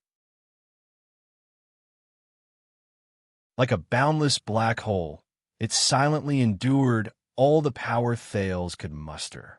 A few seconds later, knowing that he could not win, Thales exhaled through his nose and let go of the man. The sin of hell's river faded from his hand in agony, leaving behind an indignant roar.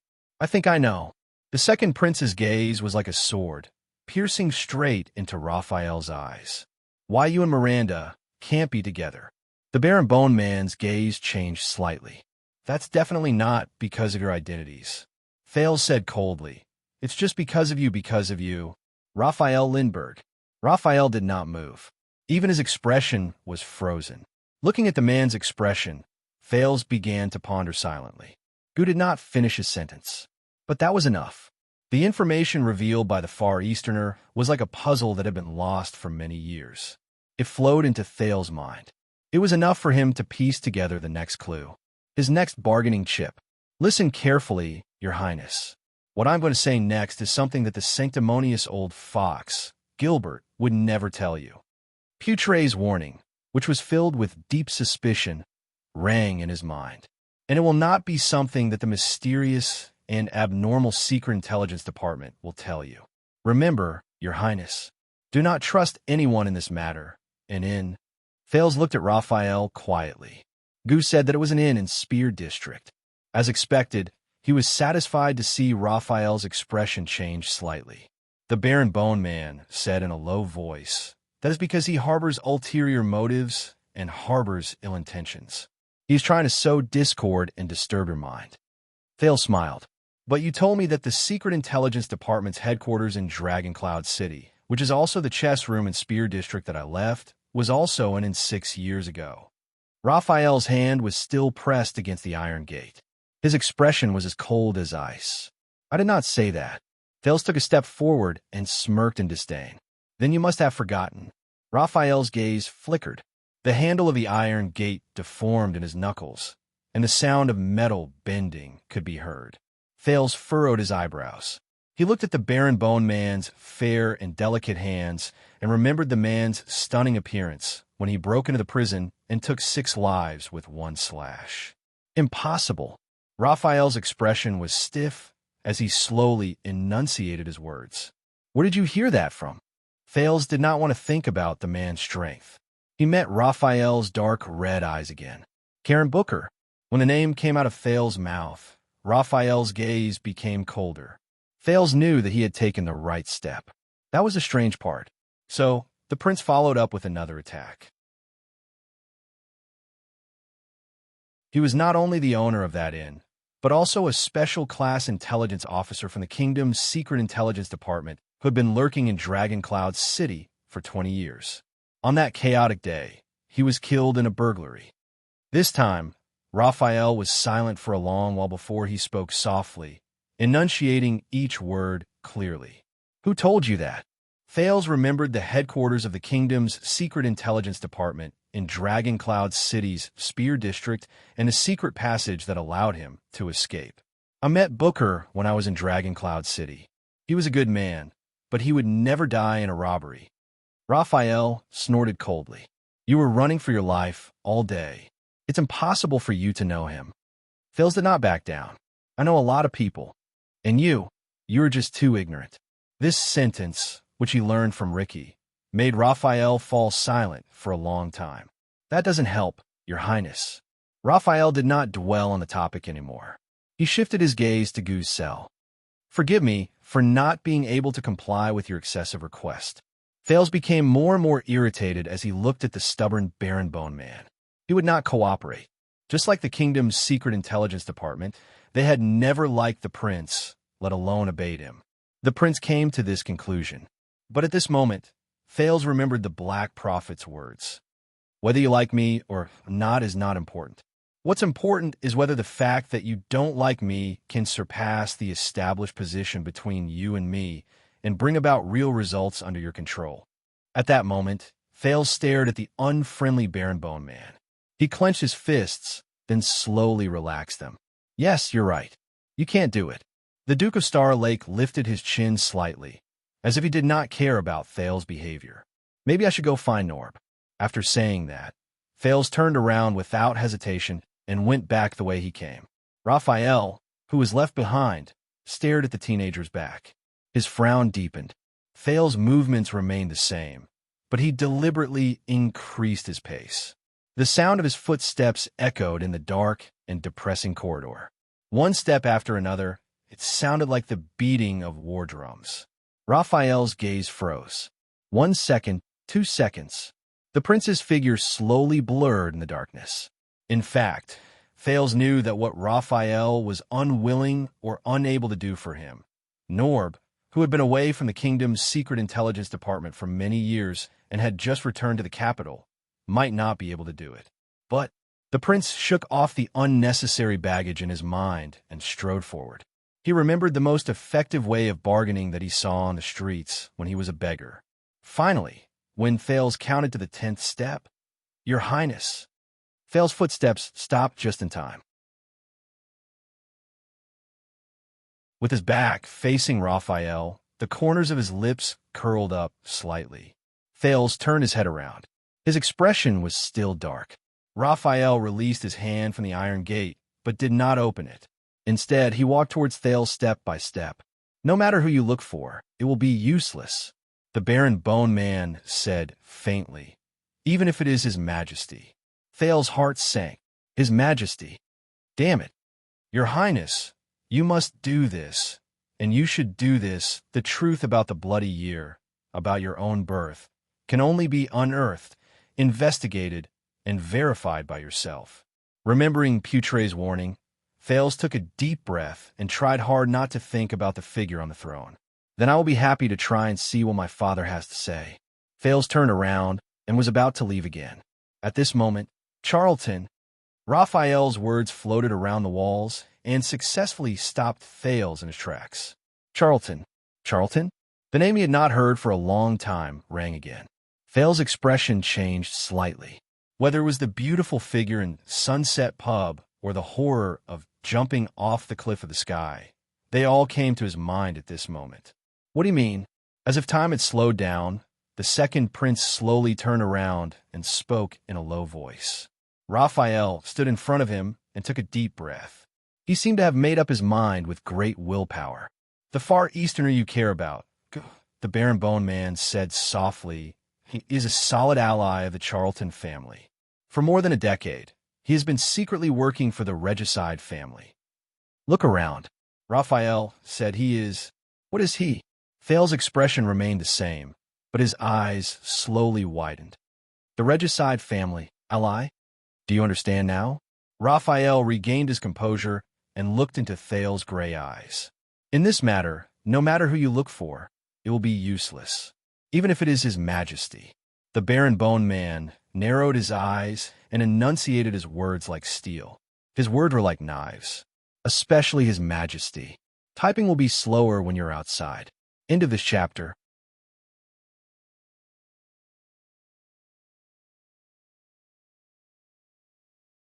Chapter 593. Goo? Charlton? Thales repeated in disbelief. He looked back and forth between Raphael and Goo's prison cells, trying to find a thread of clarity in his jumbled memories and thoughts. Explain. The prince restrained his emotions and stared at Raphael seriously. Now, Raphael was silent for a while. He tightened his grip unnaturally. Your Highness, even if you are from the royal family, the Secret Intelligence Department has not been clear about your intelligence rank for a long time. Explain. Thales interrupted him rudely. I'm explaining. Raphael cut him off coldly. But I have to make it clear, Your Highness, that I can only reveal information that is not higher than Madman's level without breaking the rules. Madman's level, Thales shook his head impatiently. You don't have to explain the rules of the Secret Intelligence Department to me. Just explain. Raphael sneered. I'm not saying it for you to hear. The Baron Bone Man raised his arm slowly. A black crack had appeared on his forearm at some point in time. The muscle lines inside squirmed gently, hiding a strange shadow. Just like 6 years ago, Thales was immediately stunned. The prince retracted his gaze from the man's arm with difficulty and tried to return to the current topic. As you can see, this person's surname is Gu, and his name is Tang, at least on the surface. Raphael stared at Gu's prison cell gloomily. He was born in a family of officials in Main Yi of the Eastern Nation. He fell behind in his family and entered the Main Yi Royal Intelligence Department, the Dark Road Guards. Gu Tang, Black Road Guards. Thal's gaze changed. You mean he is a secret agent of Main Yi? Raphael nodded, but shook his head. He is a former secret agent, at least according to the information we obtained. Former? Thales looked at Gu's prison cell. He suddenly realized that he knew nothing about this prisoner who gave him shelter and a meal 6 years ago. Raphael's forearm tightened unnaturally, but his expression did not change. He continued to speak tirelessly. 19 years ago in Shilin City, a member of the Chun royal family launched a coup in an attempt to suppress King Yao Hao, who had just ascended to the throne. During this period, the Dark Guard was split into 2 factions. The commander Lin Do, who was loyal to King Yao, won the battle. He took over as the commander of the Dark Guard and cleaned up the mess, killing all the traitors in the guard. Yao Wanghao, Lieutenant Qing. The unfamiliar and distant term crossed the ocean and entered Thal's mind. He could not help but frown. But Raphael obviously had no intention of stopping to explain for the prince. Gu belonged to the faction that stood on the wrong side. He concealed his identity and fled to the Western Peninsula. He worked as a peddler, craftsman, mercenary, and other jobs. After the Bloody Year, he took root in Dragon Cloud City. He took advantage of the ruins and gaps left after the consecutive wars between Extet and Constellation to wander around and work as an intelligence peddler. Thales took a deep breath and averted his gaze from the metal door of the prison cell. What's that to us? Raphael's lips curled up into a cold smile. Later on, We found out that during the years he was in Dragon Cloud City, Gu did more than just his old profession. The Baron Bone Man stared at the iron bars on the cell door. Aside from buying and selling information, this Far Easterner's business also included acting as an intermediary for various major forces and mediating conflicts. And for some conflicts that could not be mediated but could not be ignored. When he said this, Raphael's gaze turned cold. He would find an assassin. An assassin. Thales tensed up. Wait. Dragon Cloud City, Gu intelligence peddler, assassin, 6 years ago. The teenager slowly connected the clues from many years ago. His expression gradually changed. That's right. Raphael sneered as he observed Thales' expression. 6 years ago, in Dragon Cloud City, under King Nuvin's power, the underground forces were in a state of disunity. Gleeward controlled the streets. Vlad ran amok in the black market. Camus Union profited from the people's lives, and there were countless other factions. Their relationships were complicated, tangled, and chaotic. And Raphael raised his chin at Gu's cell door. Your friend from the Far East used 10 years to gradually take over the dirtiest and most dangerous business. He became the biggest and most convenient contact for assassins in Dragon Cloud City. Thales' eyes slowly widened. From street thugs and fugitives to Shadow Shield and Assassin's Flower, he had connections and was familiar with all of them. He bought lives with one hand and sold them with the other. He could be said to have hidden his abilities well and had eyes and ears all over the world. Shadow Shield. Assassin's Flower. Thales stared fixedly at Gu's cell. His gaze never wavered, but his gaze had changed. If Gu is the biggest intermediary for assassins in Dragon Cloud City, then 6 years ago, in the next second, Raphael expressionlessly stated what Thales was worried about. Chapman Lampard. Back then, the Archduke of Black Sand region found Shadow Shield through Gu. Both sides colluded and formed a partnership. Thales turned his head around stiffly. The partnership between Chapman Lampard and Shadow Shield. Their middleman is Gu? He could not help but recall when he was young. He and Little Rascal hid in the carriage, shivering, and watched the Archduke of Black Sand region talk to Stake. But Raphael had not finished speaking. In the end, due to how troublesome the target was, Gu used his trump card and contacted the most powerful and terrifying assassin in the world. He relied on his sinister and dangerous killing blade to break through the heavy defenses of the White Blade Guards and the chaos brought by the calamities, and took the head of the Born King. At that moment, Thales froze on the spot. Raphael narrowed his eyes slightly. And do you know who that is? The corridor fell into a dead silence. After a long while, Thales exhaled laboriously. Yes, Raphael sneered. He did not care about the prince's extremely unpleasant expression. He knows how to contact the regicide family that fled without a trace after the Bloody Year. This alone is enough for us to imprison him until he dies of old age or confess. Thales did not speak. He just clenched his left fist. His fingertips swept past the scars on his palm, which had been cut by the police countless times. But this is not the first time. Raphael continued. At least, in Gu's account book, flying Locust Blade is not the first business that you're involved with. Thales tried hard to digest the new information and looked up. In the next second, Raphael's gaze turned cold. 6 years ago, Your Highness, when you went to the north as an envoy, you and the Kingdom's Wrath were surrounded by Lampard's Black Sand region army under Broken Dragon Fortress, and you were bombarded by the Mystic Gun Unit. Who do you think used a variety of communication channels to help Archduke Concré Pofford of Beacon Illumination City find an assassin who could even instigate the Mystic Gun instructor so that he could get what he wanted and watch you die in Lampard's army? Mystic Gun. Thales frowned. He felt as if he had returned to the time he was under the fortress 6 years ago, when he faced countless blades. His expression was solemn. Are you saying that it was Gu Jiuzhong who contacted them? Raphael snorted and swung his arms slightly. And you said that he helped you in Dragon Cloud City and saved your life? Thales subconsciously looked at Gu's prison cell. Then think carefully, Your Highness. At that moment, although Raphael's tone was as relaxed as ever, His words were filled with a darkness that no one knew about. Do you think that ground shaker Castellan, who betrayed King Nuvan, told you about the channel to contact Gu in the tavern because he found you pleasing to the eye, so that when you escaped from the siege of Dragoncloud City, you could look for this seemingly mysterious and neutral underground figure? Castellan, $6.50. Thale's gaze was fixed on the cell's hatch, but he clenched his fists tighter and tighter. Do you think that there are so many kind Far Easterners in Dragoncloud City that when a mysterious noble brat knocks on their door during martial law, they will always entertain him with good wine, good food, and a good bed, just because the kid is obedient, cute, smart, and kind? Far Easterners. Entertain. The prince gritted his teeth and tried hard to recall the scene of him and Little Rascal in Gu's butcher shop that morning.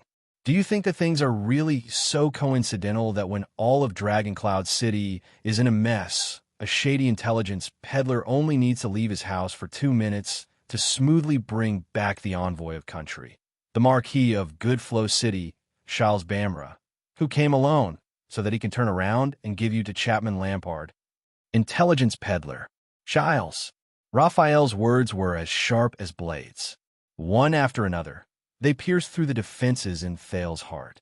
All these suspicious points, these strange things, these things that seem reasonable but cannot be investigated, have you ever thought about them before you treated him as your savior?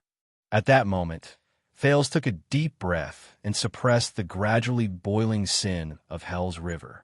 If all these suspicious points Raphael mentioned are problematic, that means that the things he once thought. Yes, Gu. Raphael spoke coldly, not giving the prince any time to react. He never helped you. On the contrary, he was the one who betrayed you. Thales closed his eyes gently. 6.5. He never helped you. He betrayed you. At that moment, the cell that imprisoned Gu did not seem so eye-catching anymore. The corridor returned to silence. Raphael exhaled and looked at the cell door with a complicated gaze. And he also betrayed us. Thale spent a lot of energy to calm himself down. When he heard that, he slowly opened his eyes and tried to maintain the calmness in his tone. He and the kingdom's secret intelligence department worked together? Raphael nodded. Once, yes. The Baron Bone Man stared at Gu's cell door and snorted in disdain.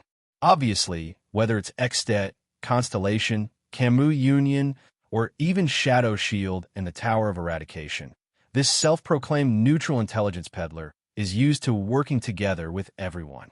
He receives money from many parties and goes around patting his chest. He is smooth and slick in changing hands. Then, he reaps the benefits while his clients kill each other. The only difference is that this time, he messed up. Thale's cheeks stiffened. What did he do? Raphael was silent for a few seconds. As you mentioned, Karen Booker was one of the few wise intelligence officers in the kingdom's secret intelligence department. His death was a loss we could not afford to bear. And when we abandoned the headquarters in Dragoncloud City 6 years later, we were more or less affected by this. We had no other choice. Thales exhaled, trying hard to expel the gloom and frustration from his heart. What happened? Raphael shook his head and glanced at Gu's cell. This is also what we want to figure out. From his mouth, Thales stood quietly on the spot. His emotions were complicated. Raphael, on the other hand, sighed and regained his relaxed and indifferent attitude. Just like this, Your Highness. Even in the face of the seemingly conclusive past, there are still too many unknown and terrifying details hidden in the dark. So, when you turned the tide in Heroic Spirit Palace 6 years ago, Your Highness, you were in high spirits. Raphael sighed with emotion. Don't forget that on that day, outside Heroic Spirit Palace, the members of the kingdom's secret intelligence department were also fighting against the enemies in the shadows in the invisible battlefield, even if it was just for a page of paper, a paragraph of text, or a signal to give you and the kingdom a chance to win. Booker was one of them. Thale's gaze shifted. The prince's ass. This name is funny, isn't it? Raphael turned around and faced the dark corridor that seemed to have no end. His eyes shone with a faint light. However, all of them were survivors of the Dragon's Blood project that changed the world 6 years ago.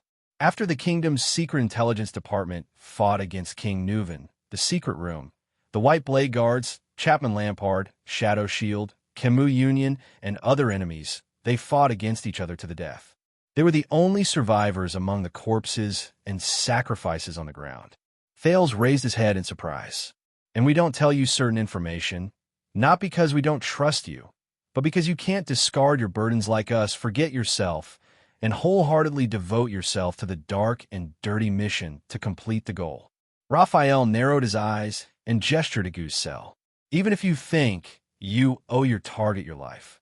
In this case, if you insist on knowing only a little, you will only stray further and further, lose the ability to distinguish the truth, and be led by the nose by others. Discard your burdens and forget yourself. Thales frowned slightly. You're not us, Thales. You should live under the sun and the blue sky. Raphael sighed. It was rare that he did not use honorifics, but called the Duke by his name. Let's face the boundless hell. At that moment, his dark red eyes were incomparably sincere. But what Thales remembered was the different faces Raphael showed to the wine merchant de Gory, the blacksmith Gibbon, the nobles of Blade Edge Hill, and Belisha in the interrogation room. There was a long silence in the corridor, until the prince spoke again. His voice was hoarse. Then how do I know that the people who lead me by the nose are not you? Raphael froze for a moment. Will you truly sit on that seat, Your Highness? Raphael's smile faded.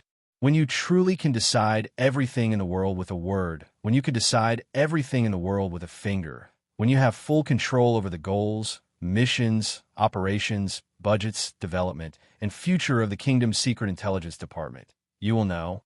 Thales listened to this seemingly familiar sentence expressionlessly. But unlike in the past, this time he did not refute it.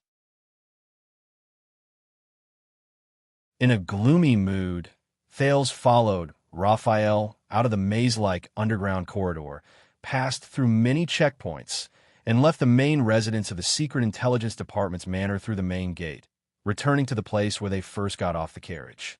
But Raphael frowned. You called for someone to pick you up? Thales, who was in a daze, snapped out of it. What? But the prince was also stunned. There were two carriages parked in front of them. One was the carriage they used to come from Renaissance Palace, but the other, Your Highness. As a familiar shout rose, a short and strong man dressed in the uniform of the royal guards jumped down from the driver's seat of the carriage. It was Commodore, the protector who had once sparred with Thales in Mindy's Hall. Your Highness Thales, you are indeed here. Commodore was drenched in sweat, but when he saw Thales, he still perked up and bowed to greet him. I am here on orders from Officer Mallows to serve you. Thales was a little puzzled, but Raphael and the coachman from the Secret Intelligence Department in the other carriage stared coldly at Commodore, who appeared before them. Their expressions were hostile. It's fine, Thales said when he saw this. He is one of my men, a member of the Star Lake Guards. Raphael snorted softly. Are you sure? Thales pursed his lips and walked forward. Commodore, the prince sorted out his terrible mood. Shouldn't you be in Mindy's Hall? Why are you here? Commodore moved his wary gaze away from Raphael. Officer Mallows gave me an order before I entered the palace, Your Highness. He asked me to keep an eye on one thing. If there is an accident, I am to slip out of Mindy's Hall, gather my men, and come here to receive you. To avoid inconvenience to you. Mallows. Inconvenience. They'll seem to have realized something. He turned around and cast a glance at Raphael behind him. The Baron man was silent for a second. In the end, he tactfully retreated. Thales turned his head around and asked for the main point.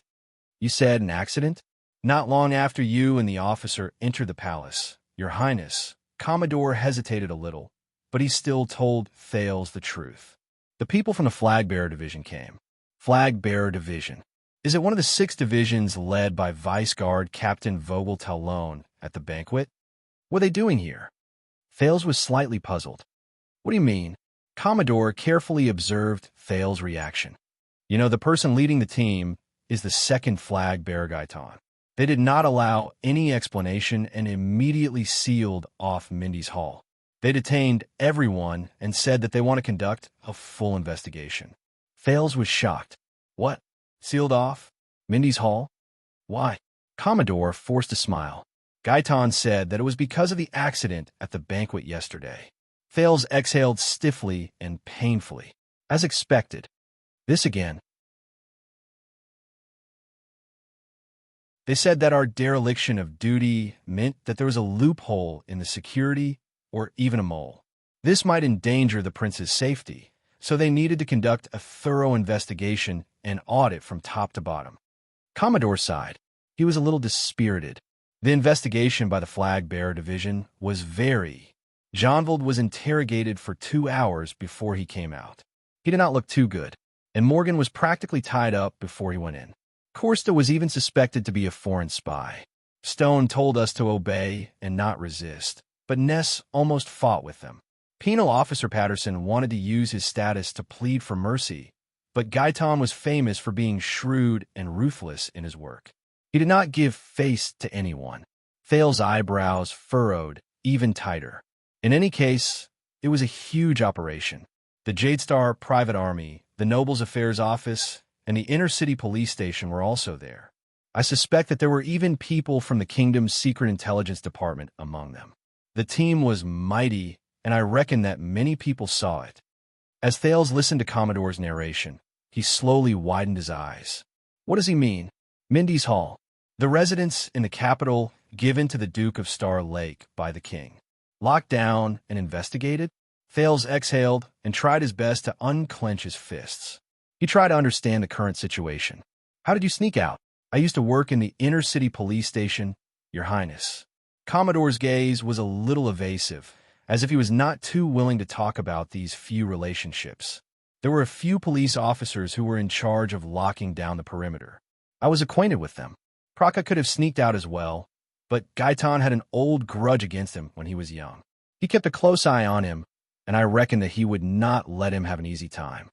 Commodore looked behind the carriage. The only person I could find was Glover. He left in the morning because he was punished to recuperate. The people from the Flag-Bearer Division were very unhappy about this. Thales frowned a little. Glover. Right after he finished speaking, a familiar figure appeared from the other side of the carriage. Your Highness. First-class vanguard of the Star Lake Guards, the strong zombie Glover came before Thales in full armor. His expression was stern. We should immediately return to the city. I keep feeling that there is something on the other side of the carriage staring at us from the forest. It harbors ill intentions.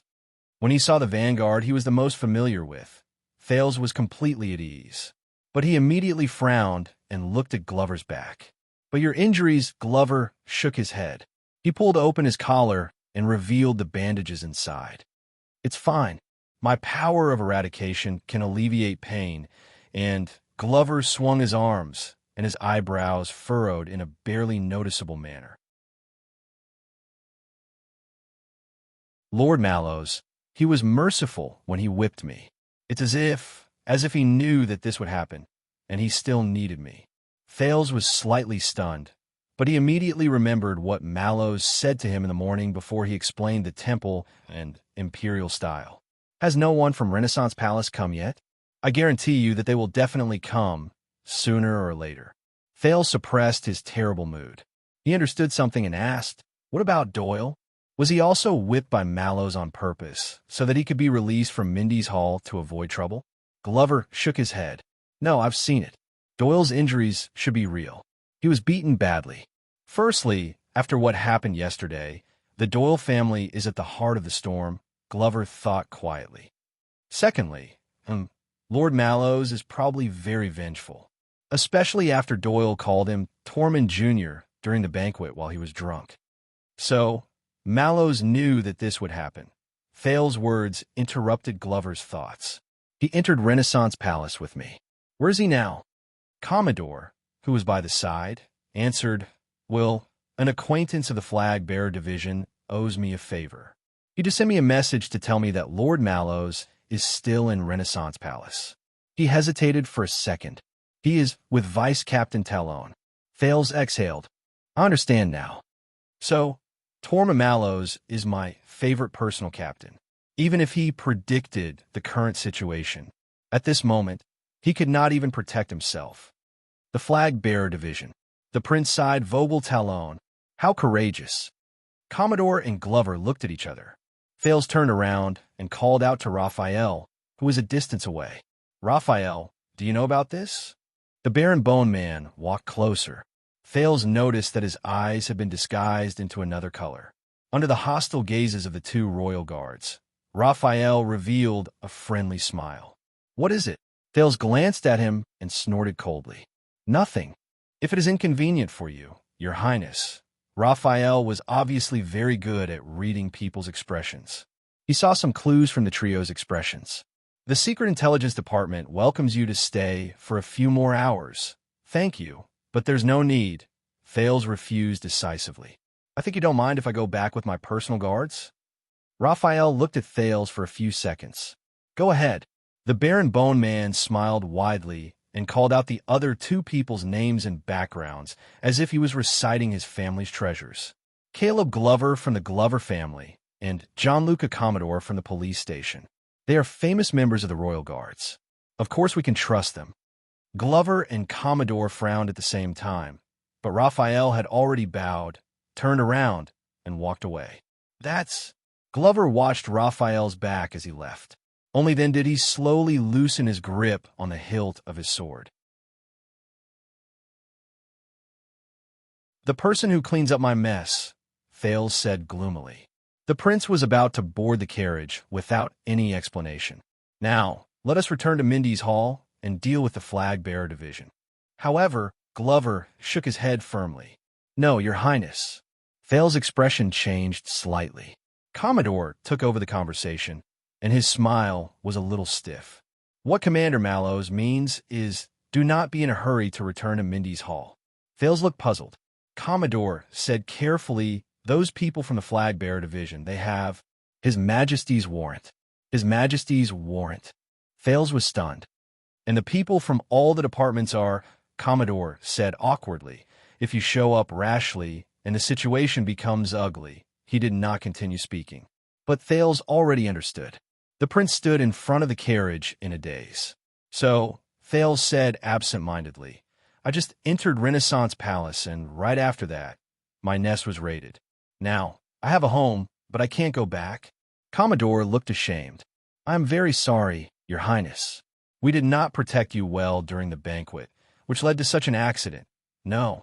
Thales forced himself to calm down and tried to sort out the messy things that happened throughout the day. No, trust me. After he understood what was going on, Thales suddenly felt like laughing.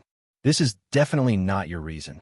Ever since he returned to Constellation, he had always abided by the rules and did not dare to be presumptuous. Last night was the first time he made a decision of freedom after he returned to the kingdom, and it might also be a risky choice. Then he paid the price. Thales could not help but laugh, causing the two guards to look at each other at a loss. As punishment, he had just sat in on an imperial conference while trembling with fear, then was mercilessly reprimanded by the king. After that, he was brought to the Secret Intelligence Department and enjoyed the company of the Black Prophet throughout the entire process. Even his Mindy's Hall and the Star Lay Guards were severely punished. As for now, Glover interrupted in a low voice. In fact, Lord Mallow suggested that we return to Shing Palace. Return to Shing Palace? Thales sneered, and there was a hint of mockery in his voice that he did not even notice. Look for my father? No, look for Madame Gines. Commodore stared at Thales' expression carefully. The commander said that only she can protect you. Commodore kept the rest of his words in his heart. Thales fell silent. Look for Gines. Is that so? Then I'm back to 6 years ago when I just arrived at Mindy's Hall. I faced countless known and unknown threats, but I could only drift along with the waves. I sought protection from others. 6 years ago, the prince held onto the carriage. His face was expressionless, and he did not move. A long time had passed. Finally, after Commodore gave Glover a signal with his eyes for the third time, the Duke of Star Lake closed his eyes, sucked in a deep breath, and exhaled slowly. No, we are not returning to Shing Palace. We are not looking for Madame Gines either. Commodore and Glover frowned at the same time. Thales opened his eyes. We are going to Red Street Market in Western District. At that moment, the two guards were stunned. What? Fales held the carriage's axle tightly and gritted his teeth softly. There's a club called One Night's Romance over there. Commodore widened his eyes, while Glover's expression was solemn. Your Highness, why are we going there? Commodore asked tentatively. What are we doing? Of course. Fales let go of the wheel and cast him a glance. His tone was calm. We're going to look for women. Commodore first understood what Fales meant. Then he felt incredibly troubled. But your Highness, your identity, Fales snorted. Who said that I am going there as a prince? The prince boarded the carriage and pointed at the duo. Lead the way, Commodore. We will go and change our attire first. Then you will lead the way, Glover. The zombie shuddered. But Fales interrupted him rudely. Remember, Glover, after we reach there, your name will be... At that moment, Fales' smile disappeared, and his voice was incredibly cold. Raphael Lindbergh.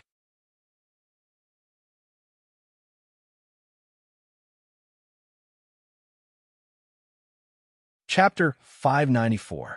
In the western district of Eternal Star City, a carriage that was simple and inconspicuous but had cost a fortune to build drove through the stone road. It turned into the next intersection on the bustling street. This is Linha Street. Red Street Market is just down the road. Look, it's right there. Commodore's voice came from the driver's seat through the small window in front of the carriage.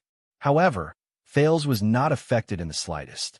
Your Highness, little rascal, Imperial Conference, Secret Intelligence Department, Anchor, Goo, in the bumpy carriage, the prince, who could not return to his home, pondered gloomily. He was not in the mood to admire the view of Eternal Star City streets outside the window. Whether it was Renaissance Palace or the Secret Intelligence Department, whether it was the King or the Black Prophet, depression and unhappiness were his main themes today. But what concerned the youth the most was what Anchor Byral said before he fainted. Hold on to your sword. Fales subconsciously clenched his fists, but he realized that he was unarmed and his palms were empty. He lowered his head and stared blankly at his left hand, but he could only see the scar on his palm. Your Highness? Fales only snapped out of his daze when he suddenly felt a weight on his shoulder. In the carriage, Glover nodded at him and let go of the prince's shoulders. Are you sure we want to do this? Red Street Market? Commodore turned his head around from the window outside the carriage. If Officer Mallows finds out, he had a troubled expression on his face. Glover's expression did not change, but his eyes expressed the same concern.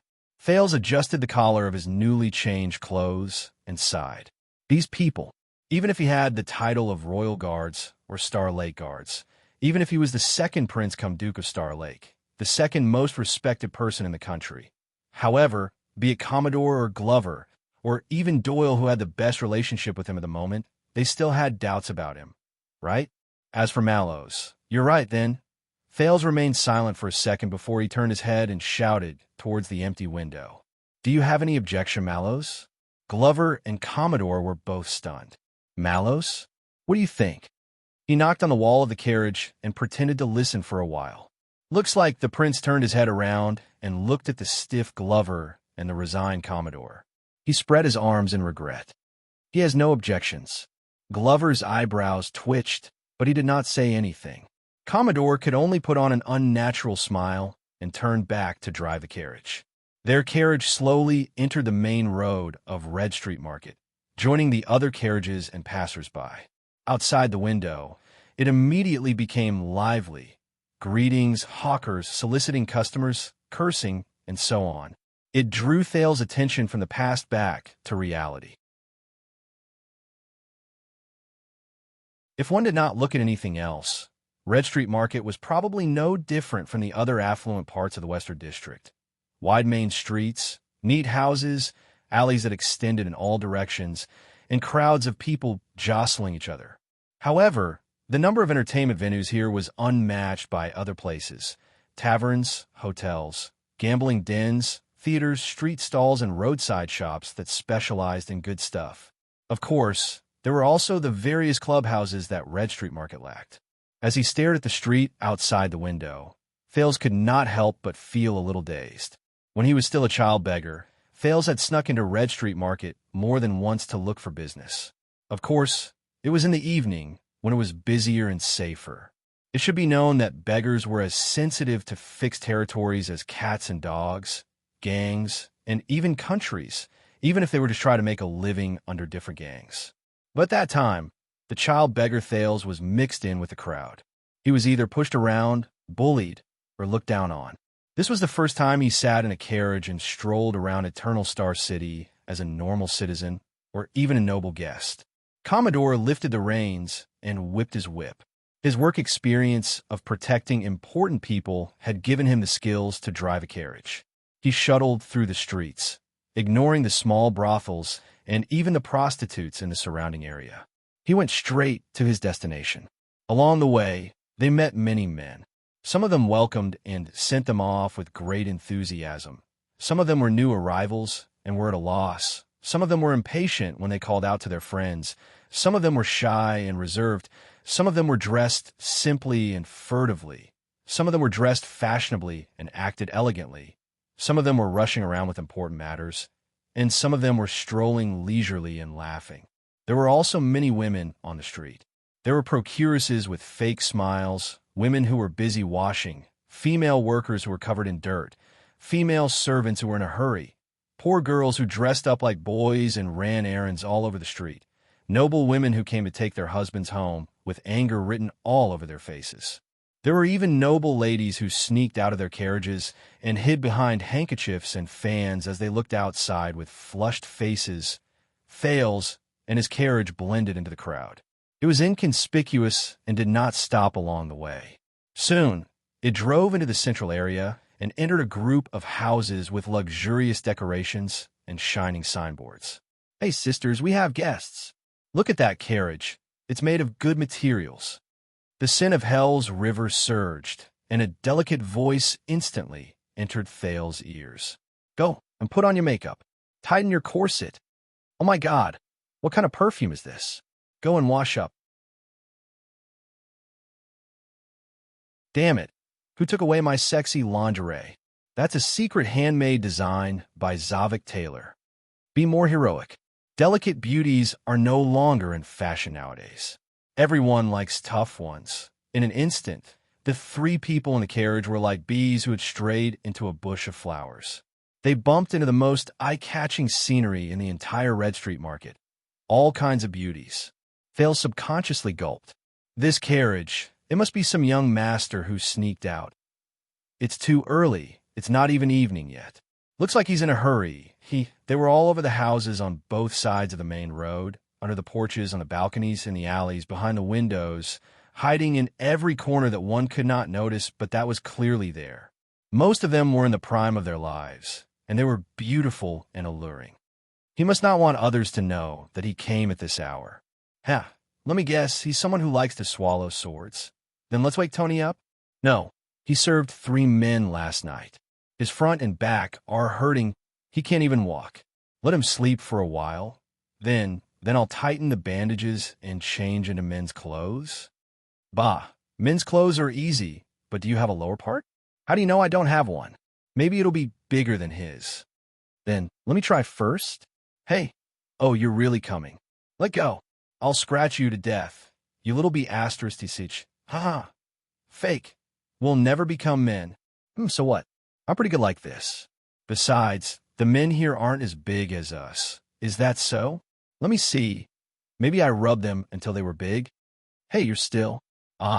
It took me a lot of effort to tighten the strap of my underwear. Thales blushed as he listened, trying his best to keep a straight face. Some of them were elegant and noble.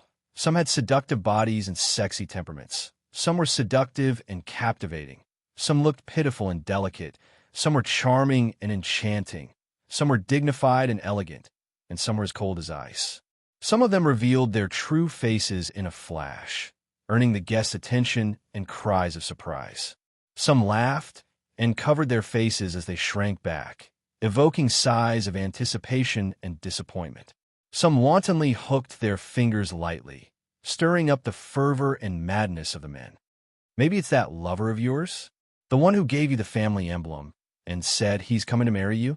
You're so annoying. Just another heartless man who's greedy. or a silly old man who's been blinded by love. They were like the beautiful elves in the forest in fairy tales, hiding here and there, appearing and disappearing. Sometimes they appeared, sometimes they were mysterious, sometimes they were passionate, sometimes they were cold, sometimes they were affectionate, sometimes they were indifferent, sometimes they were pure and holy, and sometimes they were flirtatious, making the hearts of the spectators itch.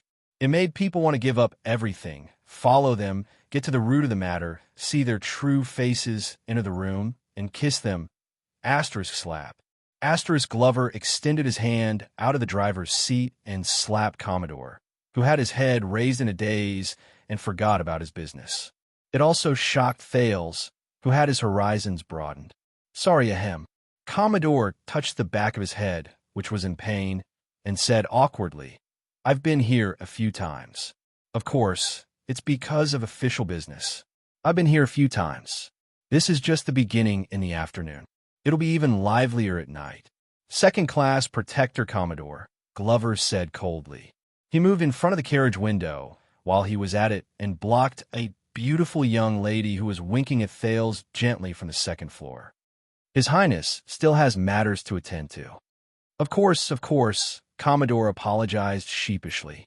He turned his head to look at the few locals who surrounded them once the carriage slowed down.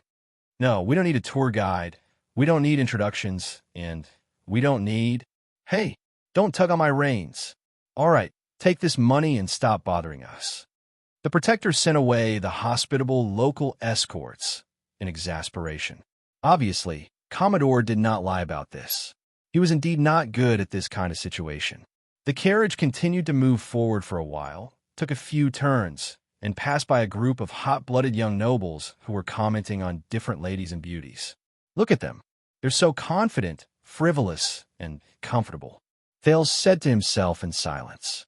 I'm not like myself. I'm still young, but there's already a heavy burden on my shoulders, and I'm bound by it. I'm really lethargic. The teenager laughed bitterly in a self-deprecating manner. They drove out of the lively area. Commodore then stopped the carriage by the side and pointed at the other end of the street. Look, that's the One Night's Romance. It's located at the front of the core area of Red Street Market. It's in a good location. Thales craned his head out. What appeared in his line of sight was a luxurious and grand house with people coming and going. The brokers outside the house fawned over him, and they were extremely passionate. The madams on the stairs waved their handkerchiefs and smiled delightfully. There was no need to even mention the beauties at the windows and balconies. They could be said to be charming, and they were as beautiful as flowers. That's the clubhouse that Felicia opened? One Night's Romance?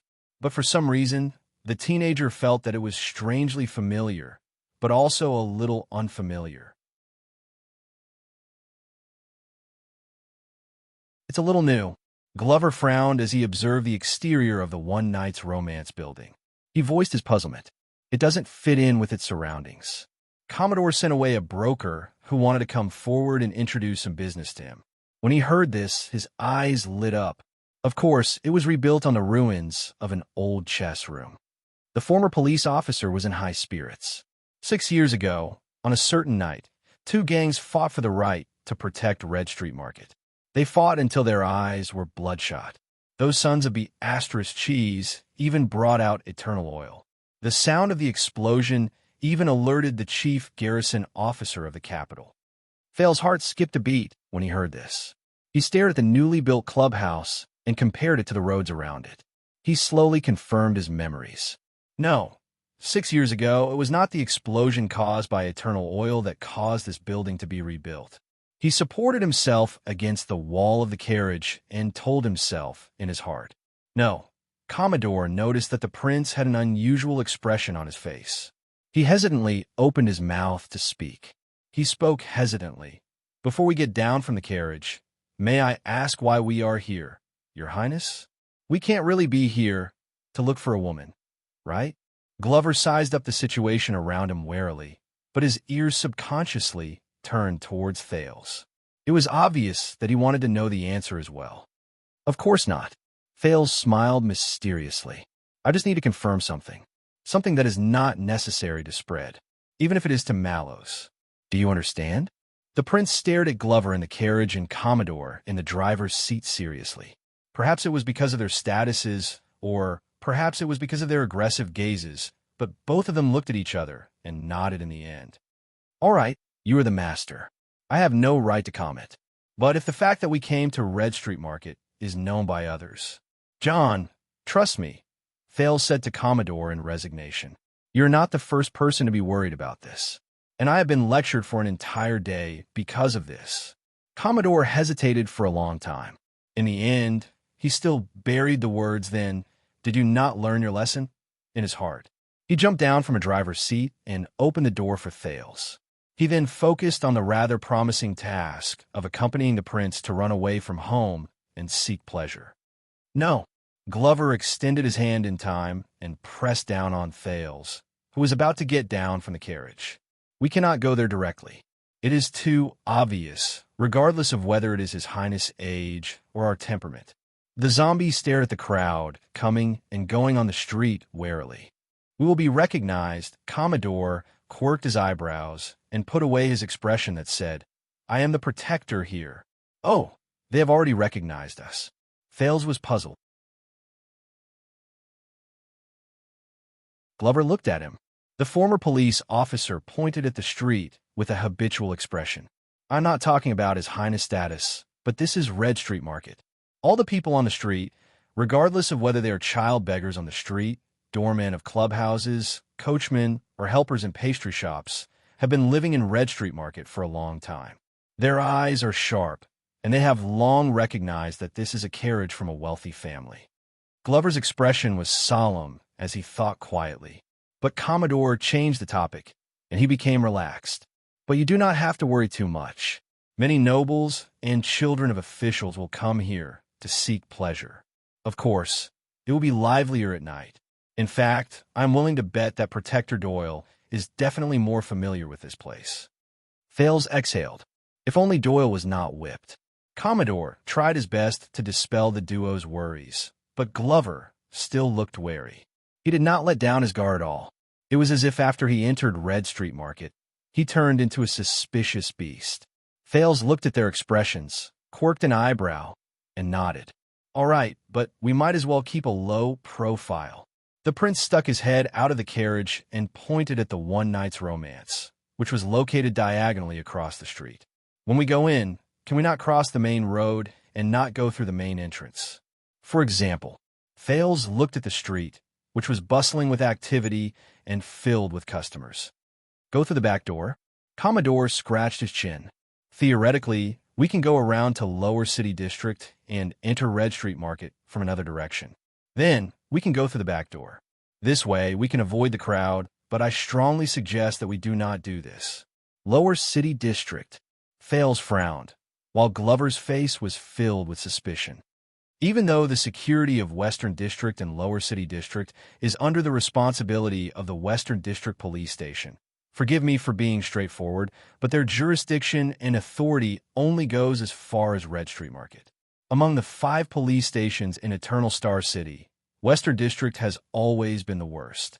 There's scum everywhere, and they collude with each other. Every year, a few corrupt police officers and patrol members will be caught. Commodore put on a disgusted and disdainful expression, especially Lower City District. I am not doubting our ability to protect His Highness, but that place is not safe, and it is easy to cause trouble. At this moment, Glover suddenly raised his head. His eyes shone brilliantly, and he stared outside the carriage. Be on guard. The zombie's entire body tensed up as if he was facing a great enemy. It shocked Thales and Commodore. What's wrong? Both of them followed Glover's gaze and looked at the clubhouse across the street. One Night's Romance. It was only then that Thales realized that at some point of time, there were quite a number of people around One Night's Romance. Most of them were dressed simply, and their gazes were cold. They were pacing back and forth as they sized up their surroundings. Something is not right. Commodore also noticed that something was not right. He instinctively closed the carriage door from the outside, leaving only the window open.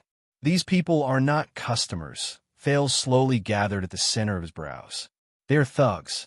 Glover's expression was dark, and he stated the truth in a concise and clear manner. There are people who specialize in violence in the gangs. Before Commodore could be surprised by his colleague's judgment, he heard the prince add in an equally serious tone, "They are Black Street Brotherhood.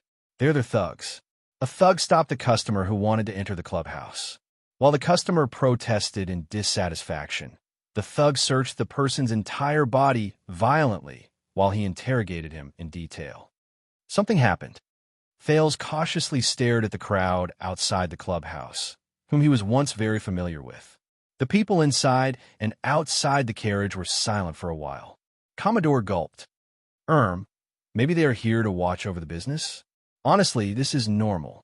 "Not just that." Fail's voice rose. Glover and Commodore turned to him at the same time. Fail's gaze moved to the surroundings of the clubhouse, and he became even more serious. "They're not just thugs. Look at the surroundings.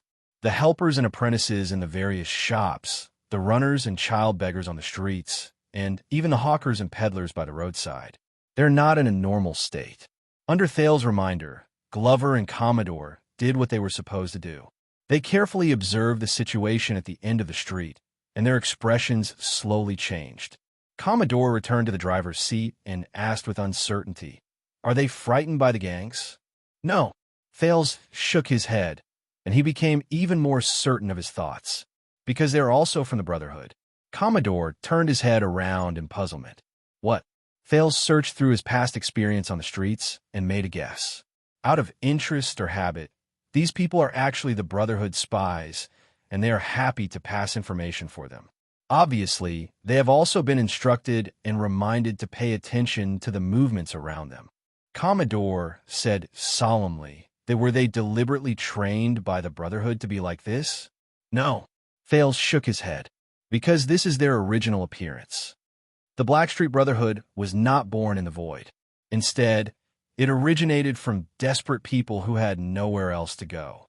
From the very first day, they were deeply rooted in the communities of the people at the bottom of society.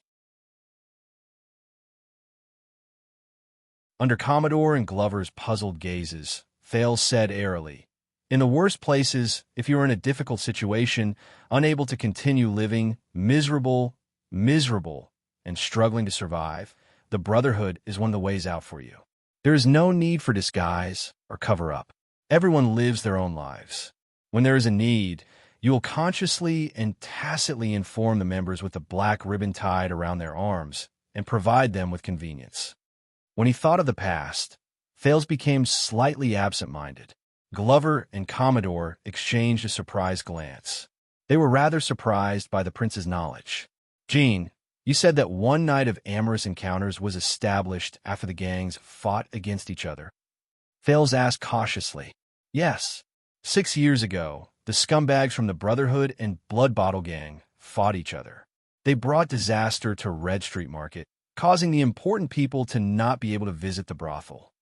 Commodore suppressed his questions and vigilantly observed the thugs who were gradually increasing in number. "I heard that the Western City Police Station intervened and forced them to stop fighting. 6 years ago, Red Street Market, the Brotherhood and Blood Bottle Gang. Stop fighting." Thales' frown deepened. "Your Highness, what should we do? Are we still going?" Thales raised a finger and gestured for them to be quiet. "Let's wait and see." While the two were puzzled, the teenager took a deep breath, closed his eyes, and summoned the sin of Hell's River. He instantly activated Hell's senses, especially focusing on his ears and hearing. Soon, footsteps, collisions, friction, moans, coquettish laughter, curses, messy and disorderly noises came from the opposite corner of the street. At the same time, they assaulted Thales' senses. But after experiencing the journey in the desert, Thales, who had grown a lot, skillfully adjusted the range of the sin of Hell's River. Like calming an untamed beast, he did not let his overly sensitive senses hinder him. At the same time, he filtered out useless noises. Only the most crucial conversations were left. Did Blood Bottle Gang do this? The voice of a thug from the Brotherhood traveled into his ears. There was indignation and eagerness in his voice. I don't know, but if Larrick finds out, I really want to see his expression. I heard that all the sleepless have been transferred here. Fails turned his head slightly and searched for other focal points. Very soon, he found the truth. Who dares to kidnap people in our territory? Is it a cop? It's possible, but I heard that the big cop in Western City has an agreement with us. Boss Morris is back. I heard that he is very angry. He personally brought people to Fantasy Blade and Red Viper to ask for the person. No, Blood Bottle Gang refuses to admit it. The situation is very ugly. Damn it. Are they going to fight again? How long has it been since the ceasefire? Fails slowly grasped the key information. It could also be done by foreigners who don't know the ropes. You know, bandits and whatnot. After the prince returned to the country, many foreigners came to the city, from the top to the bottom. Damn prince. Wouldn't it be fine if he just stayed in the north? All he brought back is trouble. Fail's mood became more solemn. At this moment, another voice entered his senses. They found her. Felicia, she's still alive. Fail's eyelids twitched. She came back on her own. It was a false alarm. My younger brother said that she did not look well. The moment she came back, she kept asking to see Lady Lance. No matter who did this, they do not want us to have an easy time. Kidnapping. Felicia. Fails opened his eyes. I think I know what is going on. They are pissed off. Under the strange gazes of his two subordinates, Fails looked at the signboard of Amorous Knight and sighed in his heart. Then, Your Highness, Commodore asked tentatively. Fails looked at the team of thugs surrounding Amorous Knight and shook his head in disappointment. No, obviously, when the Kingdom's Secret Intelligence Department kidnapped Felicia from this place, they did not consider keeping a low profile at all. The Brotherhood has been poked. At least, they can forget about getting close today. At least, they can't get close in a low profile. In his disappointment, Fails leaned against the carriage. More conversations traveled into his ears. I am Redmore. Boss Morris has ordered us, sleepless ones, to guard the territory of Red Street Market for the next few days. Reduce the number of customers received by half. Strengthen the sentries. Pay attention and see if there is anyone following us these few days. Wait, how long has the carriage at the corner of the street been parked there? Let's go take a look. Fails wanted to hear more, until he came to a realization with a jolt. They're talking about us. This is bad. When Glover saw quite a number of thugs walking towards them warily and suspiciously, his expression changed. He knocked on the driver's seat. Protector Commodore, I think they have noticed us. Get ready to run. Commodore was shocked. He looked at the thugs from the Brotherhood who were getting closer and calmly dug out his pockets. It's okay. I brought my previous police officer badge, as long as— No, Glover interrupted him. His tone was firm and solemn. Those are the Brotherhood, not Blood Bottle Gang. They don't care, and it is not convenient for us to reveal our identities. Commodore frowned. The thugs were getting closer. Quite a number of people looked at Commodore, who was wearing a cloak and hiding himself in the driver's seat. Glover is right. We cannot be held back here. Let's go immediately. Fails made his final decision. We'll talk about it another day. At that moment, hey. At the other end of the street, among the thugs who were getting closer and closer, the leader called Redmore spoke to their carriage. Guests over there, aren't you coming over to play? Commodore and Fail's expressions changed slightly. Do you know that one-night stands are on sale today? As Redmore spoke, he made a gesture. The thugs around them quietly spread out and surrounded them. This is bad, Fails mumbled. In the next second, Glover resolutely opened the door on the other side and climbed out of the carriage. He moved to the driver's seat without touching the ground and squeezed Commodore to the side. Let me do it. Commodore was still hesitating. But Glover pulled the reins without warning and shouted angrily, Sit tight. As the horses neighed, the carriage instantly started moving. Astor's thud, thud, thud. Astor's Fails did not have time to react. He staggered and crashed against the wall behind him. He quickly extended his hands to support himself. Hey! The thug's pursuit and Redmore's exasperated shouts came from outside the carriage. Stop! Damn! I knew there was something wrong with it. Glover, who was driving the carriage, had a cold expression on his face. He hurriedly urged the horse, and the carriage sped out of the street and continued to accelerate. Vanguard Glover. Ouch, my nose. Slow down, His Highness is still in the carriage. Commodore's pained cry came from the driver's seat. It was obvious that he had hit his nose while he was speeding. The wheels rolled on the stone road and jolted back and forth. Thales trembled in the carriage and felt as if his soul was about to ascend to heaven. The scenery outside the window quickly receded, and the shocked faces of the passers-by were reflected like a trotting horse lantern. It was in the afternoon, and there were not many people on Red Street Market. However, their horse carriage was rampaging without any restraint, causing the passers-by to scream and retreat. Along the way, they even knocked over a hawker's stall, causing a wave of curses. "Stop it! Stop it! The Brotherhood will reward you handsomely." The voices of Reedmore and a group of thugs came from behind, sounding more and more urgent. "Ha! Get lost!" Glover shouted and whipped out his horse whip to chase the passers-by away. "What's the point of getting a bounty if you're dead?" Asterisk clatter, clatter, clatter. Asterisk the carriage sped up, and they did not care about where they were going. "No, no, no, watch the road." Commodore screamed in shock. The carriage could not avoid it and broke a closed drying pole. A few pieces of clothing flew into the carriage window. The unlucky Thales tried his best to maintain his balance. He could not dodge in time, and his face was covered by a woman's bra. Damn it! The prince pulled the bra off his face in exasperation. "Oh my God, this is the fastest and worst horse carriage I've ever sat in." The horse carriage sped forward, and the pursuers did not stop. The road in Red Street Market was a mess. Take a shortcut and stop them. Son of a B *TCH. Reedmore shouted angrily and gave his orders. A group of people from the pursuing team immediately separated and disappeared into the alley. Damn it, they're the local tyrants. They know the way.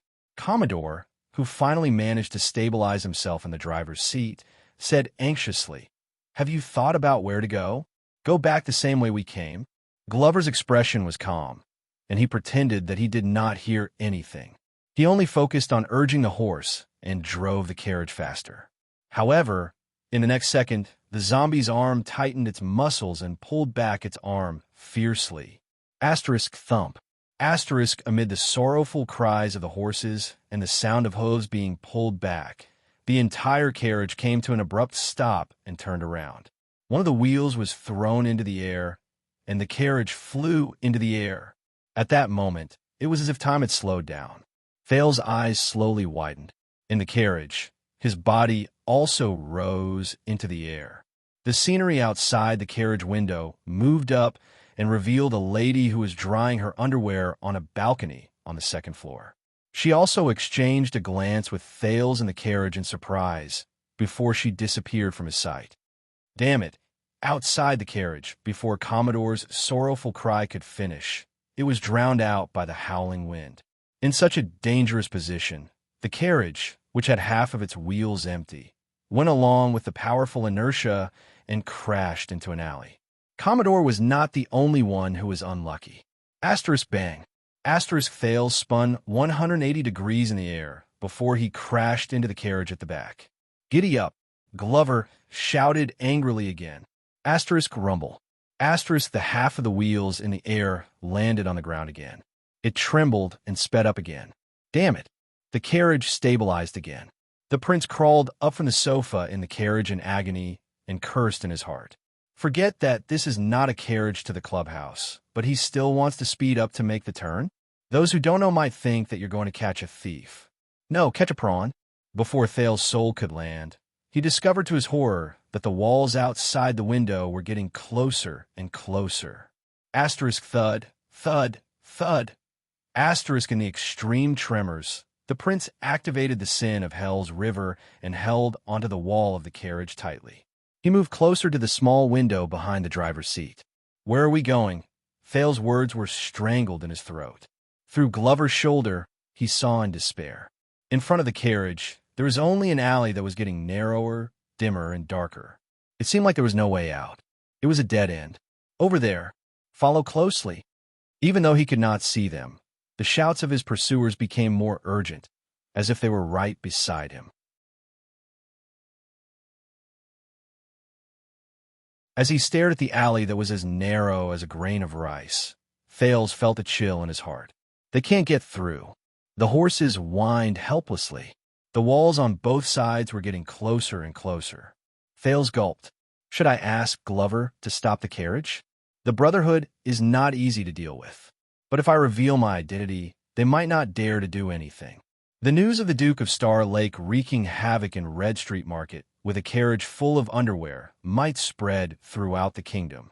When he recalled the king's expression and the Black Prophet's smile, Thales felt a headache coming on. But reality always exceeded his expectations. Hold on tight. Glover did not intend to slow down at all. Instead, he whipped the horse even more fiercely and violently, forcing it to increase its speed and charge forward into the dim and narrow alley. Seeing that the carriage was about to be destroyed, Thales was shocked. He was about to shout for them to stop. No, zombie, it's too narrow. We can't get through. Commodore's panicked voice rose again. He even blurted out Glover's nickname. Trust me. But Glover pressed his companion down and shouted angrily. I know the dimensions of this place. We can get in. In the next second, the carriage charged into the narrow alley without stopping. The tarpaulin above them blocked the sunlight, and the surroundings were instantly dark. Trust me, Glover's voice was a little distorted. The windows on both sides dimmed at the same time. Asterisk swoosh. Asterisk. A terrifying grinding sound rose beside his ears. Thales tried his best to sit in the middle. He closed his eyes and stretched his legs to block the carriage. He swore, if he survived, he would definitely give an order. For the rest of his life, Glover could forget about touching the carriage's reins again. However, asterisk thump, thump, thump, asterisk after a series of uneasy bumps, the prince realized to his surprise that the carriage gradually steadied. In the next second, his eyes lit up. Sunlight appeared outside the window again. The horse panted and pulled the carriage out of the alley in pain. It then drove into the main road. It gave a plaintive cry to its surly master, but it could only receive another merciless whipping. All right, we are safe. Glover's tone became steady. Commodore, who was beside him, was still panting. As he stared at the street outside the window that became clearer, Thales exhaled. He had just calmed down from the shock. The carriage began to slow down. But behind them, the sound of footsteps that were chasing after them approached them rapidly, but they disappeared in an instant. Damn it! Redmore cursed, but he was soon gone with the wind. The sound of pursuit became softer and further away. Commodore held onto the carriage and looked behind him in puzzlement. Why are they not chasing us anymore? This is Blood Bottle Gang's jurisdiction. Glover did not even turn his head. He only held the reins calmly. As you said, the Brotherhood has an agreement with them to divide Red Street Market. No one dares to cross the boundary easily. The carriage regained its normal speed and traveled steadily for a while. The passers-by no longer looked at them in surprise and bewilderment. A few minutes later, they were finally certain that they had broken away from the pursuit.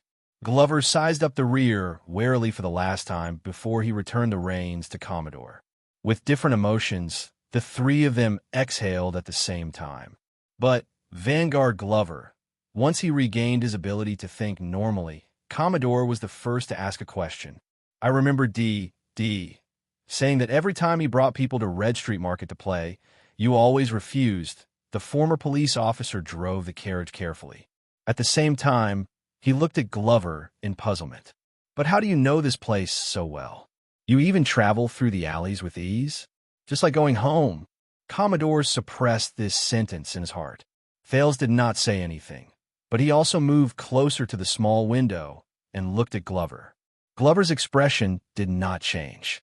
But the teenager keenly noticed that the zombie's arm was slowly tightening around him with his hell senses. Because Glover stared at the street expressionlessly, and his words came to a halt. A few seconds later, the zombie closed his eyes and exhaled, as if he had given up on something. Because I grew up here. At that moment, Thales and Commodore were both stunned. It's here. Glover opened his eyes when he faced their puzzled gazes. His tone was dejected, and his expression was solemn. Red Street Market. At that second, Glover stared at the main road of Red Street Market quietly. His gaze was subtle, and the meaning behind it was difficult for others to understand. The sound of horse hooves continued, and the wheels of the carriage did not stop. Fales and Commodore spent a few seconds before they recovered from this news. They didn't tell me. Commodore coughed. He felt a little awkward. Because no one knows. When I joined the guards, my file was partially sealed. Glover's voice was hoarse and dull, like a bad student who flipped open a book on a subject he was the least skilled in.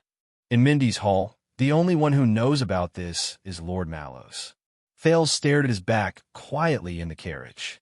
Amid the noisy voices of the people and the monotonous sounds of the carriage, Commodore, who had accidentally learned of his colleague's secret, nodded in embarrassment. Really? That's why I said, yes. Glover spoke slowly. He admitted to it while he was filled with complicated emotions. A long time ago, I once lived here on the streets of Red Street Market. I was a member of Blood Bottle Gang. He exuded a rotten and dark presence as he said hoarsely, "Child beggar." At that moment, Fales shuddered. Child beggar. Glover, child beggar. In the carriage, the prince was in a daze and did not speak. Child beggar. Commodore was shocked and bewildered. His gaze moved back and forth between the surrounding streets and Glover, who was covered in darkness. But, Your Excellency, are you not a member of the 7 Jade Star attendants, the Wind Knight Glover family? Fales coughed loudly and interrupted Commodore's words. The two people outside the carriage turned their heads at the same time. I think we have alerted some people. Fales resisted the urge to look at Glover with a gaze other than when he looked at his subordinates.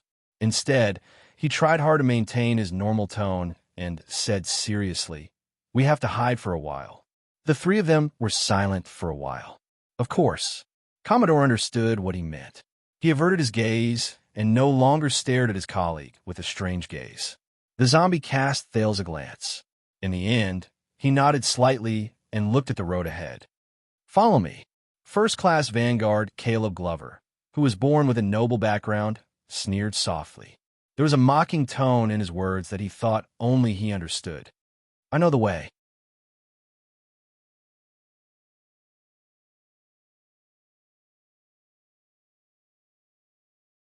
Chapter 595.